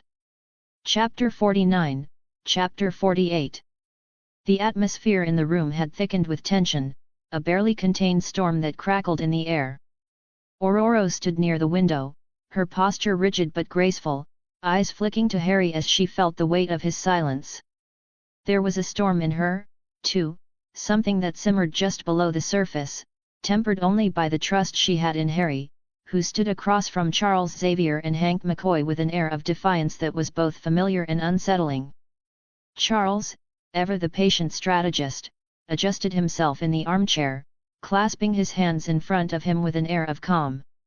He let out a long breath, attempting to project a sense of authority, yet there was an underlying weariness in his eyes. This conversation wasn't going the way he'd hoped. "Harry," Charles said, his voice warm but heavy with the weight of unspoken things, "I understand that your abilities are immense. And I recognize the burden that places on you. But that's why I'm extending this invitation. We offer a safe space, a place where you can refine your powers, not just survive but thrive. With our guidance, you could achieve things that are beyond even your current understanding." Ororo shifted slightly at his words, her gaze flicking between Harry and the man she had worked with for years. The hopeful look in Xavier's eyes, the same one she had seen when he recruited her, made her uneasy. She knew what people like Charles Xavier were capable of. Their visions were grand, but sometimes, it didn't account for the weight of the individual's journey. Ororo had learned that the hard way. Harry tilted his head slightly, his eyes narrowing as he studied Xavier. His lips twitched into a sardonic smile. "You make it sound all very idealistic, Xavier. Like some sort of come join the team and learn how to use your powers pitch. But the thing is..." He took a slow step forward, the room seeming to shrink under the weight of his gaze. "You're asking me to join something without knowing the first thing about me. And don't think I didn't notice your little probe." Xavier blinked, taken aback for a second. "What?" he began, but the question was lost as he suddenly became acutely aware of the subtle but deliberate pressure against his mind. It was like being brushed by the wing of a bird, only for the bird to turn into a thunderstorm. Harry's voice dropped, his tone hard now. "You tried to probe my mind, didn't you? I felt it the moment you made your move. You can't hide that from me, Charles." Harry's expression shifted from bemusement to something colder, sharper. "Don't get me wrong, I get it. You're trying to understand who I am, trying to make sure I'm not a threat. But there are lines. You don't just waltz into someone's mind without permission." The room froze. Even Ororo, who had known Harry for years, took a step back, her breath hitching as she registered the sudden change in the air. Natasha, ever the sharp observer, felt her hand inch toward her holster, her eyes narrowing on Xavier, who was now uncomfortably still. "Tonks," her face a mix of surprise and fascination, leaned forward slightly, her hands fidgeting at her sides. Xavier. Natasha's voice was low, her tone dangerous, like a panther waiting to pounce. You can't just do that. Tonks, wide-eyed and still adjusting to the tension, piped up, her voice almost in awe. That was intense, she said, a touch of disbelief in her tone. I didn't think anyone could actually shut down Xavier. That was, like, next level. Xavier's face paled, his usual composure cracking under the weight of Harry's words. He attempted to probe Harry again, but it was like running into a brick wall. He pushed harder, mentally straining, but it was futile. Harry's mind was a fortress, unyielding, impenetrable. And it wasn't just the barrier that hit Xavier, it was the intensity behind it. He could feel the sharp edge of Harry's anger, his frustration, and the deep-seated mistrust that burned just beneath the surface. Xavier quickly withdrew, eyes wide as he realized his mistake. I wasn't trying to invade your privacy, Harry, Xavier stammered, his voice faltering slightly as he mentally regrouped. I thought. You thought wrong, Harry interjected, his voice cold but not unkind. If you want to talk to me, you'll do it the old-fashioned way. With words, not mental gymnastics. His tone was sharp, but there was something beneath it, a weariness that was just as much about protecting himself as it was about his anger at the intrusion. Aurora stepped forward then, her voice quieter but filled with authority. Charles, she began, her tone steady, you should have known better than to assume you could just read someone's mind. Harry's not like the others you've encountered. His defenses aren't something you can easily break through. Xavier, clearly flustered and ashamed, nodded slowly, his face softening with regret. I apologize, Harry. I should have respected your boundaries. That was a mistake. The room was thick with unease. Even Natasha's posture relaxed just slightly, though she still regarded Xavier with suspicion. Tonks, ever the curious one, stood straighter, her mind clearly racing as she processed the events. But it was Aurora who broke the silence with a small but meaningful smile, her gaze softening toward Harry. I'm glad to see that you are looking out for the both of us, Harry. It's heartwarming. Before anyone could add anything more, the door creaked open. Vivian, Aurora's older sister, stood in the doorway, her presence immediately calming the room. Her sharp eyes took in the scene in front of her, a silent understanding passing between her and Aurora. This conversation's over for now, Vivian said, her voice calm but firm, her gaze settling on Xavier. You've interrupted a reunion I was hoping to have with my sister, and I'm afraid I'll have to ask you to leave. Xavier and Hank shared a glance, both of them taken aback by the sudden shift in tone. Hank, ever the gentleman, stood first, offering a polite smile to the group. Of course, Mrs. Daniels, he said, his voice apologetic. We didn't mean to intrude. Vivian's eyes remained focused on Xavier as she gave a stiff nod, her gaze unwavering. You've done enough for one day, she said, before turning to Aurora with a softer expression. If you need anything, you know where to find me. Aurora nodded quietly, her gaze soft but distant, as if she was still processing the tension of the moment. She didn't speak again, not wanting to add anything further to the storm that had already passed. Xavier stood with a sigh, his face still flushed with embarrassment.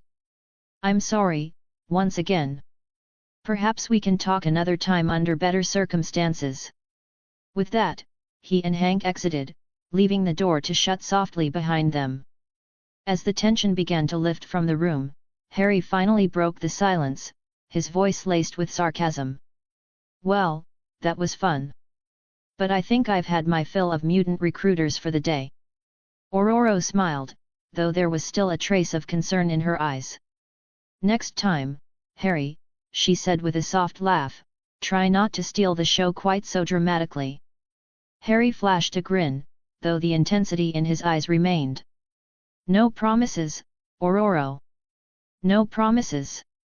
As the door clicked shut behind Xavier and Hank, the weight of the tense conversation slowly began to lift from the room. The silence that followed was thick with unspoken thoughts, but it was broken by Aurora's soft voice, gentle yet firm. She turned to her sister, Vivian, who stood silently by the door, a hand still resting lightly on the frame.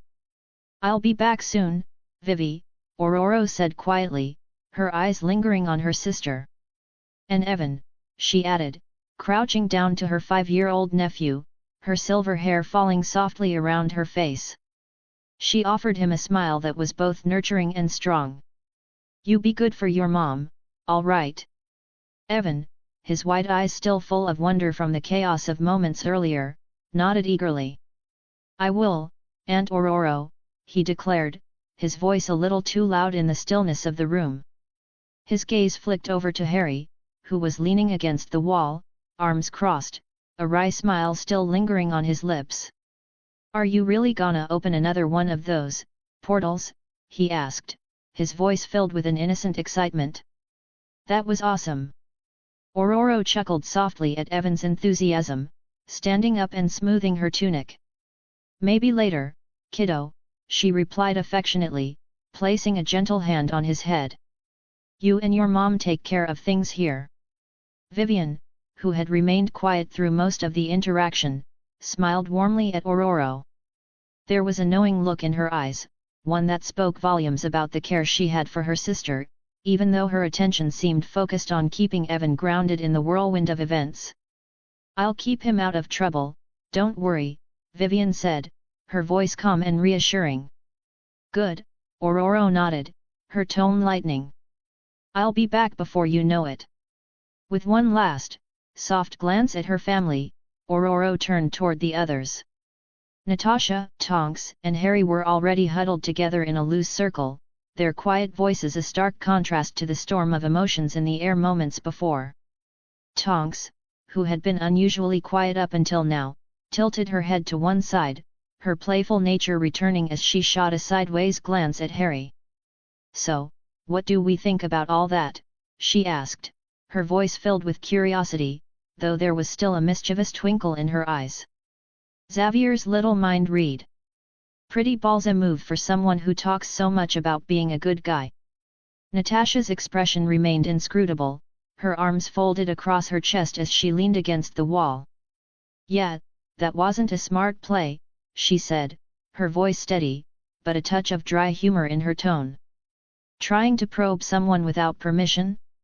That's asking for trouble." Her eyes met Harry's, her expression sharpening. "What do you think? Should we be telling Fury about this? He's not gonna be happy with how that went down."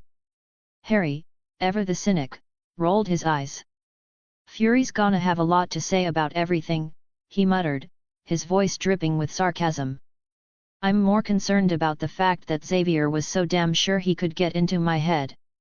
He pushed off the wall, pacing slightly, his thoughts still spinning. "I don't trust someone who thinks they can just waltz in and play around with people's minds. That's not how things work with me." Tonks let out a small snort of laughter, her eyes lighting up with mischief.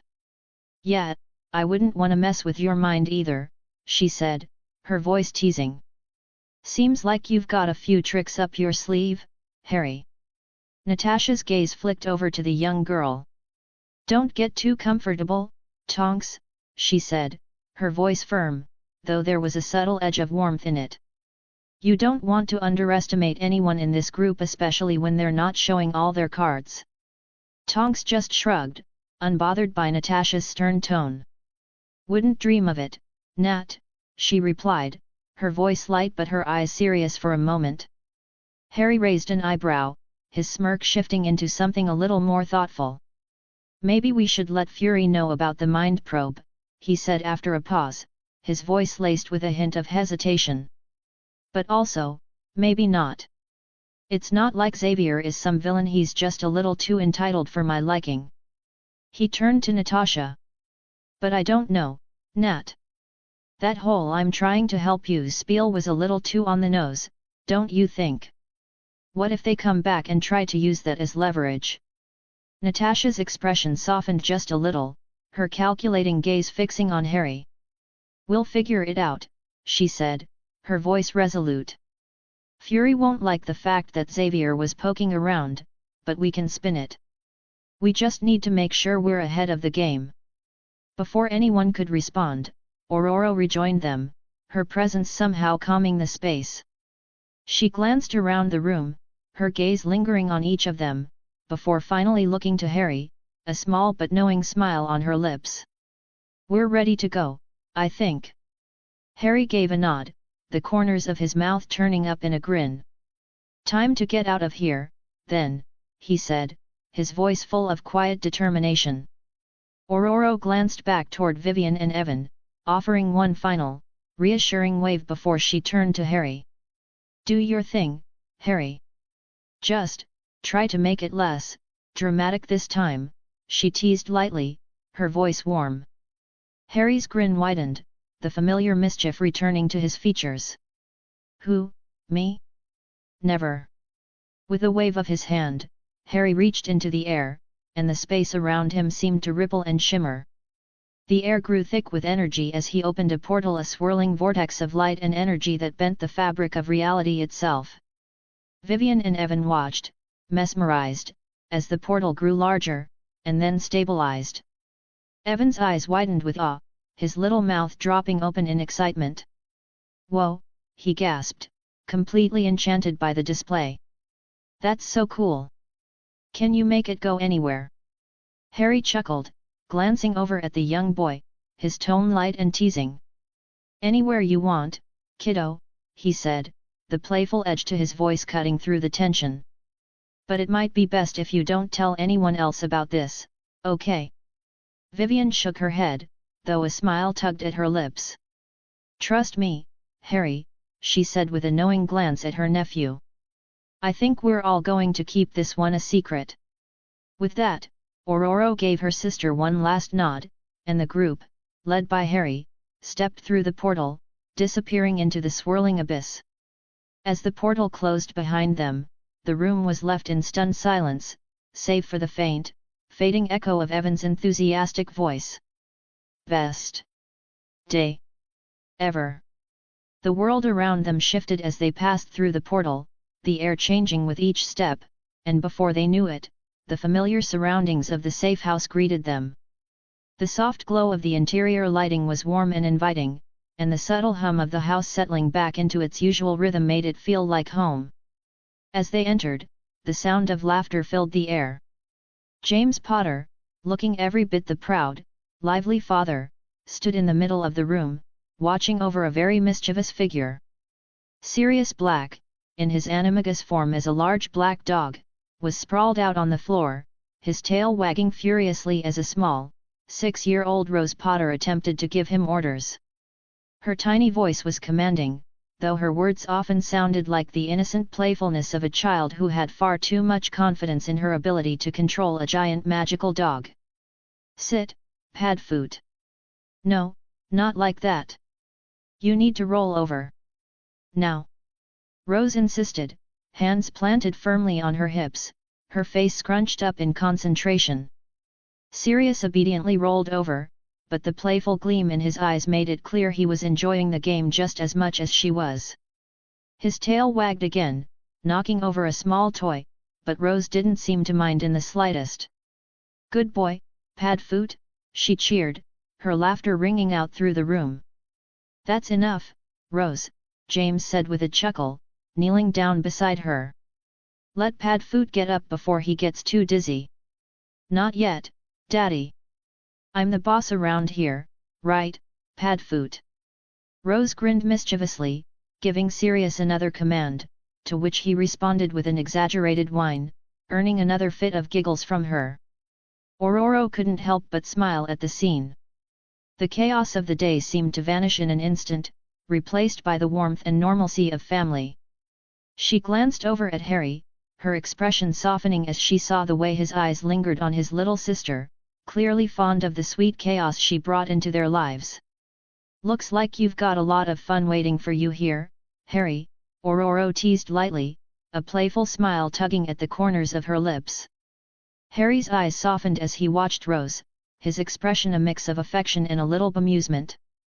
"Yeah," he replied with a grin, "you could say that."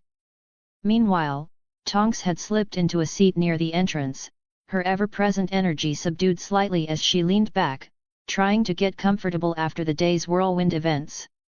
She glanced at the scene before her, and then looked to Natasha, who was already heading toward the door, her expression as serious as ever. "Well, since we're all here," Tonks began, addressing the group, "guess I can fill everyone in on what happened." She leaned forward, her face more serious now. "So, we go to Ororo's sister's place, right? Just thinking we'll be able to chill for a bit, maybe get some downtime and reunite with her family."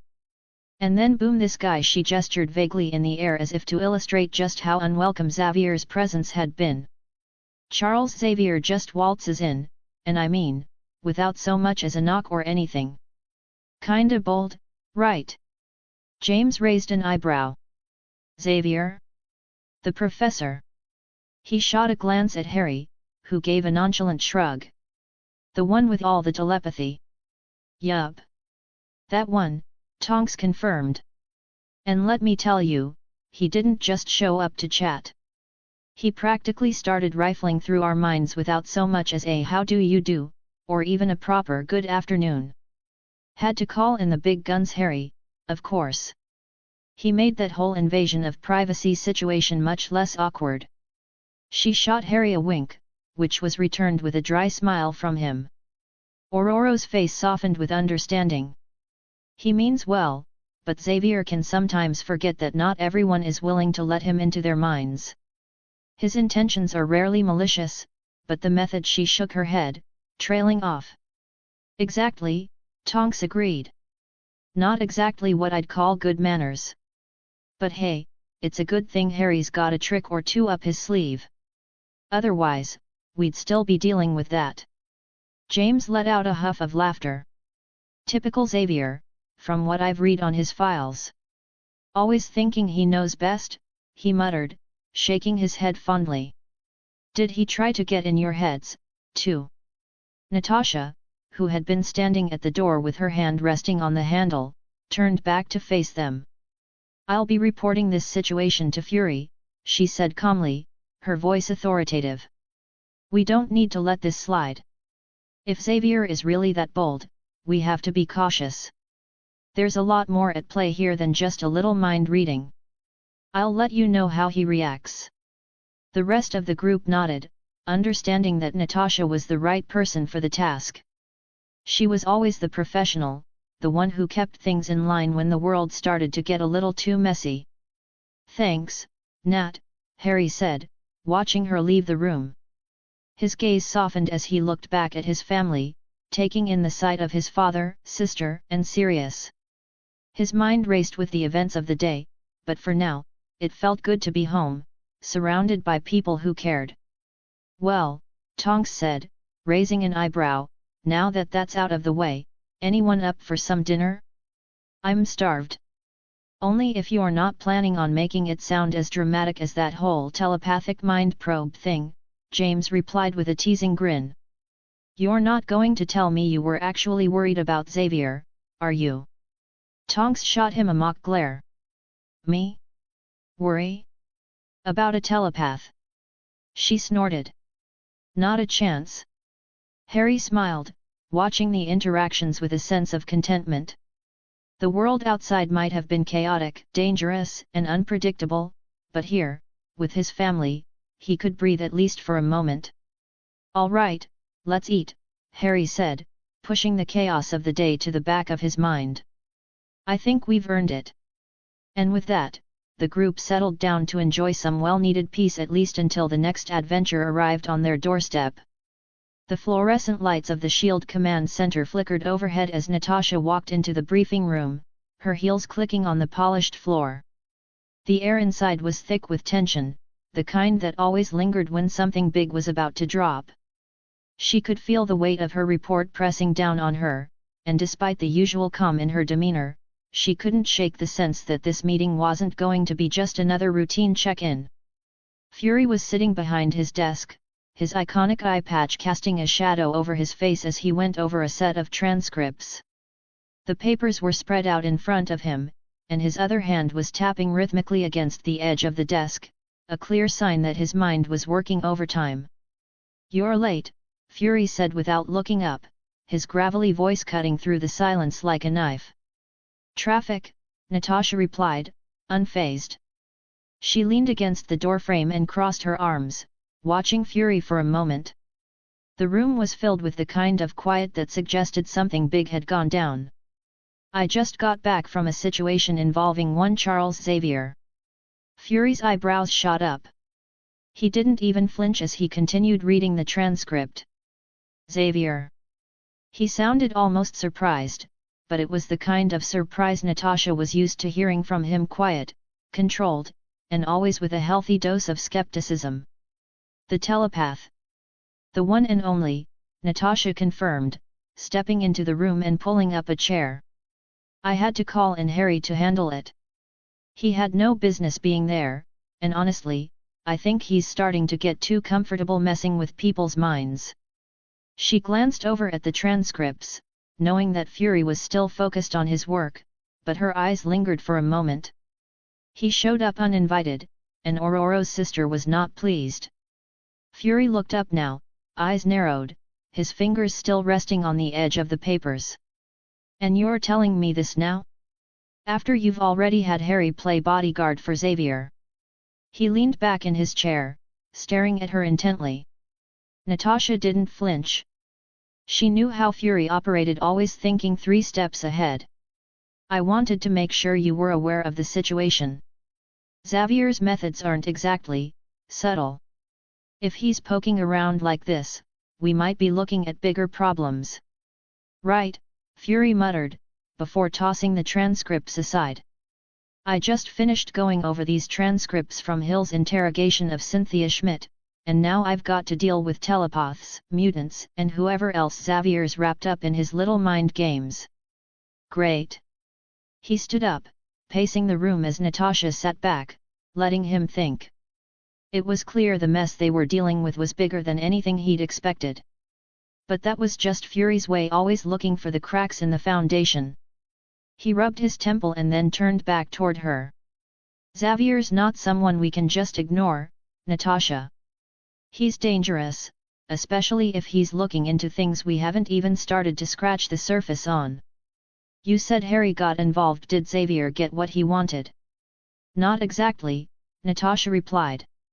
"But Harry made it clear that Xavier isn't getting inside his head, or anyone else's, without a fight. So for now, we're in the clear. But I'll tell you one thing, Xavier wasn't there for nothing. I don't think he was just trying to make nice with Ororo and her family." Fury gave her a pointed look. "What are you thinking, Romanoff?" "I'm thinking Xavier has his eyes on something bigger," Natasha said. "Maybe he's looking for new recruits. Maybe he's getting intel on the situation with Hydra. But whatever it is, it's clear he's up to something. And if he's using his telepathic skills to dig around, we need to be ready to shut that down before it spirals out of control." Fury exhaled slowly, his mind clearly processing the information. "I'll have Maria get in touch with Stark. See if he's noticed anything unusual with Xavier's movements. We need all eyes on him. We can't afford to be blindsided by someone who knows how to get into your head without you even realizing it." "Got it," Natasha replied. "I'll keep you posted. But I suggest you start looking into Xavier's connections, Fury. He doesn't work alone." Fury's lips twitched upward in a half-smile, though it was more of a grimace than anything else. "I'll handle it. You just make sure you keep tabs on Harry and his little superhero group. They're walking into dangerous territory. And next time, you might want to leave Xavier to someone else." Natasha gave him a sharp nod. "Understood. I'll be in touch if anything else comes up." She turned to leave, but then paused, glancing over her shoulder. "By the way, I'm not sure if you've read the latest transcripts, but Cynthia Schmidt's starting to crack. We'll need to move fast if we want to use her." Fury's expression darkened as he returned to the transcripts on his desk. I'm aware. That's why I'm staying here.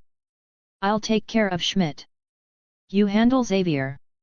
With that, Natasha left the room, her thoughts already moving toward the next steps. She wasn't sure how the situation would unfold, but she knew one thing for sure: this was far from over. And as for Xavier, Natasha was willing to bet that wherever he wasn't done stirring up trouble yet. The soft hum of machinery filled the air in the infirmary of the safe house, the delicate balance of magic and technology swirling together as if the two had always belonged. Rhodey, propped up in his hospital bed, was an odd sight, half recovered from a near-fatal spinal injury and surrounded by an eclectic mix of high-tech gadgets and arcane enchantments. His body was a battlefield between science and magic, his every breath a testament to the efforts of his friends to get him back on his feet. Tony Stark, his signature smirk in place, was hunched over one of the leg braces attached to Rhodey's lower limbs. The thing was a masterpiece, an intricate blend of Tony's cutting-edge technology and the magical prowess of Tonks, who had contributed a series of healing runes and protective wards that would keep the brace functioning no matter the circumstances. It was a hybrid of sorts, half repulsor-powered, half magic-infused, a little something extra for Rhodey to wear while his body mended. "Hold still, Rhodey," Tony muttered, the words coming out more like a command than a suggestion as he fiddled with the control panel of the brace. "This might sting a little." Rhodey raised an eyebrow, his voice dry but amused. "Sting? Tony, I've been shot, blown up, and nearly paralyzed. I think I can handle a little sting." Right, Tony said, not even looking up. "Just making sure it's calibrated perfectly. You know science stuff." Howard Stark, standing beside his son, shot Tony a sidelong glance. "You sure you've got this? The runes on this thing aren't exactly your forte, are they?" Tony didn't flinch at his father's jab, his smirk only growing. "Pops, don't worry about it. I've got the tech part down to a science, and Tonks magic, well, I'm not an expert, but I can definitely appreciate good craftsmanship." Howard sighed and adjusted his glasses, looking at the diagnostic screen. "This will work," he muttered, half to himself. "The only question is how long it'll last before he gives us the 'I'm fine' speech and tries to run off on his own." "Hey, I am fine," Rhodey chimed in, his voice rich with that familiar, dry wit. "And for the record, I'm just waiting for the moment I can get out of this bed and punch someone in the face, preferably Hydra-related." Tony raised an eyebrow. "Now you're talking. But we might need to wait on that. For now, though, let's focus on getting you mobile again." As Tony finished his adjustments, Howard stepped back, examining the progress with an approving nod. "Well, it seems to be working," Howard said, his tone the dry, no-nonsense voice of someone who's seen it all. "At least you'll be able to walk again, even if it's on some fancy tech and magic crutches." Rhodey looked down at his legs, where the braces now locked in place, glowing faintly with a mix of repulsor energy and runic light. For the first time in what felt like weeks, he felt the pull of hope, a glimmer of what could be again. "All right, Tony. I'm willing to give this a shot," Rhodey said, swinging his legs off the bed and gingerly placing his feet on the floor. "But no promises, all right? If I end up flat on my face, I'm blaming you." "Deal," Tony replied with a grin, not even looking up as he fumbled with a tablet. "Pops, you ready to run diagnostics? We need this thing to be foolproof. No more accidents like that one time with those drones." Howard didn't look up from his work. "I was not responsible for the drone army going rogue, Tony. That was a software glitch, not my fault." Tony paused and gave his father an incredulous look. "Please, Pops. We both know you didn't even notice the glitch until it was too late. You were too busy inventing flying cars or whatever." Howard gave his son a look that could have melted steel. "You know, I had to deal with the fallout of that, right?" Yet. You're still grumpy about it," Tony muttered, looking back to Rhodey. Okay, Rhodey. Ready to try this thing out? Rhodey hesitated for a moment, then slowly pushed himself up, his legs giving way for just a second before the braces kicked in, lifting him to his feet with a gentle hum of power. The pain in his back had receded, replaced by the low, reassuring hum of the tech beneath his skin. He straightened up, then took a cautious step forward. I can feel it, he said, surprised. This is working. Tony grinned, his cocky confidence making a brief appearance. Of course it is. We don't do things halfway. But before Rhodey could take another step, the sound of footsteps made everyone pause. Ted Tonks, Andromeda's husband and the magical healer behind much of the enchantments, stepped forward with a cautious expression. Tony, Ted said, his voice measured, we still need to run diagnostics on his healing magic. The braces are doing their job, but it's important we don't rush his recovery. Relax, Ted. The guy's itching to walk again, Tony said, not missing a beat. I'm not going to rush anything. Just giving Rhodey a little nudge. Ted frowned. I'm serious, Tony. You've got to remember that magic and tech are different. They don't always play nice. Howard finally spoke up, his tone firm yet conciliatory. Ted's right. We need to be cautious. Magic can work miracles, but it also has its limitations. If we push too hard, we could make things worse. Rhodey, still testing his balance, rolled his shoulders and exhaled slowly. I get it, Ted. No need to turn this into a lecture. I'm just happy to stand again. It's a damn miracle, tech or magic, I'll take it. Tony gave a small chuckle. Not a miracle, Rhodey. Just a little stark ingenuity, with some help from our magic experts. At that, Andromeda stepped forward, shaking her head with a knowing smile. You two are the worst at listening, she said to her husband, before turning to Tony with a more serious expression. But the good news is his healing is progressing well. We've got time before we need to push any further. It's not a sprint, it's a marathon. Understood, Tony said, his voice still light, but now laced with the smallest trace of respect. But while we're on the topic of marathons, I've got another project in mind. Something to really give Hydra a run for their money. Rhodey turned toward Tony, eyebrow raised. Now you've got my attention. What's the plan? Tony's eyes gleamed with the kind of look that usually meant trouble. It's simple. A little payback for Hydra. I'm designing a new suit of armor. For both of us. Something that combines tech and magic. And I think it's time we brought in some reinforcements. Reinforcements? Rhodey asked, a smile tugging at the corner of his mouth. You mean I'm going to get my own suit? Like the big leagues? That's exactly what I mean, Tony said with a grin, glancing over at his father. We're going to need some magic for this, though. So I'm thinking we reach out to Lily Potter and Gideon Adler. They've been helping out with some of Dad's other projects, and their expertise could really give us the edge we need. Howard, still preoccupied with the diagnostics, didn't miss a beat. You're right. Lily's got an incredible talent for runes, and Gideon has a knack for enchanted tech. We can't do this alone. Ted, who had been silently processing everything, finally sighed. You guys are getting ahead of yourselves, but I suppose this could work. Andromeda shot her husband a look. If we do this right, Ted, it will work. But they'll need time and patience. Tony, never one to back down, gave a cheeky grin. Patience is overrated. Besides, Hydra's not going to wait around for us to finish our magic tech hybrid suits.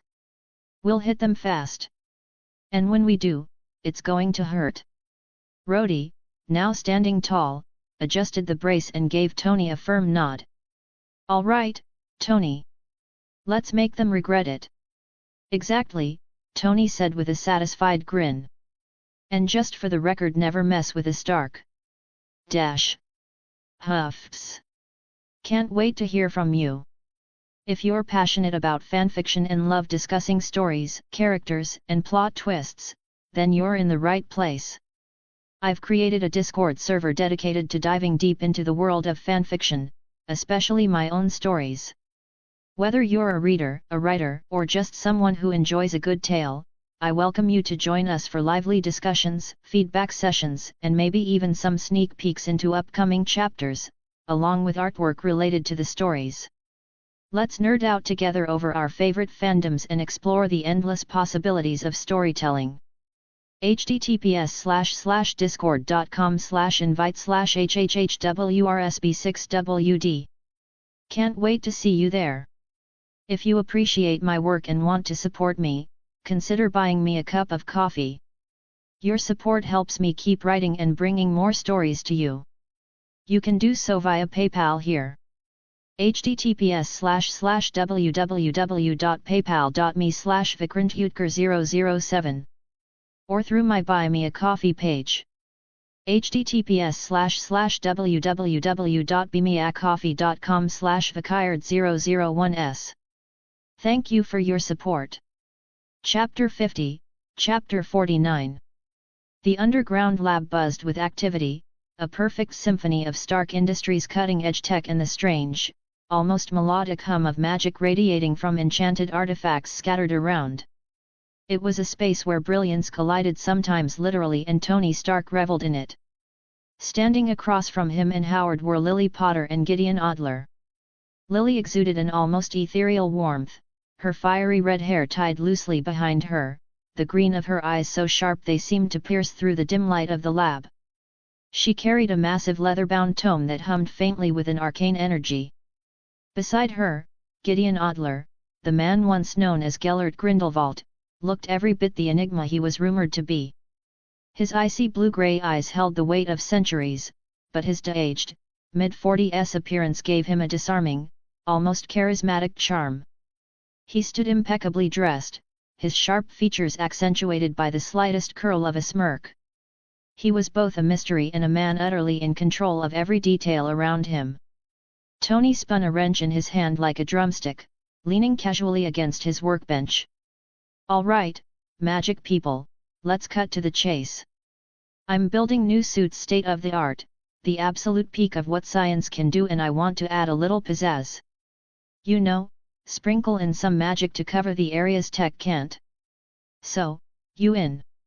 Lily raised an eyebrow, her tone equal parts patient and curious.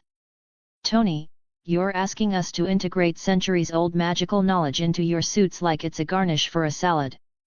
Howard let out a low groan, rubbing his temples.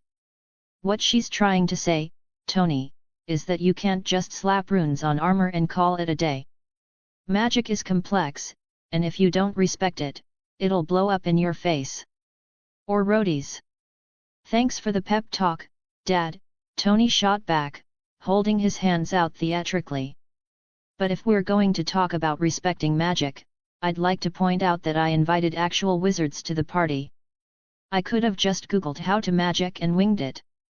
Gideon's smirk deepened, and his voice carried a smooth, almost velvety cadence. "And I'm certain the internet would have provided all the answers you needed. Truly a wellspring of wisdom, Mr. Stark." "Exactly." Tony pointed at him, clearly ignoring the sarcasm. "This guy gets it." Lily gave Gideon a sidelong glance, her tone tinged with amusement. "Gideon, don't encourage him. He's already impossible to manage." "Oh, I find him delightfully entertaining," Gideon replied, his smirk never wavering. "There's something refreshing about his reckless confidence." Tony shot finger guns at Gideon. "See? He likes me.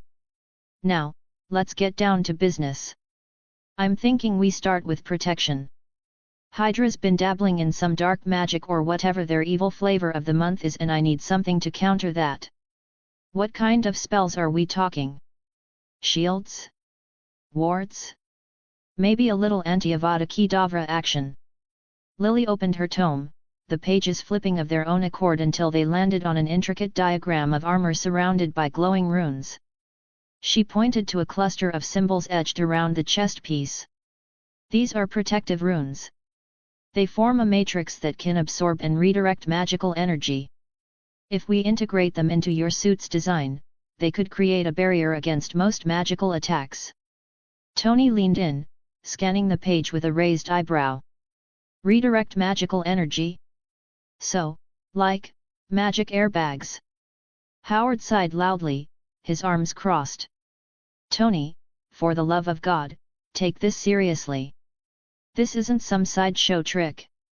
I am taking it seriously, Tony said, feigning offense. Seriously enough to trust the people who actually know what they're doing. He turned to Gideon. You know, Mr. Reformed Dark Wizard, love the new name. By the way, what's your take?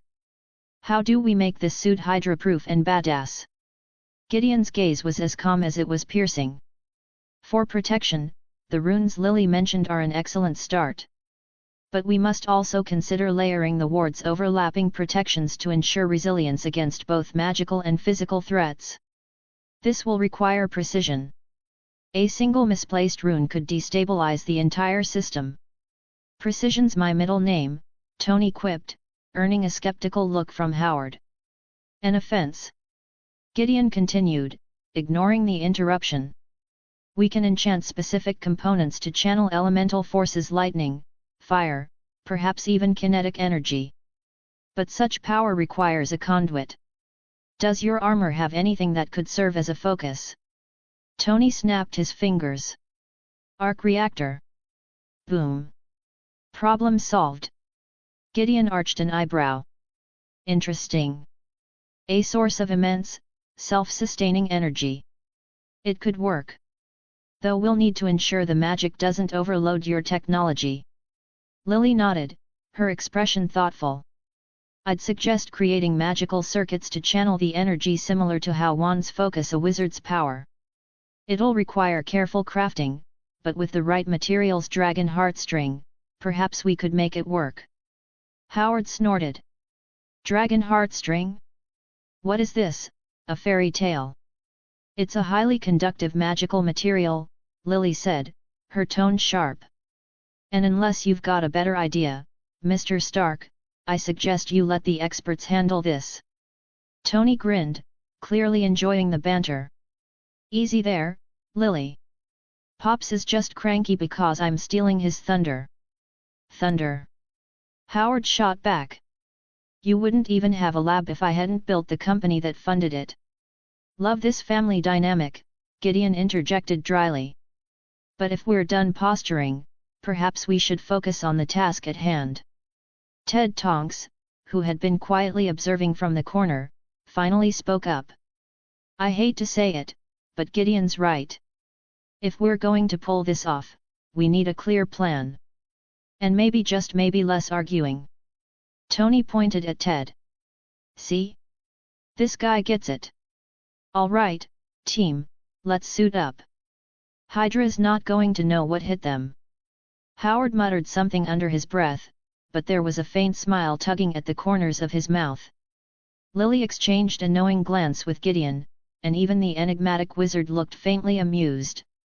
As the group dove into the details, the hum of the lab seemed to grow louder, as if the space itself was alive with the potential of what they were about to create. And for the first time in a long time, Tony felt like they were building something truly unstoppable. The ancient library of Camartage was a place of quiet intensity. The air hummed with arcane power, books floating in mid-air with pages turning as if stirred by invisible winds, while glowing symbols pulsed in the space above their table, casting the room in shifting lights. It felt alive, like the whole building was watching them. Wang's voice broke the silence, its steady, commanding tone cutting through the hum of energy. Focus, Potter, he said, his hands moving through the air, drawing complex patterns of symbols that shimmered before disappearing. This crystal will channel the energy, but it is more delicate than you realize. One stray thought, one moment of distraction, and... I know, Harry interrupted, his grin threatening to overtake his seriousness.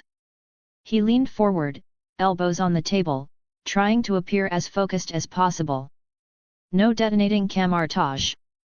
No turning myself into a giant fireball. Got it, Master Wang. Wang's eyes flickered toward him, a mixture of exasperation and amusement on his face. It's not just about control, Potter. This is about merging your essence with the fundamental forces of the universe. You're not just becoming an animal. You're aligning yourself with the flow of nature itself. Do you understand? Harry stared at the crystal before him.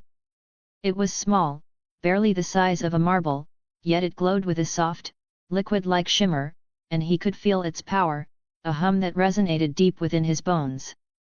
So, this little thing is gonna help me connect with the universe?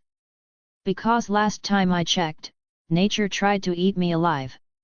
That's because you've never taken the time to understand nature, Wang replied dryly, picking up the crystal and regarding it with a touch of reverence. This focus crystal has been used by mystics for centuries. It will help stabilize your magical core and prevent the transformation from ripping you apart. Harry raised an eyebrow. So it won't turn me into a walking disaster zone? No, Wang said, a hint of a smirk tugging at his lips. You'll have the opportunity to turn yourself into a walking disaster zone. There's a difference. Great, Harry muttered under his breath, rolling up his sleeves with a dramatic flourish. He sat cross-legged before the crystal, trying to ignore the nervous tingling in his fingers. No pressure. Wang sighed and motioned for Harry to focus. Now. Close your eyes. Breathe deeply. Allow the crystal's energy to intertwine with your own. Let it anchor you. Visualize yourself as a part of the universe. Connect with the flow. Harry closed his eyes, though his mind was already buzzing with distractions. He could hear the distant thrum of magical energy around him, and he forced himself to clear his thoughts. Slowly, he extended his senses toward the crystal. A pulse of energy shot through him like a spark of electricity. It wasn't painful, but it was sharp, almost invasive. His breath caught, but he steadied himself, following Wang's instructions. He imagined the energy of the crystal flowing through him, his body merging with it, feeling as if the world outside was slowing, his mind stretching in all directions. Good, Wang said, his voice calm but firm. Let the energy fill you. Feel the connection. Let it anchor you. The feeling deepened, a sense of grounding like being rooted in the earth itself. Harry felt the boundaries of his body dissolve for a brief moment, and the world around him opened up like stepping into an endless forest, the flow of life and magic pulsing all around him. The energy swirled within him, like wind carrying him through the air, and he could almost hear the sound of wings flapping in the distance. His chest tightened as the energy shifted, beginning to push him, trying to force him into a shape. Don't fight it, Wang's voice cut through the turmoil. Channel it. You control it, Potter, or it will control you. Harry clenched his jaw. He could feel the phoenix inside of him, its fire and freedom, the raw power pushing against the walls of his mind. He had to focus. He didn't want to lose control. For a moment, everything went still. Feel it, Wang murmured, almost as if to himself. Let it manifest. Let the animal take form within you. Harry took a deep breath, and then another, trying to center himself. His heartbeat quickened, but he stayed with the sensation. The phoenix. His core, his soul, felt it, this immense, fiery creature, wings stretching out, flames licking at his skin. The heat was growing, but it wasn't burning him yet. Slowly, carefully, he let the energy take root, flowing outward, manifesting in his mind's eye. The air around him began to warm. His muscles tensed with the strain of channeling that much raw power. Wang's voice came again, low and steady. You're doing well. But don't let it consume you. This is about balance. The heat was rising, now. Harry could feel it, the raw, untamed magic swirling within him.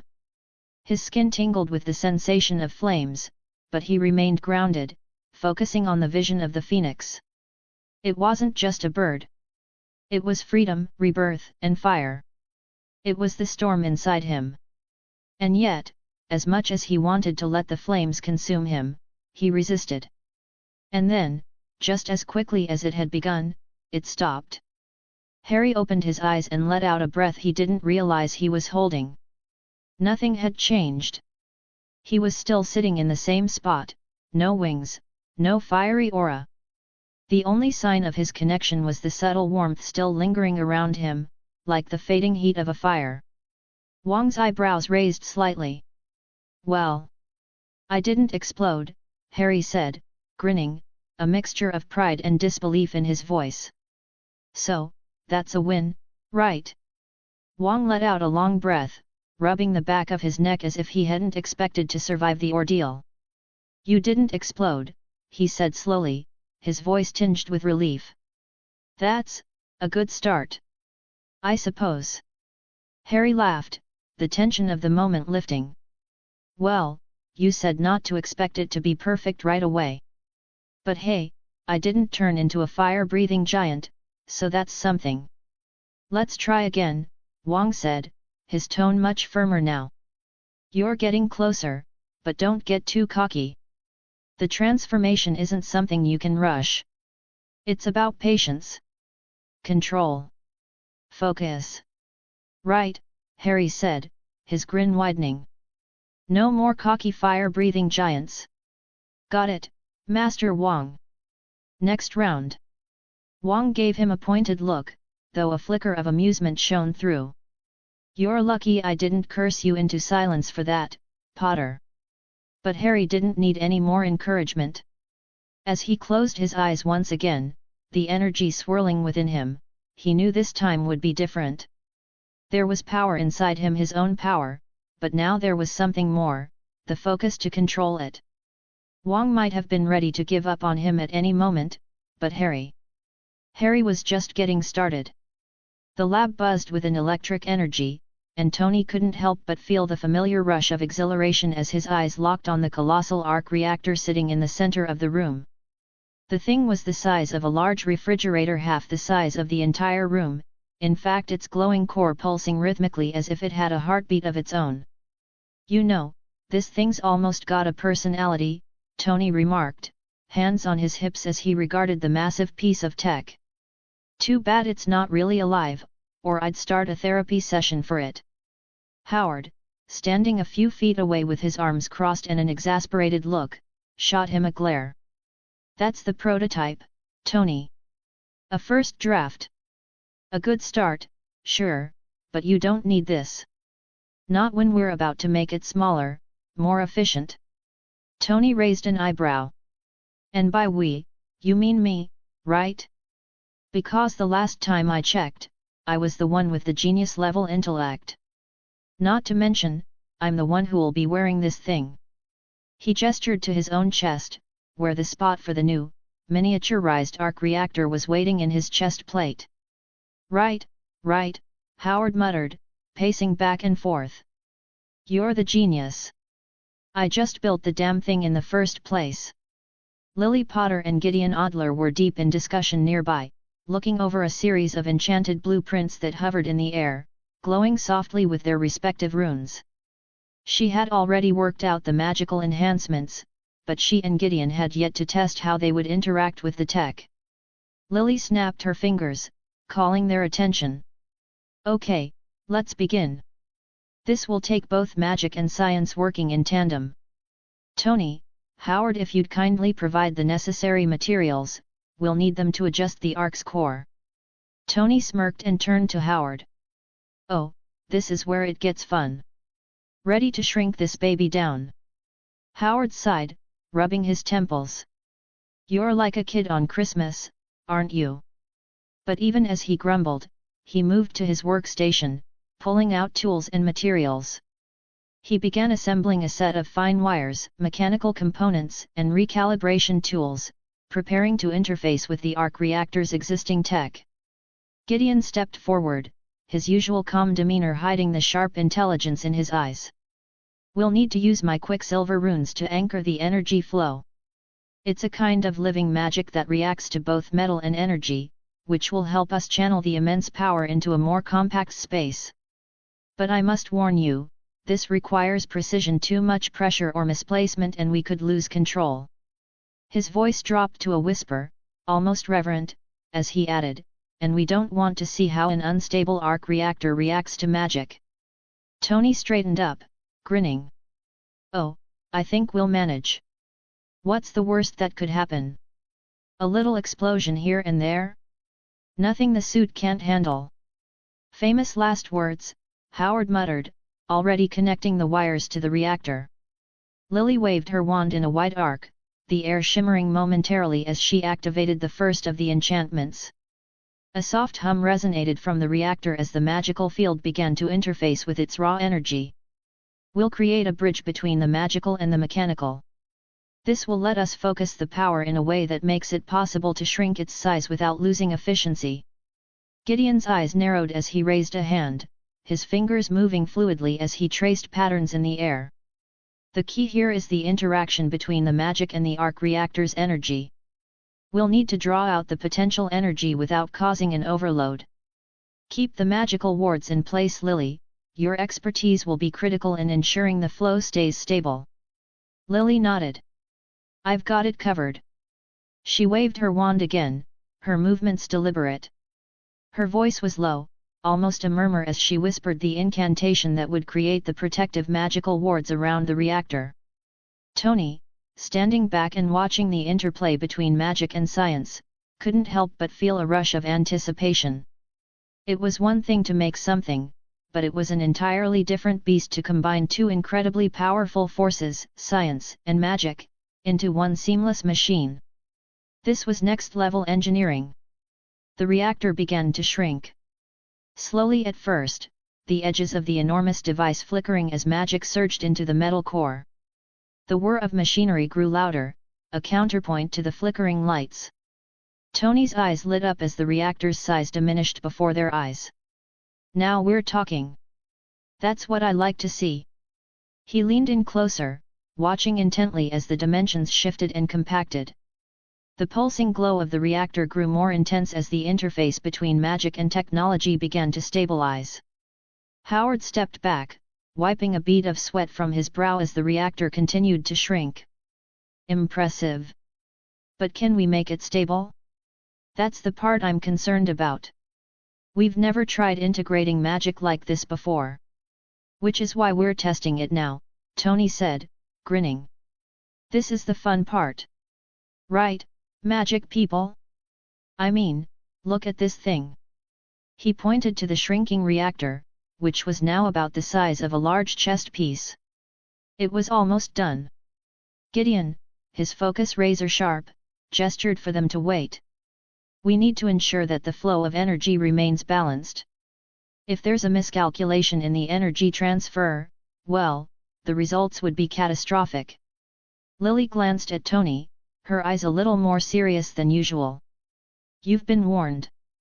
Once we finish, we'll need to monitor it carefully. Any sudden shifts in magical energy could destabilize the reactor. Howard's hand hovered near the reactor's panel, ready to engage the backup systems. All right, let's do this.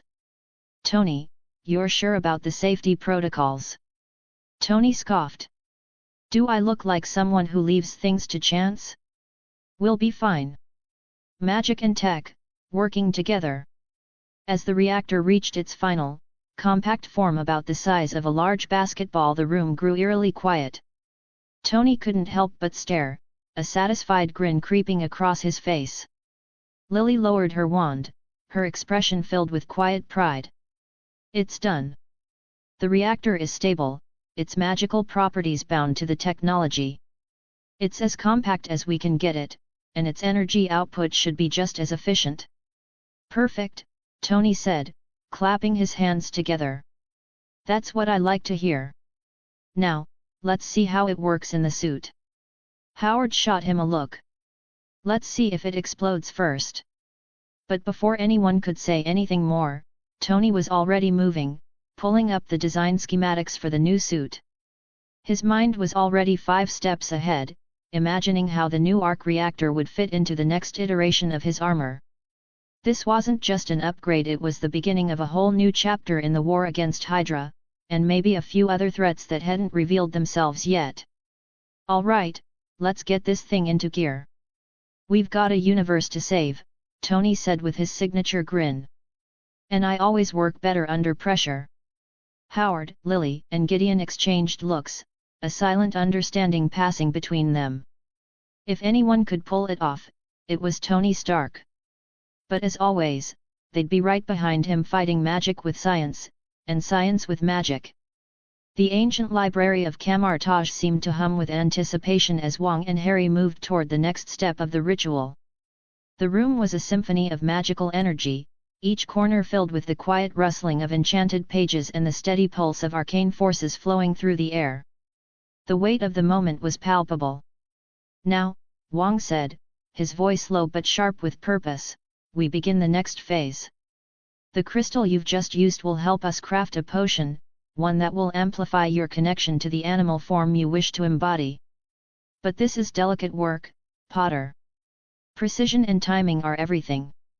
Harry, always a little too eager, couldn't suppress the grin that tugged at his lips.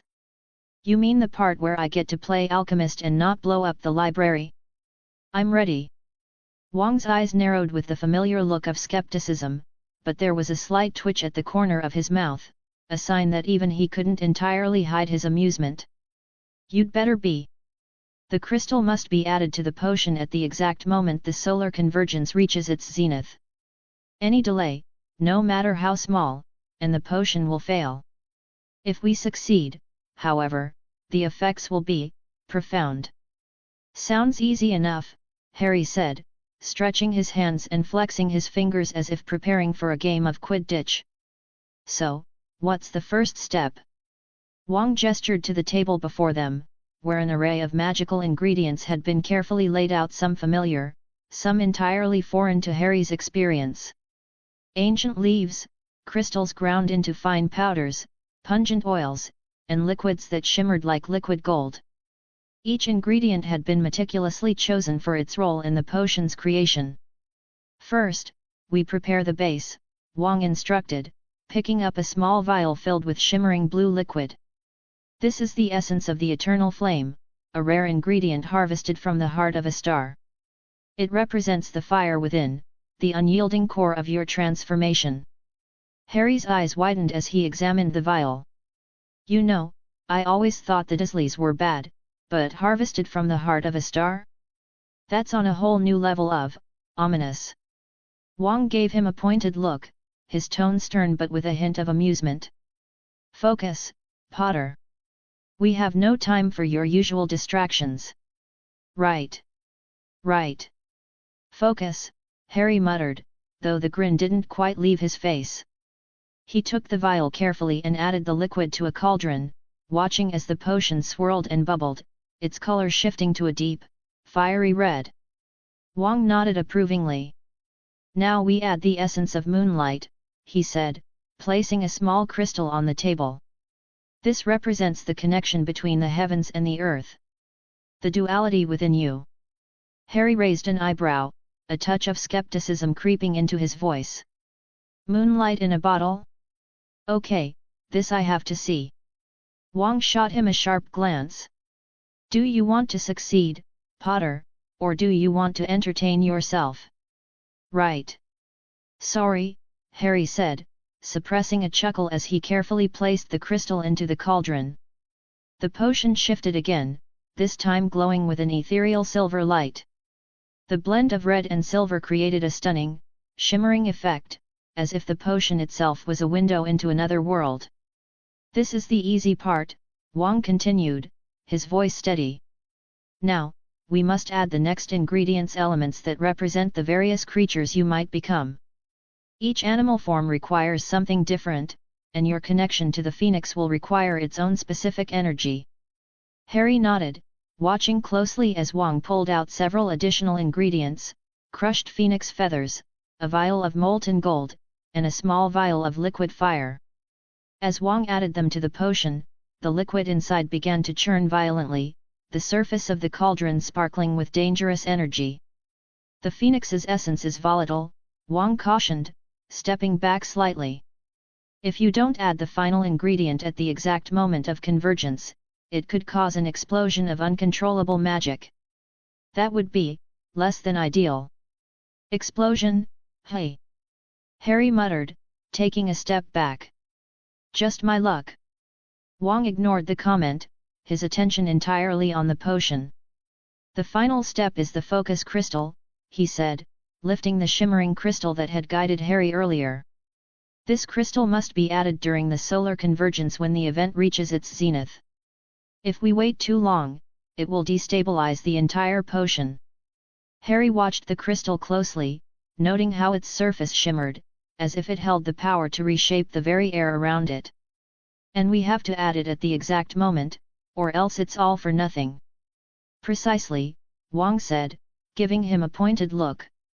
So, I suggest you stop talking and start focusing. Harry nodded, trying to stifle the jitters of excitement that were creeping in again. This was at the moment he'd been working toward.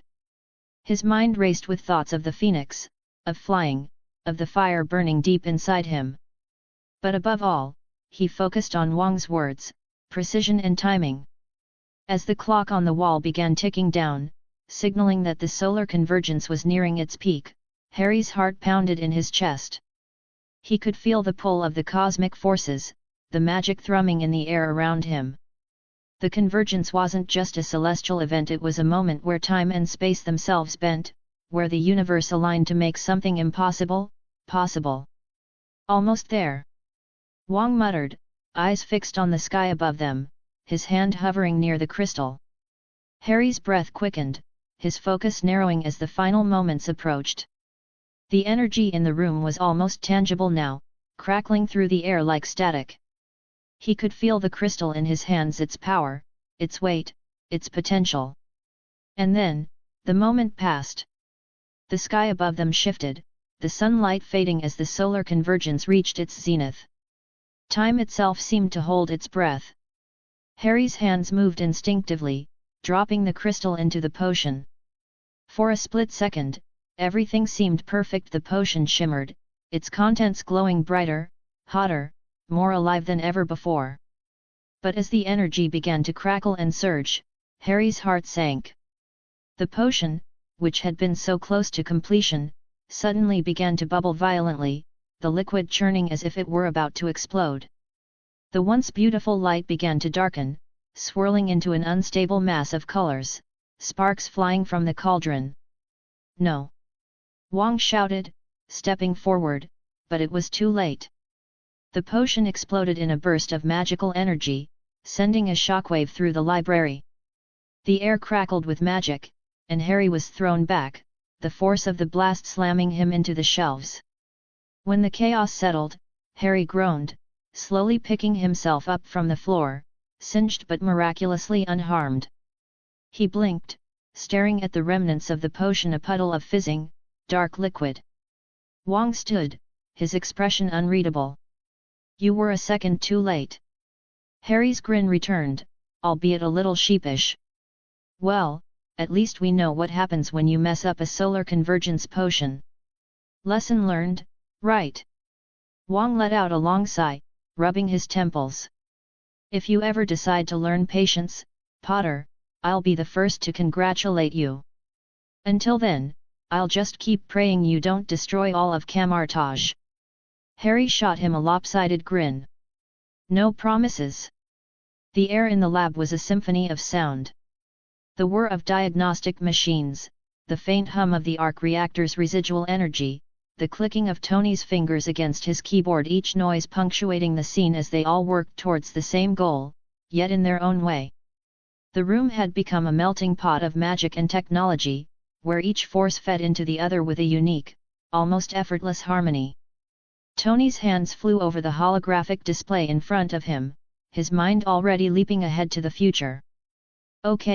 Okay, this is perfect, he muttered to himself as he sketched out the UI, smoothing out the interface for the new suit. If I'm gonna pull off this whole armor enhanced with magic thing, I need something slick. Something intuitive. Something that just gets me. We don't want any kind of sluggish thing. I'm talking glide through the air like an angel intuitive. Lily was sitting beside him, her brow furrowed as she worked with delicate precision, her wand tracing faint glowing runes in mid-air. Her hands moved with practiced grace, weaving the necessary enchantments that would allow the magical interface to sync with Tony's tech. "You're sure about this?" she asked, a teasing edge to her voice as she glanced at Tony. "Turning magic into a full-blown AI? You know magic has a mind of its own, right?" Tony flashed her a grin. "Exactly. That's the beauty of it. I've got the perfect mix of tech and magic. And I'm just thinking, if magic's kind of sentient, why not tap into that potential? Why not create something that adapts and grows as the wearer does? Something more than just programming, more than just lines of code. An AI that feels real." Lily raised an eyebrow, skeptical but intrigued. "And you're going to name it?" "Of course," Tony said, as if the idea was as obvious as breathing. "I'm gonna name it Jarvis. After the Stark family butler. You know, the one who kept my father's house running smoothly while he created evil robots and tried to take over the world." "Ah, yes. Jarvis," Lily said with a hint of amusement. "I see the sentimental connection." "Exactly," Tony responded, undeterred by her skepticism. "I need someone who's been through the trenches. Someone who's seen the highs and lows. Besides, it'll be great to have a little ghost in the machine. A butler that doesn't just serve tea, but also has the power to help me control magic and armor at the same time." "Perfect." Meanwhile, across the room, Howard was bent over a series of diagnostic screens, furiously tapping away at the control panel as he ran test after test on the newly miniaturized arc reactor, which was now sitting in the core of the Mark suit, glowing brightly. "Everything checks out," Howard muttered to himself, his voice laced with a mixture of awe and frustration. "The reactor's stable. I mean, as stable as you can expect when you throw magic into the mix. The output's perfect. Tony, if you mess this up, it's on your head." "Oh, don't worry about that, old man. I've got this covered," Tony said, barely looking up from his UI as he continued to work, adjusting the magical interface Lily had been shaping. "Also, not to worry about my precious suit. If anyone's gonna mess it up, it'll be you. I'll handle the visionary part. You just do the whole distracting the enemies with your very existence part." Howard shot Tony a glare but said nothing, knowing it was easier to let Tony do his thing rather than argue. "I'll just make sure all the tech works. You get your magic AI up and running, and we'll see how well this suit really holds together." Across the room, Gideon Adler was busy in the corner, his hands steady and meticulous as he carved runes into the armor's surface, his movements precise. With every incision of his enchanted knife, the armor seemed to hum in response, resonating with a latent power. The runes he carved were intricate, designed not just to protect, but to amplify the suit's magical properties. "You're carving runes into the armor itself?" Howard asked, glancing over his shoulder as the first set of symbols began to glow faintly. "I thought we were going to build that into the reactor." Gideon's voice was low and smooth, tinged with the weight of centuries of knowledge. "The reactor's only part of the equation. Magic needs to be embedded, needs to be bound into the structure itself. Just like with the first-generation spells I designed, these will be integral to the suit. Not just shields, but reactive spells. Adaptive ones." Tony couldn't help but chuckle. "See? Magic isn't so crazy after all. If we get this right, we could be looking at an armor system that thinks for itself." He leaned in closer to the suit, inspecting the runes as they lit up beneath Gideon's steady hand. "Like an armor that can think like me. Definitely dangerous, but totally cool." Gideon barely reacted, focused entirely on his work. "We need to be careful, Stark. Magic is not to be played with lightly. You want a suit that can think? It will be alive in its own way." He paused for a moment, locking eyes with Tony. "Don't treat it like another piece of technology. Magic has its own rules. It reacts. It feels. You might get your wish and have a sentient suit, but remember that it won't be on your side just because you tell it to be. Tony's smile faltered just for a moment. Point taken. I'll try not to piss off the suit. Good idea, Howard chimed in dryly, turning his attention back to the diagnostics. We've got a lot riding on this. Lily had her wand hovering over the center of the suit, conjuring intricate spells to link the magic to the armor's interface. Once we finish with these enchantments, she said, we'll begin synchronizing them with the tech. It'll be like setting the suit's mood. A little tweak here, a little recalibration there, and we'll get it in sync with the user. Tony grinned again, clearly in his element. You know what? This is going to be great. Jarvis and magic working together like peanut butter and jelly. If peanut butter was super smart and could, zap people. Howard shot him a pointed look. Let's not get ahead of ourselves. First, let's make sure it doesn't blow up. Gideon paused mid-carve, looking up with a knowing smirk. If it does, well, at least you'll have company in the explosion. Tony snorted. That's what I love about you, Adler. So much optimism. Lily smiled, adding a bit of magic to her spell work. It's not optimism. It's preparation. That's the real trick. You prepare for the worst, and when it happens, you have the magic to fix it or the tech to run away fast enough to save your skin. Now that sounds like my kind of plan. Tony gave her a grin, his hands continuing to hover over the holographic UI as it adjusted in real time, magic and tech syncing together. All right, Jarvis. We're almost there. I can feel it. The suit began to hum again, the first signs of life flickering within it. This was more than just a suit. This was something new. Something no one had ever seen before. And with the perfect fusion of science and magic, Tony was about to turn the future on its head. Huffs. Can't wait to hear from you.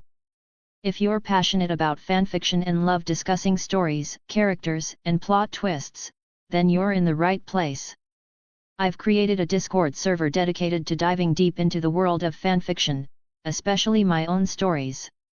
Whether you're a reader, a writer, or just someone who enjoys a good tale, I welcome you to join us for lively discussions, feedback sessions, and maybe even some sneak peeks into upcoming chapters, along with artwork related to the stories.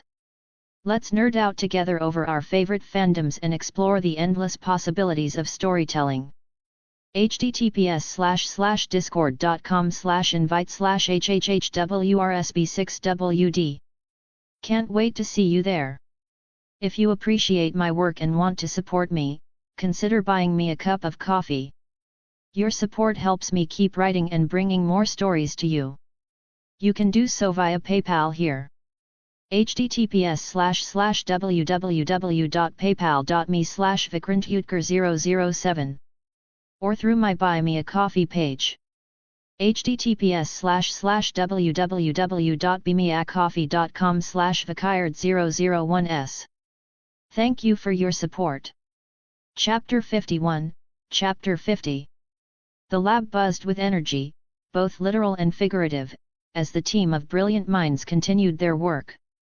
Tony Stark sat in front of his holographic interface, fingers dancing across the controls. Beside him, Lily Potter worked her wand, muttering incantations that sent shimmering lights racing across the room. Gideon Adler continued carving his runes with delicate precision, his enchanted blade weaving intricate patterns into the armor that now pulsed with both magic and technology. Tony's eyes flicked from his display to the suit, the glowing runes now casting a subtle light over the room. Okay.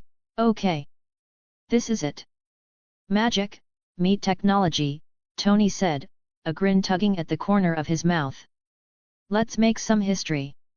Or some trouble, Howard Stark chimed in from across the room, still running diagnostics. His voice was calm, but there was a palpable tension in the air. Remember, you're crossing two of the most volatile forces in the universe. It's a lot of power in one place. Proceed with caution, Tony. Tony rolled his eyes, but his fingers paused for a moment. Of course. Caution is my middle name. Right after Brilliant, and Savior of the Universe. Right, Howard muttered, clearly not buying it. Lily's soft laughter broke through the moment of tension. Don't listen to him, Tony. He's just worried his old tech is going to get overshadowed by magic. Ha! Please. Tony's grin widened. If anything, I'm going to make magic look better. He turned back to his console, his eyes narrowing in concentration as he began to tweak the AI system he was building. All right, Jarvis, let's see if you're ready to meet the world. With a few more adjustments, the interface on the screen flickered to life. A small orb of light appeared in the center of the holographic display, slowly spinning as lines of code cascaded around it, forming into recognizable shapes and data points. Tony watched, practically bouncing in his seat, as the AI's personality began to form. Initializing, Jarvis's voice calm, precise, and unmistakably refined emerged from the speakers in the lab. Hello, Mr. Stark. It is a pleasure to meet you. Tony's eyes widened as he leaned forward, watching the orb of light pulse like a beating heart. Whoa, this is... Wow! Howard raised an eyebrow. You just got that excited about a voice. Tony turned to his father with a smirk. It's not just a voice. This is a personality. A unique, magical, tech-infused personality. And I think I'm going to like it. Lily's wand hovered over the hologram as she directed a subtle wave of magic toward the orb, her voice soft but purposeful. It's working. The magic is bonding with the programming. I've never seen anything like this before. Gideon stood off to the side, observing with a critical eye, his gaze not leaving the armor or the flickering orb that was now manifesting the early stages of Jarvis. His voice, when it came, was low but tinged with both approval and caution. You're threading the needle, Stark. This is a delicate balance. Be mindful of the link you're creating. Magic, like any sentient force, can grow unpredictable if you're not careful. Tony nodded, still watching the hologram carefully. I hear you, Adler. But this isn't just any magic. It's a fusion. Something new. And new is my thing.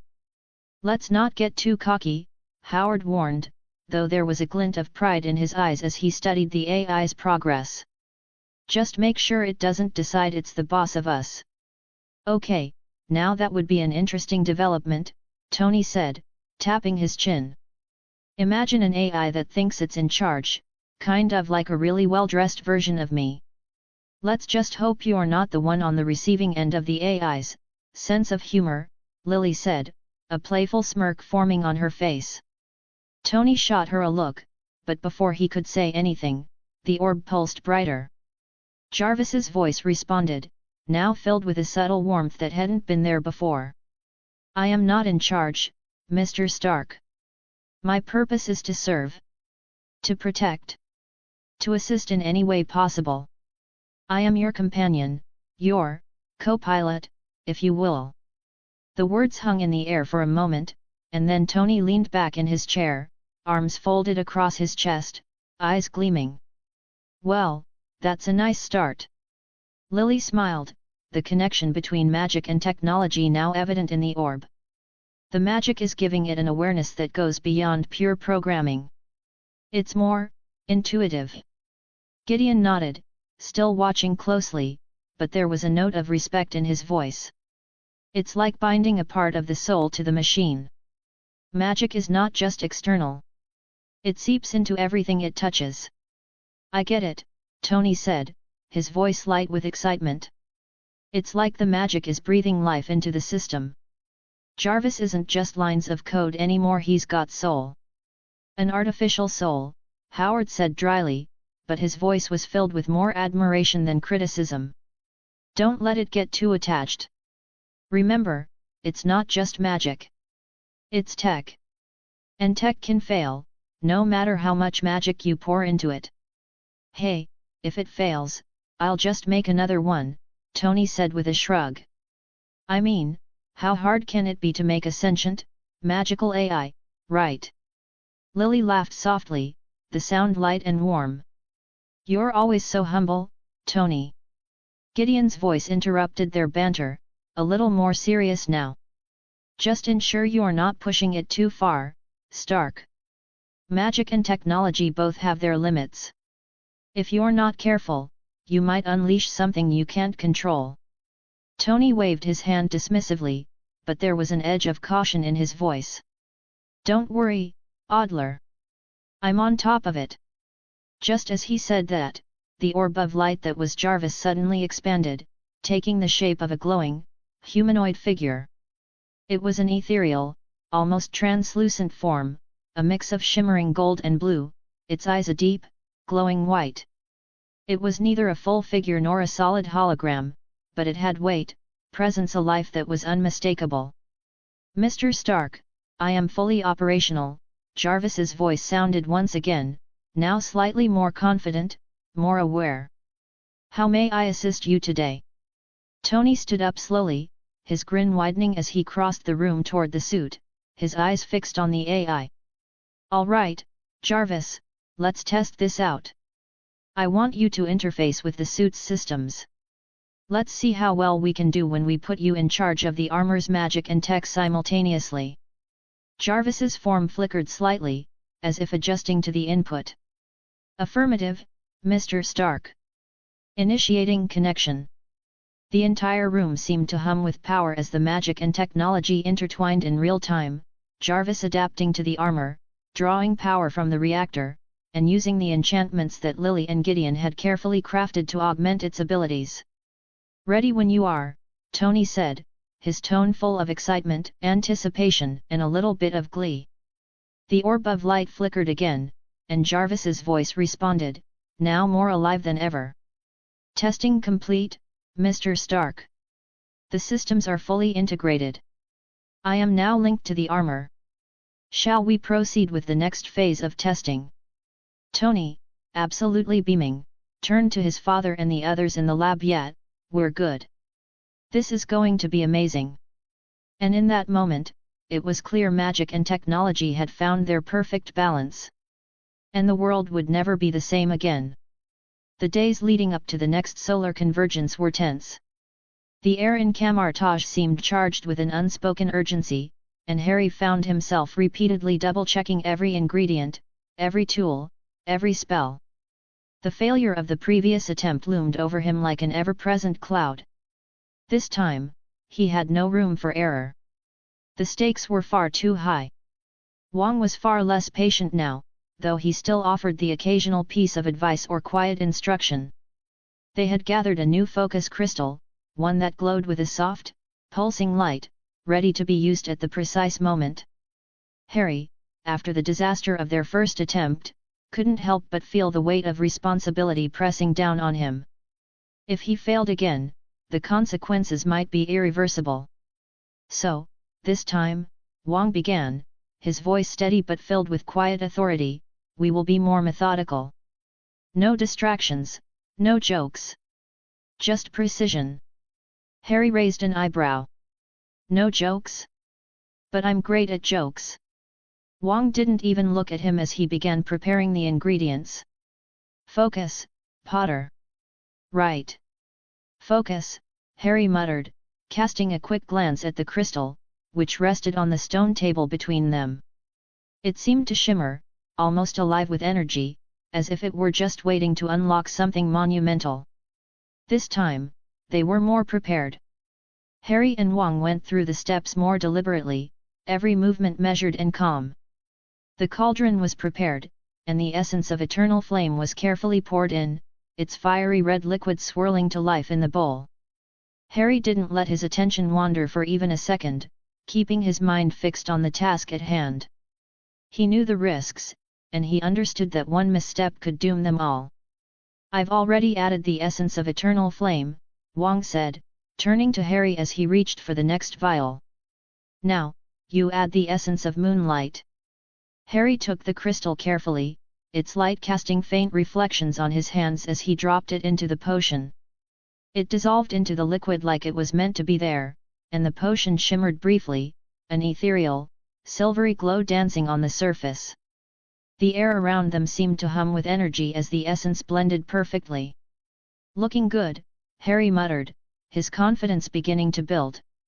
Wang didn't respond right away, but Harry could see the hint of approval in his eyes as he stepped forward to add the next ingredient, a powdered form of crushed phoenix feathers. As the powder hit the surface of the potion, it flared brightly, igniting for a brief instant before settling into a warm golden hue. "Your connection to the phoenix is getting stronger," Wang said, almost as if speaking more to himself than to Harry. "This is where your true potential lies, Potter. Don't forget that."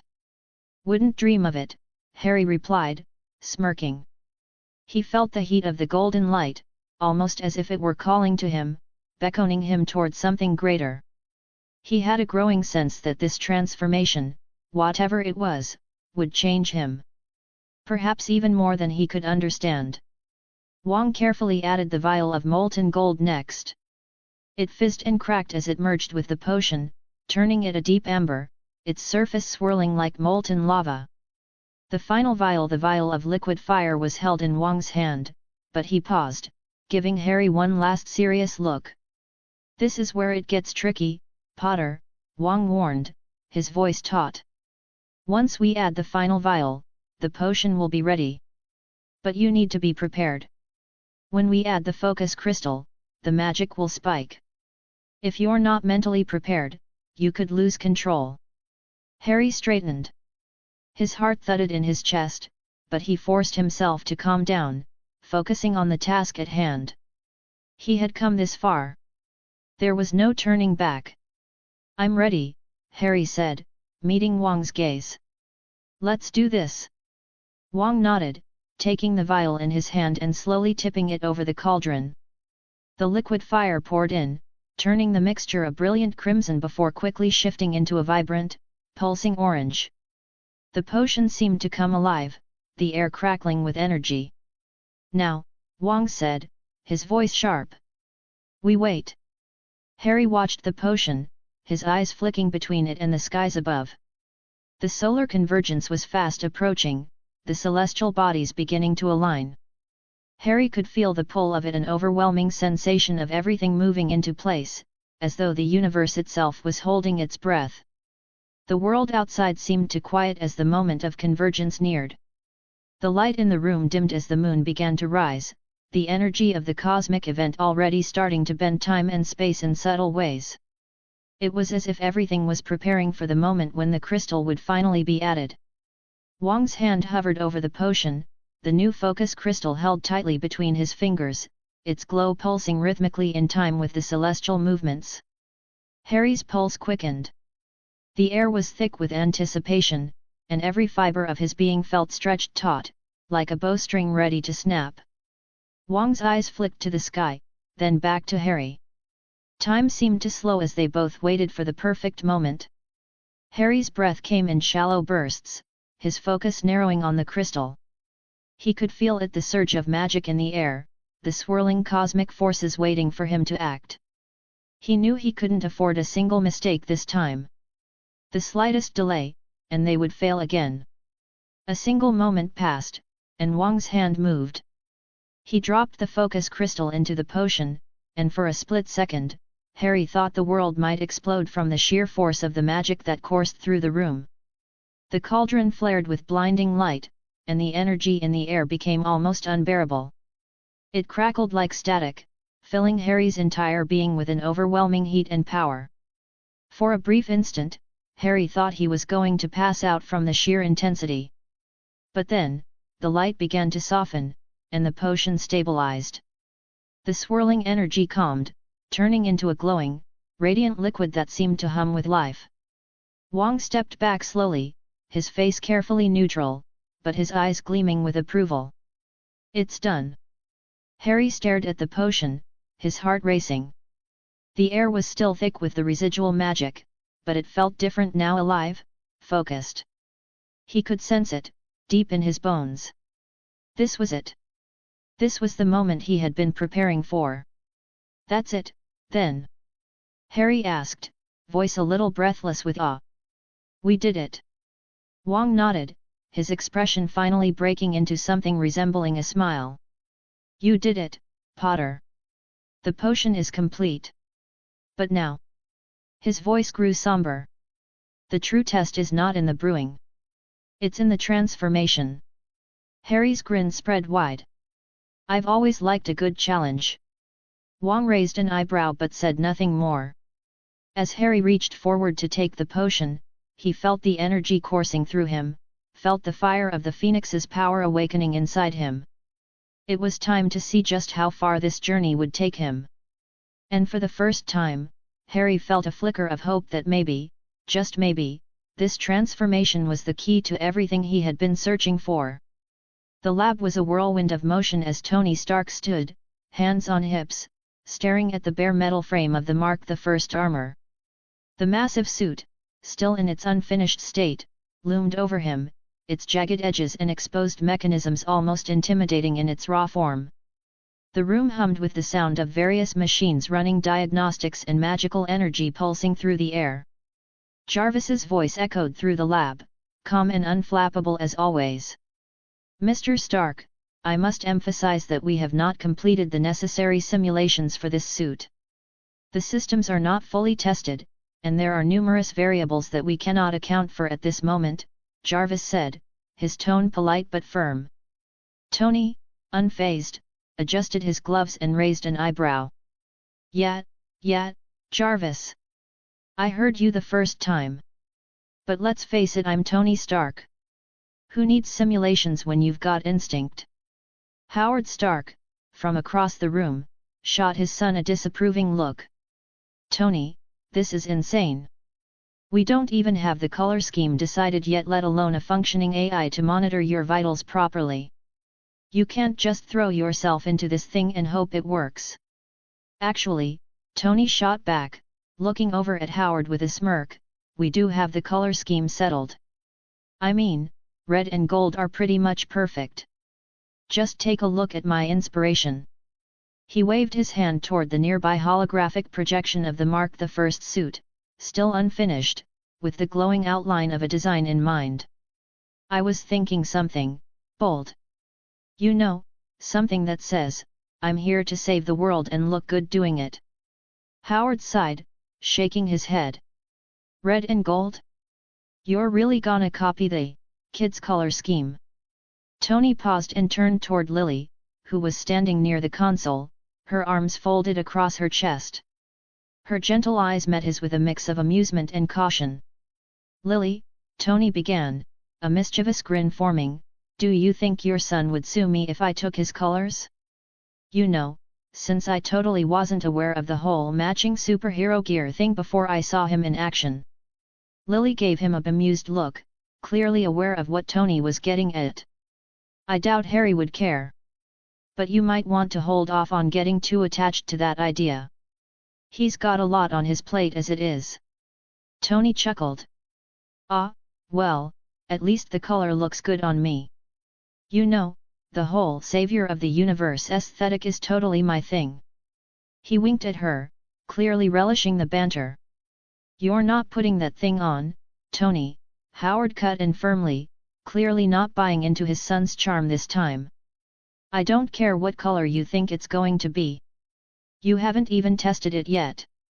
Before Tony could respond, a voice less calm and more concerned cut through the tension. Mr. Stark, I really must insist that you wait. There are too many variables in play, and I can't predict how the magic will interact with the armor's systems.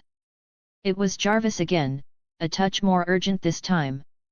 But Tony, ever the one to push the envelope, grinned widely. Oh, come in, Jarvis. What's the worst that could happen? Worst case, I'll have a few extra dents in the suit and we'll call it character development. Besides, if I can handle Cynthia Schmidt with my whiplash levels of sarcasm, I can handle this. Lily's voice cut through the banter again, quieter but with a gentle authority that was hard to ignore. Tony, please. I get the need to push boundaries, but we've worked hard to get this far. You don't need to rush into this. Howard's right, there's no telling how the magical elements in the armor's tech will interact without more testing. Tony shot her a look, then spun on his heel, walking toward the massive armor with that signature confidence only Tony Stark could pull off. Look, I hear you all. But I've always been the guy who flies before he walks. Literally, in this case, he added, as he started walking up to the base of the suit. Besides, what could go wrong? Adler, who had been silently watching from the corner, his dark eyes twinkling with quiet amusement, chuckled to himself.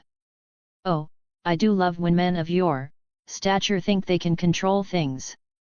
Always entertaining. Tony paused, his foot hovering over the metal base of the suit. He shot Adler a glance. You're just jealous because I'm about to take this suit for a spin and leave you in the dust, old man. Adler's laugh was quiet but amused, a wry smile pulling at his lips. Not at all. I merely appreciate the chaos that always follows when someone with more ego than sense decides to take the lead. Tony grinned, ignoring the little jab. You know what they say, Adler, fortune favors the bold. And folly favors the reckless, Howard muttered under his breath, watching as Tony began preparing the suit. Jarvis's voice was back again, resigned but still formal. Very well, Mr. Stark. I've initiated manual assembly protocols. The suit will now require external assistance to engage. Please stand by. Tony stood by, taking a deep breath as the various mechanical arms, powered by both tech and magic, reached out to help him into the suit. One by one, the massive pieces of armor clicked into place, the machinery smoothly working in tandem with the magical enhancements from Lily's incantations. The process was slow, but efficient. Once all the pieces were locked in place, Tony stepped forward, fully armored, the suit still a dull gray, its sleek form standing out in the otherwise darkened lab. The lack of color only served to highlight its stark, imposing silhouette, a work in progress. Well, Tony said, raising an eyebrow as he tested the weight of the suit. This is a little heavy. He flexed his fingers, and the armor obeyed, each joint moving with surprising ease considering the bulk of the suit. Jarvis, are we good? Tony asked, his voice filtered through the armor's COMM system. Affirmative, Mr. Stark, Jarvis replied promptly. Systems are green, though I still advise caution. We have not tested flight capabilities. That's the least of my worries right now, Tony said with a wink, as he moved to the center of the room. All systems are go. Time for a test flight. Before anyone could stop him, Tony's hand pressed a button on the armor's gauntlet. The suit hummed to life, and with a surge of power, Tony lifted off the ground. It wasn't as smooth as he'd hoped. It was jerky and unsteady, but it was enough to get him airborne. The others watched in a mix of disbelief and concern. Howard's voice echoed through the room, now tinged with panic. Tony! Stop! But Tony was already hovering a few feet above the ground, grinning wildly. Come on, Dad! This is great! Just like riding a bike, only with way more metal and way less control. Lily's voice came next, barely more than a concerned whisper. Tony, this is exactly why we test things first. Adler, still leaning against the wall, crossed his arms. Ah, youth! The last refuge of the reckless.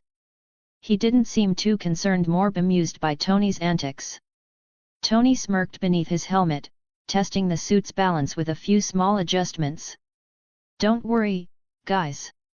I got this. It's all part of the fun. As he rocketed into the air, his laughter echoed through the lab, leaving the others behind, shaking their heads. Harry's hands trembled slightly as he lifted the glowing potion to his lips. The air around him felt thick with power, the potion now humming in his hands as if it were alive. He could feel the pull of it, something ancient, something powerful, ready to merge with his essence. This was it. The moment of transformation. He tilted the vial back, the liquid slipping down his throat with a warmth that spread through his entire body. The moment the potion touched him, Harry's mind was flooded with a rush of energy. It was like a storm breaking, a surge of light and heat that swept through every cell in his body. He closed his eyes against the intensity, but the magic had already taken hold. The sensation was overwhelming. Every fiber of his being felt like it was stretching, shifting, changing in ways that defied natural law. A powerful force erupted from within him, flooding his senses, filling him with a warmth and a fire that could only be described as divine. As the transformation began, Harry's skin burned with the energy coursing through him. His body seemed to grow, his bones aching with the strain as they reshaped themselves. His muscles rippled and stretched as the Phoenix Force began to fuse with his super-soldier physiology. Wang stood back, his hands raised in quiet protection as Harry's form began to shift. The glow from the potion had enveloped him entirely, casting the room in a warm, almost blinding light. But something was wrong, different. The shape emerging from the light was massive. Harry's body had expanded to a terrifying size, and as the light dimmed, Wang's eyes widened in shock. The creature in front of him wasn't a typical phoenix. It was larger. Far larger. Its wings, glowing with fiery embers, stretched wide, filling the space like a storm. But they weren't just wings, they were massive, draconic in structure, more like the wings of a dragon than a bird. The creature's talons were unlike anything Wang had ever seen. Instead of the typical golden claws of a phoenix, they were dark, gleaming with an unnatural, metallic sheen. As Harry flexed them, Wang realized with a jolt that they were vibranium. Just like Harry's bones. The power that flowed through them was unmistakable. This was no ordinary Phoenix Force at work, it was something more.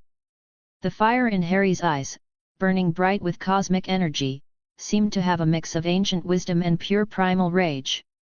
His body pulsed with the Phoenix's power, but it was twisted, shaped by his own experiences, by the fire of his own bloodline. Wang couldn't tear his gaze away. What had they done? This wasn't just a transformation, it was a rebirth. A new kind of creature, born of fire, metal, and cosmic might. But before he could gather his thoughts, a voice echoed in Harry's mindscape. It was a voice that didn't just speak, but resonated, vibrating through the very core of his being, like a presence he couldn't escape. So, this is the Revenant. The voice was soft, yet filled with a vast, ancient power. It felt older than the universe itself, a voice that belonged to the cosmos and beyond. You who have awakened me from my slumber. You who have come to bear my flame. Harry's vision blurred as he stood amidst the searing light, his mind struggling to comprehend the enormity of what was happening. In the heart of his own mindscape, the presence grew. It was like standing at the edge of an infinite abyss, but one filled with boundless power. He could sense a force watching him, studying him, waiting for him to make sense of it all. Revenant. A name chosen for you. You, the one who walks between life and death. Who binds the phoenix to this new form. The voice was deep, resonating in ways that made Harry's heart skip a beat. You carry the fire of the universe within you, but also the burden of it. What are you truly, Revenant? A man? A monster? A god? The form of the phoenix that surrounded him began to shift, the wings now sweeping through the air in majestic arcs, more like the wings of a dragon than any bird, coiling and twisting in the space. Harry could feel the sheer might of the Phoenix Force coursing through him, but now, it was his to command. The fire in his chest burned with an energy that felt like the beginning and the end of everything. I'm Harry Potter, he replied, his voice strong, though he knew it was no longer just his voice, it echoed with the power of the creature within him. The words felt right, despite the transformation. The voice laughed, a sound that rang in Harry's skull. Harry Potter. That name's so small, so mortal. But it will do. For now. The voice paused, as though weighing something, and then continued. The Revenant, chosen by flame, bound to fire and fate. You carry the remnants of all things within you. You are the past, the present, and the future. You stand at the crossroads of death and rebirth. Will you master the fire? Or will the fire consume you? Harry clenched his fists, feeling the phoenix's power thrumming within him. He had no intention of being consumed. I'll control it, he said firmly, even as his massive wings beat the air, sending gusts of wind through the space around him. I won't let it control me. The voice fell silent for a moment, and then a quiet chuckle echoed through the space. We shall see, Revenant. We shall see. The fiery form around him shifted again, the wings expanding and folding with dragon-like grace. The talons made of vibranium, as hard as steel but infused with the power of the phoenix curled and uncurled, like a beast testing its new strength.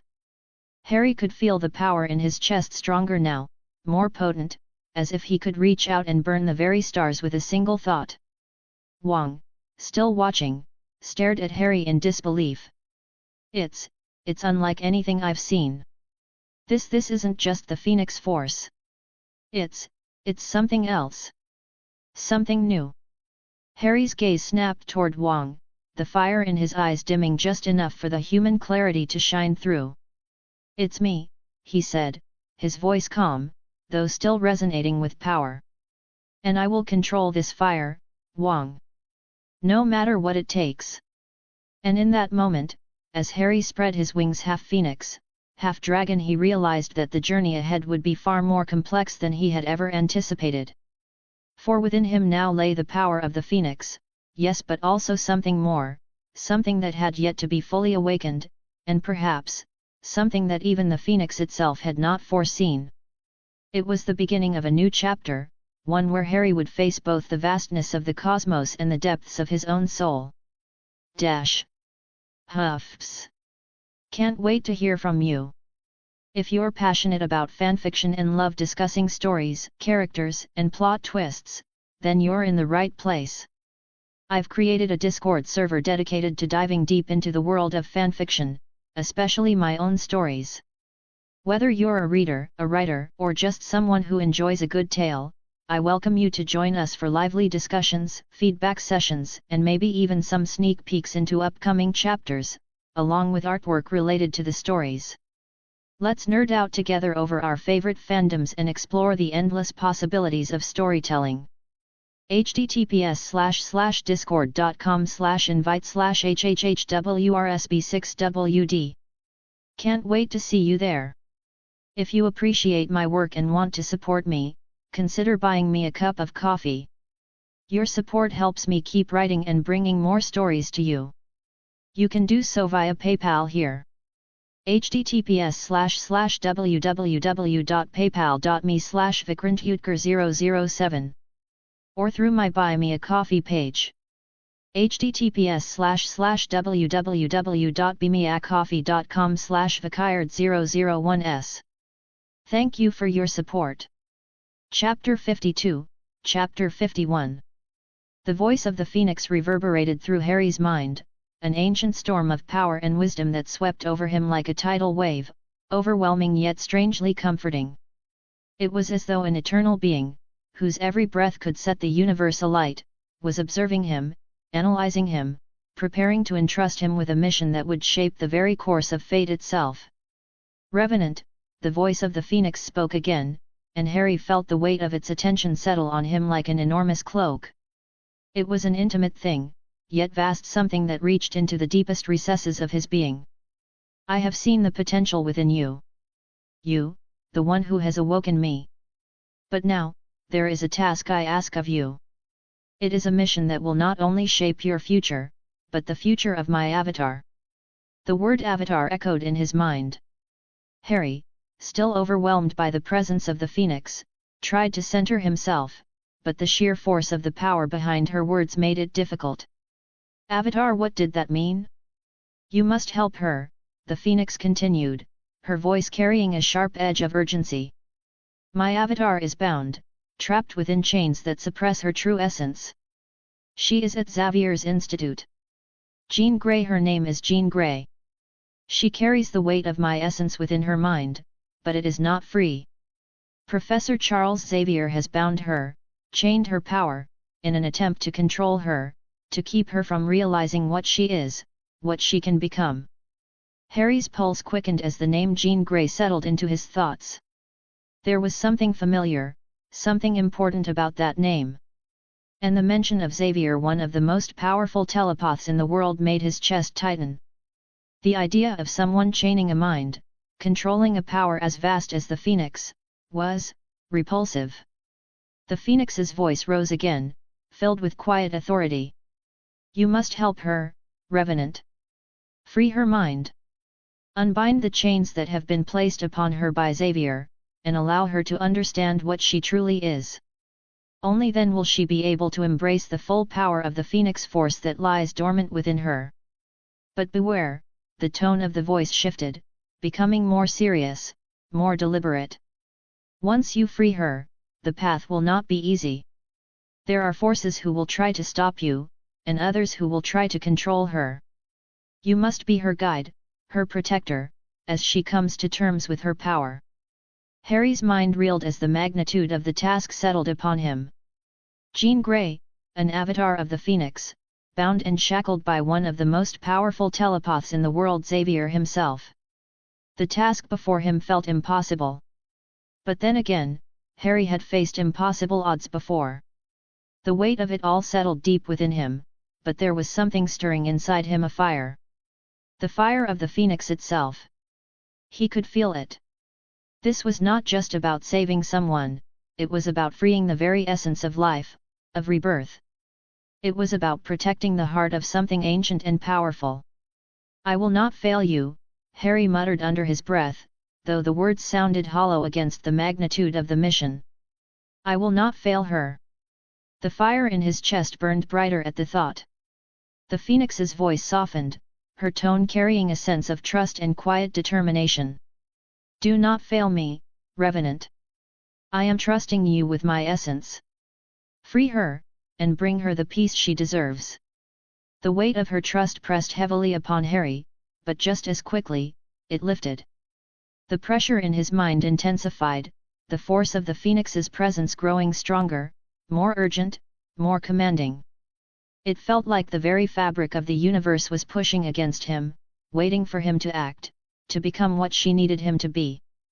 And then, without warning, the presence of the Phoenix was gone. The storm that had enveloped him so completely faded, leaving only silence in its wake. His mind was once again his own, but it had changed. He had changed. Harry's body jerked, a violent tremor running through him. The immense influx of energy, the transformation, the awakening of the Phoenix force within him, it had all taken its toll. His bones cracked, reshaping, muscles flexing and contracting, as his hybrid dragon Phoenix form began to shrink back into his human body. The transformation was excruciating, like being pulled apart and reassembled in the blink of an eye. He was weightless for a moment, suspended in the transition. His skin burned with the residual heat of the transformation as he felt the Phoenix's power retreat. And then, with an uncomfortable thud, he landed, back in his human form, but now feeling a strange vulnerability in his return. The air around him seemed cooler, and the sensation of being human again was disorienting. Wang, who had been standing at a respectful distance, blinked rapidly as his eyes darted to Harry. His usually calm demeanor cracked for a brief moment as his face flushed bright red. Well, then, Wang stammered, trying, and failing, to turn away. His eyes involuntarily flicked back to Harry before he quickly averted them again. This is not something one prepares for. Harry, now standing fully human again, realized the obvious. His clothes, shredded by the transformation, lay in tatters on the floor, leaving him completely exposed. The warmth of his new form still lingered, but now he felt the sudden cold air against his skin. Oh, for Merlin's sake, Harry muttered, his voice hoarse from the exertion of the transformation. He instinctively tried to shield himself with his hands, looking around for something, anything he could use to cover himself. Can I get some clothes, please? Wang, his cheeks crimson with embarrassment, turned his back to give Harry some privacy, though he hesitated. He wasn't sure whether to leave the room or just ignore the whole situation. He had seen many things in his life as the Sorcerer Supreme's right hand, but this was a new level of bizarre. Right, of course, Wang muttered, flustered, still unsure of how to respond. Just a moment, Potter. You're fine, I'm sure. Before Harry could speak again, dizziness overwhelmed him. The power surging through him, the transformation, the force of the phoenix itself had taken a toll that he hadn't expected. His knees buckled, and he collapsed forward, barely able to catch himself before his head hit the floor. Merlin, help me, Wang muttered under his breath. What have you gotten yourself into now, Potter? Wang quickly crossed the room and knelt beside Harry. He checked for signs of injury, broken bones, bruises, but found none. Still, the sheer exhaustion that radiated from Harry was palpable. Wang's brow furrowed as he gently lifted Harry's head, checking for any signs of distress. The task of freeing Jean Grey from Xavier's mental chains still hung over Harry, a mission bestowed upon him by the Phoenix herself. But for now, he was unconscious, caught between the power of the Phoenix and the physical limits of his human form. As Wang tried to make sense of what had just happened, the weight of the Phoenix's mission continued to settle deep within Harry. His body lay still, unconscious for now, but inside him, burning bright and eternal, the fire of the Phoenix waited. Ready. It would not be long before Harry would rise again, and when he did, his journey to Xavier's Institute would begin. Jean Grey would be freed, and with her, the full power of the Phoenix. The lab was a symphony of chaos, every screen alive with fluctuating data as Tony Stark's voice crackled over the comms, saturated with that signature mix of smugness and mischief. "All right, Jarvis, let's spice things up," Tony drawled. "What's the highest altitude a guy in a fancy plane has ever managed to hit?" Jarvis, ever the patient tutor, responded immediately. "The highest altitude achieved by a manned aircraft is 123,523 feet, accomplished by the State Route 71 Blackbird. The pilots." Yeah, we get it, history class," Tony interrupted, a smirk audible in his tone. "But here's the thing, if history taught us anything, it's that rules are made to be broken. So, how about we aim a little higher today?" Howard Stark's voice cut in, sharp and unmistakably paternal. "Tony, you absolute idiot. That suit isn't rated for anything near those altitudes. You'll freeze to death, lose power, and probably explode, not necessarily in that order." Tony scoffed, reclining slightly as his suit's thrusters roared to life. "Relax, Pops. This is why they pay me the big bucks. And let's face it, you'd do the exact same thing if you were in this suit." Howard's response was immediate and dripping with sarcasm. "If I were in that suit, I wouldn't have ignored every single safety protocol just to play astronaut, you reckless little." "Gentlemen," Lily Potter's voice interjected, crisp and laden with maternal concern. "While I love a good Stark family debate, Tony, this is neither the time nor the place. The magical components aren't designed for sub-zero temperatures, and if they destabilize..." "Magical schmagical," Tony quipped, climbing higher as the earth below shrank into a patchwork of greens and browns. "Science, guts, and a dash of charm, that's all it takes. Right, Jarvis?" Jarvis sighed, well, as much as an AI could sigh. "If by charm, sir, you mean reckless hubris, then yes, you are indeed well stocked." From a corner of the lab, Gideon Adler's smooth, velvety voice cut in, laced with sardonic amusement. "Ah, the Stark tradition of tempting fate. Shall we take bets on how many feet you'll fall before you realize this is a spectacularly bad idea?" Tony chuckled, the sound cocky and carefree. "Oh, Adler, you wound me. Where's the love? Where's the faith in my genius?" "Somewhere buried under my profound respect for gravity," Adler shot back, sipping from a cup of tea as though this were all an amusing sideshow. Meanwhile, the altitude meter on Tony's HUD climbed steadily. Jarvis's tone became more clipped. "Sir, we are approaching 100,000 feet. Atmospheric pressure is dropping rapidly. I must insist. Insist all you want, Jarvis. What's the fun in limits? Tony grinned, the suit's thrusters pushing harder. Come on, tell me the number. Where are we? 120,000 feet and climbing, sir. However, I must inform you that we just broke the record, didn't we? Tony interrupted, his grin stretching wider. Eat your heart out, Blackbird.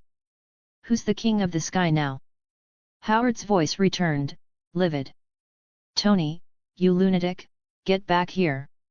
Do you even hear yourself?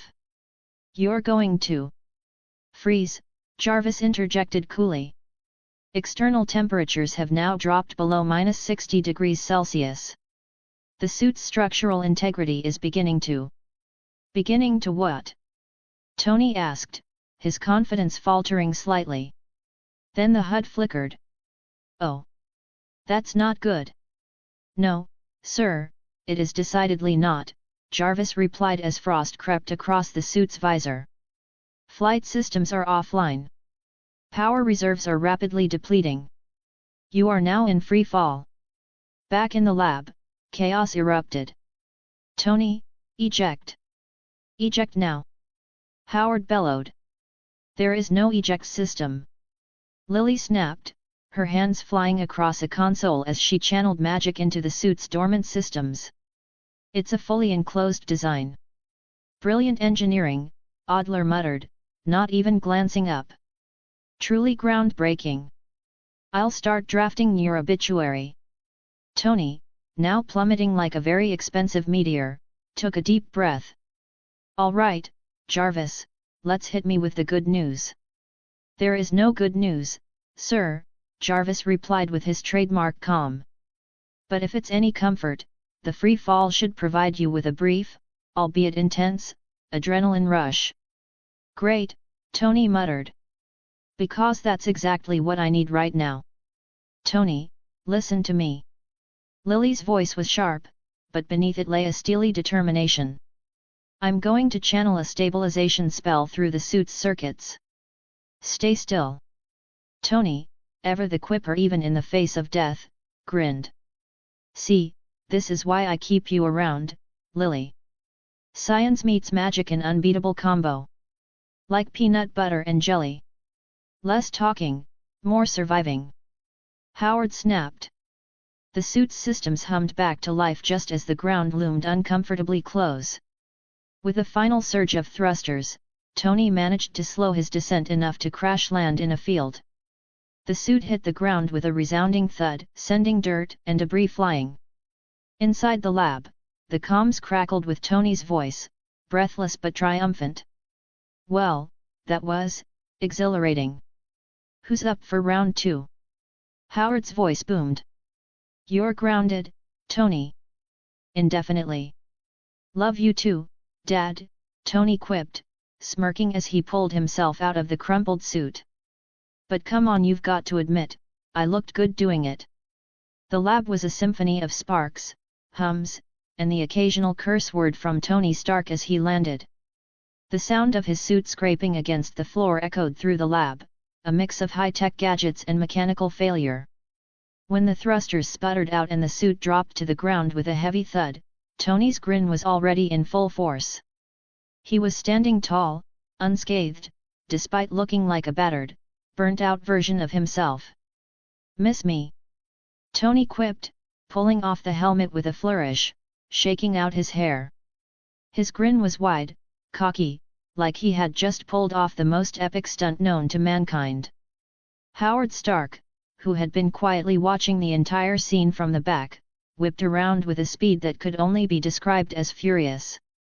His suit was impeccable, as always, though his arms were crossed so tightly it looked like he might rip the sleeves off in one swift motion. His face, ever so stoic, was now a thundercloud of rage. Miss you? Tony, I was just about to send a recovery team to scrape what was left of you off a mountainside. Howard's voice boomed, his hands flying to his hips as if holding himself back from marching straight up to Tony and smacking him upside the head. Tony cocked an eyebrow, undeterred. Pops, relax. It's not like I died. You're acting like this is the first time I've flown a suit to the edge of space. Not even close. You should be dead, Howard seethed, every word dripping with a level of exasperation only a father could muster. You flew into the stratosphere with zero backup. You know what happens when a system goes down up there? You freeze. You fall. You die. Tony waved a hand dismissively. Yeah, and everybody lived to tell the tale, didn't they? What's the fun in living if you're not pushing limits? From across the lab, a voice like smooth velvet interrupted, laced with sarcasm. Ah, the stark tradition of reckless genius.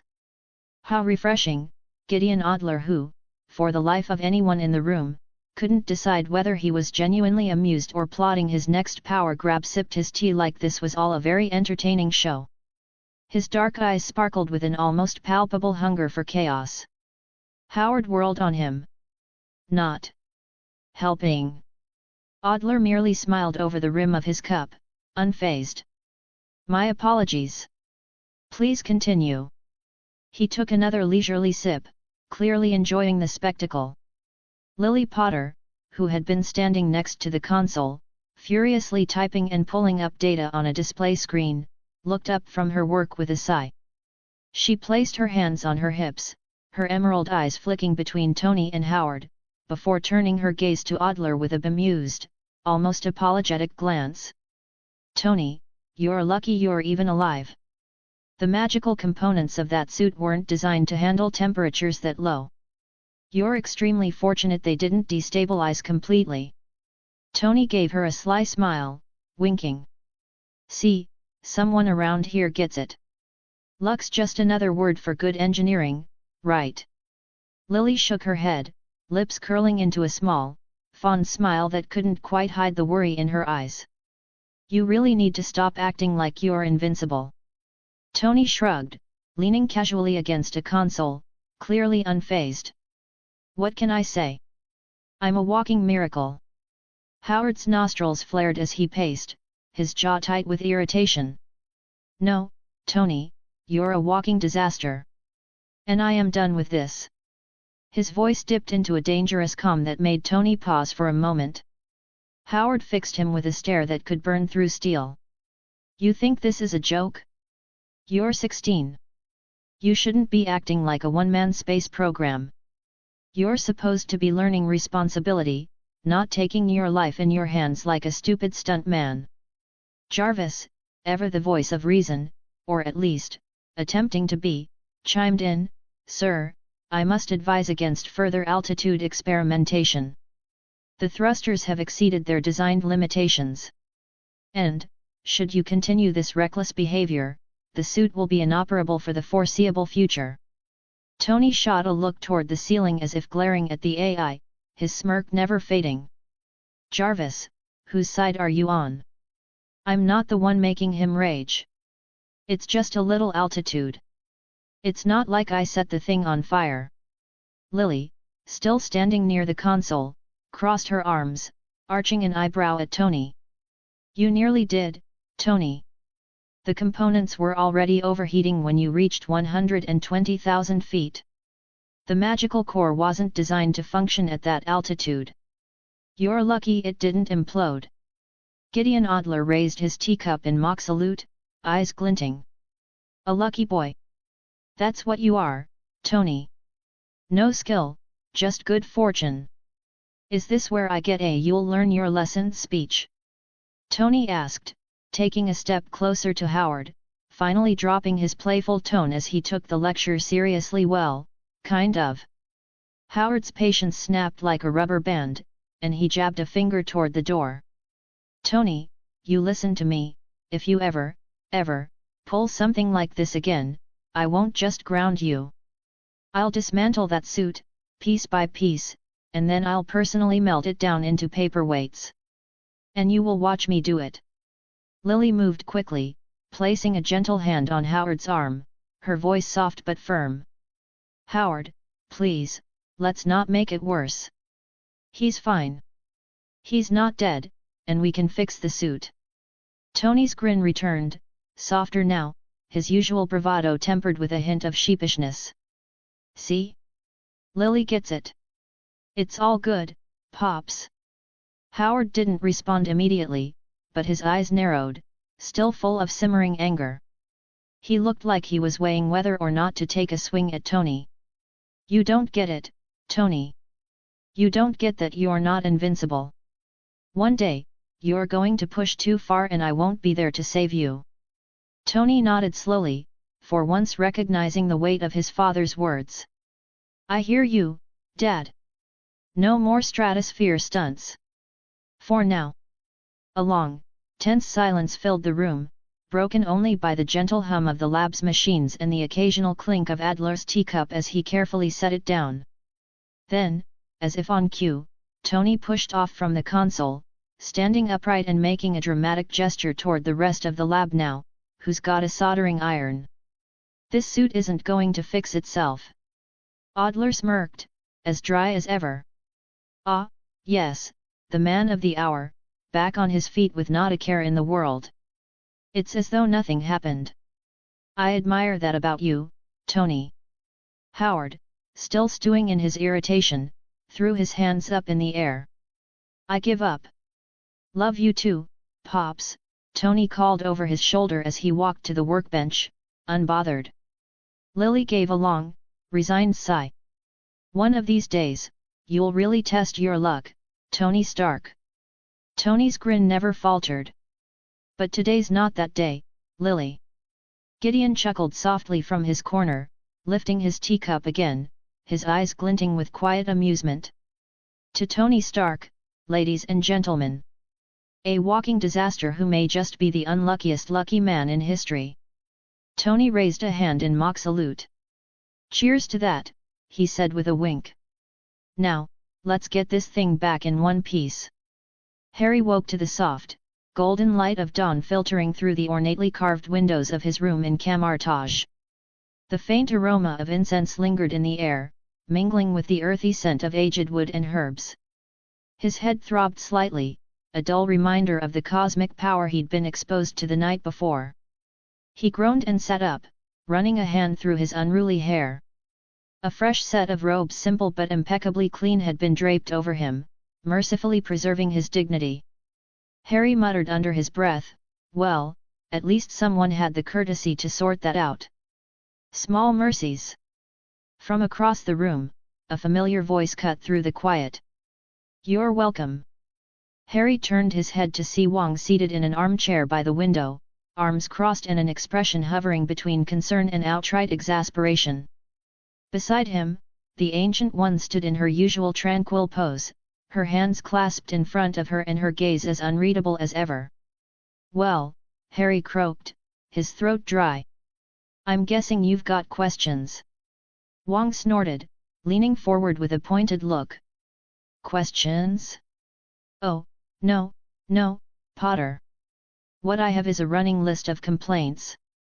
For starters, the next time you decide to spontaneously combust, could you not do it in the middle of a sacred space? And maybe, just maybe, avoid terrifying everyone by collapsing naked on the floor? Honestly, I'm still trying to figure out if we should fumigate the room. Harry winced, rubbing the back of his neck. Yeah, about that. Sorry? For the record, I wasn't exactly in control of the situation. Clearly, Wang deadpanned, gesturing at him like he was explaining something painfully obvious. Because nothing says in control quite like bursting into flames and turning into a giant cosmic dragon. The Ancient One's lips quirked in what might have been the faintest hint of amusement. Enough, Wang, she said, her voice calm but firm. Harry has been through a great deal. Let him speak. Harry exhaled, feeling the weight of the Phoenix's words pressing on his chest again. It wasn't just flames and wings, he began, his voice quieter now. It was the Phoenix Force. I connected with it, I think. Or it connected with me. I don't know, it's hard to explain. It's like it tore me apart and then stitched me back together, but different. The Ancient One stepped closer, her gaze sharp and assessing. The Phoenix Force, she repeated, her tone both curious and cautious. A primordial entity of rebirth and destruction. Few encounter it and live to tell the tale. But you, Harry, you did more than that. You bonded with it. Bonded feels generous, Harry said dryly. It felt more like being swallowed whole and spat back out with a cosmic to-do list. And what task has it given you? She asked, her expression unchanging, though Harry sensed the weight behind her question. Harry hesitated, the name lingering on his tongue before he finally spoke. Jean Grey. The Phoenix said she's her current avatar. However, her powers are bound suppressed by Xavier. It wants me to free her, help her, embrace her power. Wang's eyebrows shot up. Xavier? As in Charles Xavier? One of the most powerful telepaths on the planet? That Xavier? Yup, Harry said, running a hand down his face. Apparently, he's been keeping Jean's powers under lock and key. The Phoenix wasn't exactly thrilled about that. The Ancient One tilted her head slightly, her gaze unfaltering.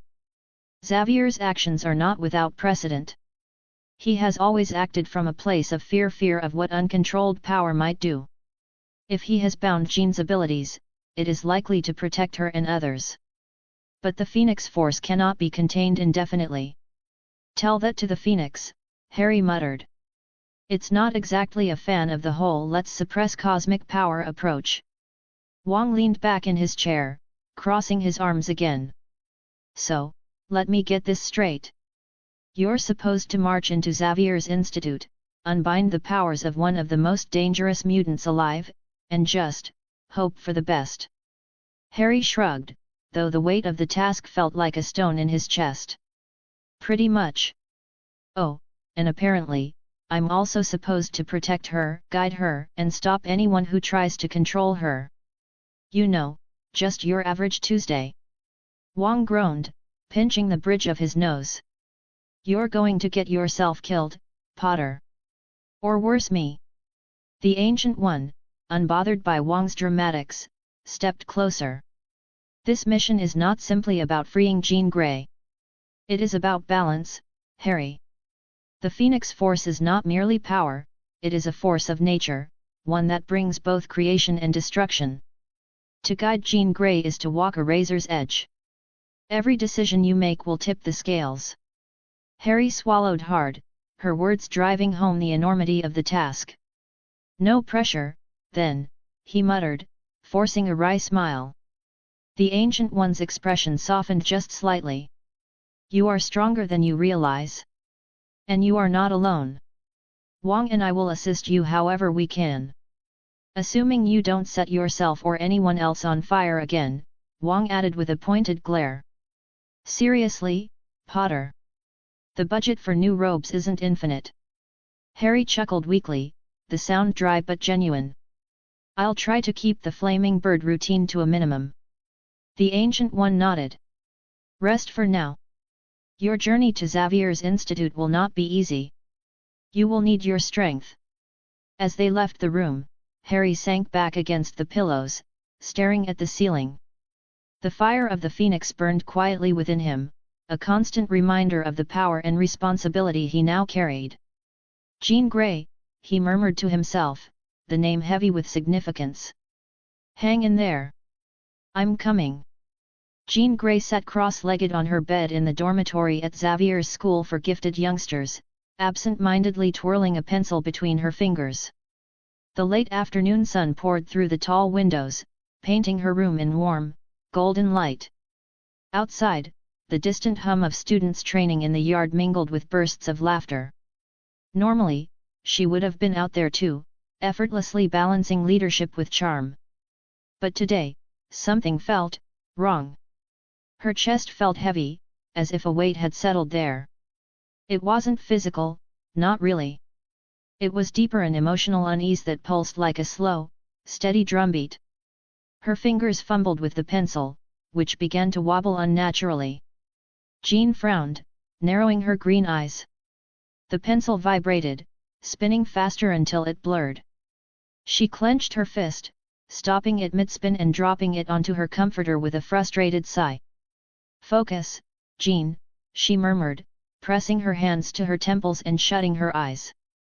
She inhaled deeply, calling on the techniques Professor Xavier had drilled into her. "Breathe in, breathe out. Calm your mind." But the chaos within her refused to be stilled. Instead, it grew. Her breath hitched as unfamiliar memories or visions flashed across her mind. Fire. Blazing wings. A voice, ancient and powerful, resonated within her, both alien and oddly familiar. "Rise." Her eyes snapped open. The pencil rolled off the bed and clattered to the floor. Jean glanced around nervously, her heartbeat pounding in her ears. The dorm was empty. No one had seen, whatever that was. "Jean." The sudden voice nearly made her jump out of her skin. Kitty Pryde's head phased through the door, followed by the rest of her. She looked up from her phone, oblivious to Jean's startled expression. "You skipped dinner? Dude, are you okay?" Jean pressed a hand to her chest, trying to steady her breathing. "Kitty. For the love of, can you not do that?" Kitty raised her hands in mock surrender. "Sorry. Didn't realize I'd walk into Drama Central." "What's the big deal?" Jean shot her a look, but Kitty just smirked and flopped onto her bed, lying on her stomach with her chin propped on her hands. "Okay, spill. You've been all moody and weird lately. I mean, weirder than normal." "I'm fine," Jean said quickly, brushing her hair behind her ear. "Just tired. Logan's training sessions aren't exactly relaxing, you know." Hello? I was there too, remember? And I'm not the one looking like I just saw the boogeyman." Kitty wrinkled her nose. "Seriously, Jean, if something's up, maybe talk to the professor. He's good at the whole mind meld thing." The mention of Xavier sent a flicker of unease through Jean. She waved a hand dismissively. "It's nothing, Kitty. Probably just stress or... I don't know, maybe I ate something weird." Kitty rolled her eyes. "Yeah, sure. Weird mutant hormones or whatever. I'll stop bugging you. For now." She sat up, grinning. "But if you go full carry and start levitating stuff, warn me first, okay?" Jean couldn't help but smile despite herself. "You're impossible. And you're predictable," Kitty shot back, sticking out her tongue as she phased through the wall to leave. As the room fell quiet again, Jean's forced smile faded. She sat cross-legged on her bed, her gaze fixed on the small candle burning on her nightstand. Its tiny flame flickered, dancing in the air. She reached out, not with her hand but with her mind. Something deep inside her stirred, rising to meet the flickering light like a moth drawn to fire. The flame swayed, growing brighter, taller, hotter until it flared unnaturally high and vanished with a sharp pop. Jean flinched, jerking her hand back as though she'd been burned. The room plunged into shadow, lit only by the soft glow of the moon outside. Her breathing was uneven, her heart racing. "What's happening to me?" she whispered, her voice barely audible over the blood rushing in her ears. But there was no answer. Only silence, and the faint, undeniable sense that something within her had awakened and it was just getting started. Huffs. "Can't wait to hear from you. If you're passionate about fanfiction and love discussing stories, characters, and plot twists, then you're in the right place. I've created a Discord server dedicated to diving deep into the world of fanfiction, especially my own stories. Whether you're a reader, a writer, or just someone who enjoys a good tale, I welcome you to join us for lively discussions, feedback sessions, and maybe even some sneak peeks into upcoming chapters, along with artwork related to the stories. Let's nerd out together over our favorite fandoms and explore the endless possibilities of storytelling. https://discord.com/invite/hhhwrsb6wd. Can't wait to see you there. If you appreciate my work and want to support me, consider buying me a cup of coffee. Your support helps me keep writing and bringing more stories to you. You can do so via PayPal here. https://www.paypal.me/vikrantutker007 or through my Buy Me a Coffee page. https://www.bmeacoffee.com/vikird001s. Thank you for your support.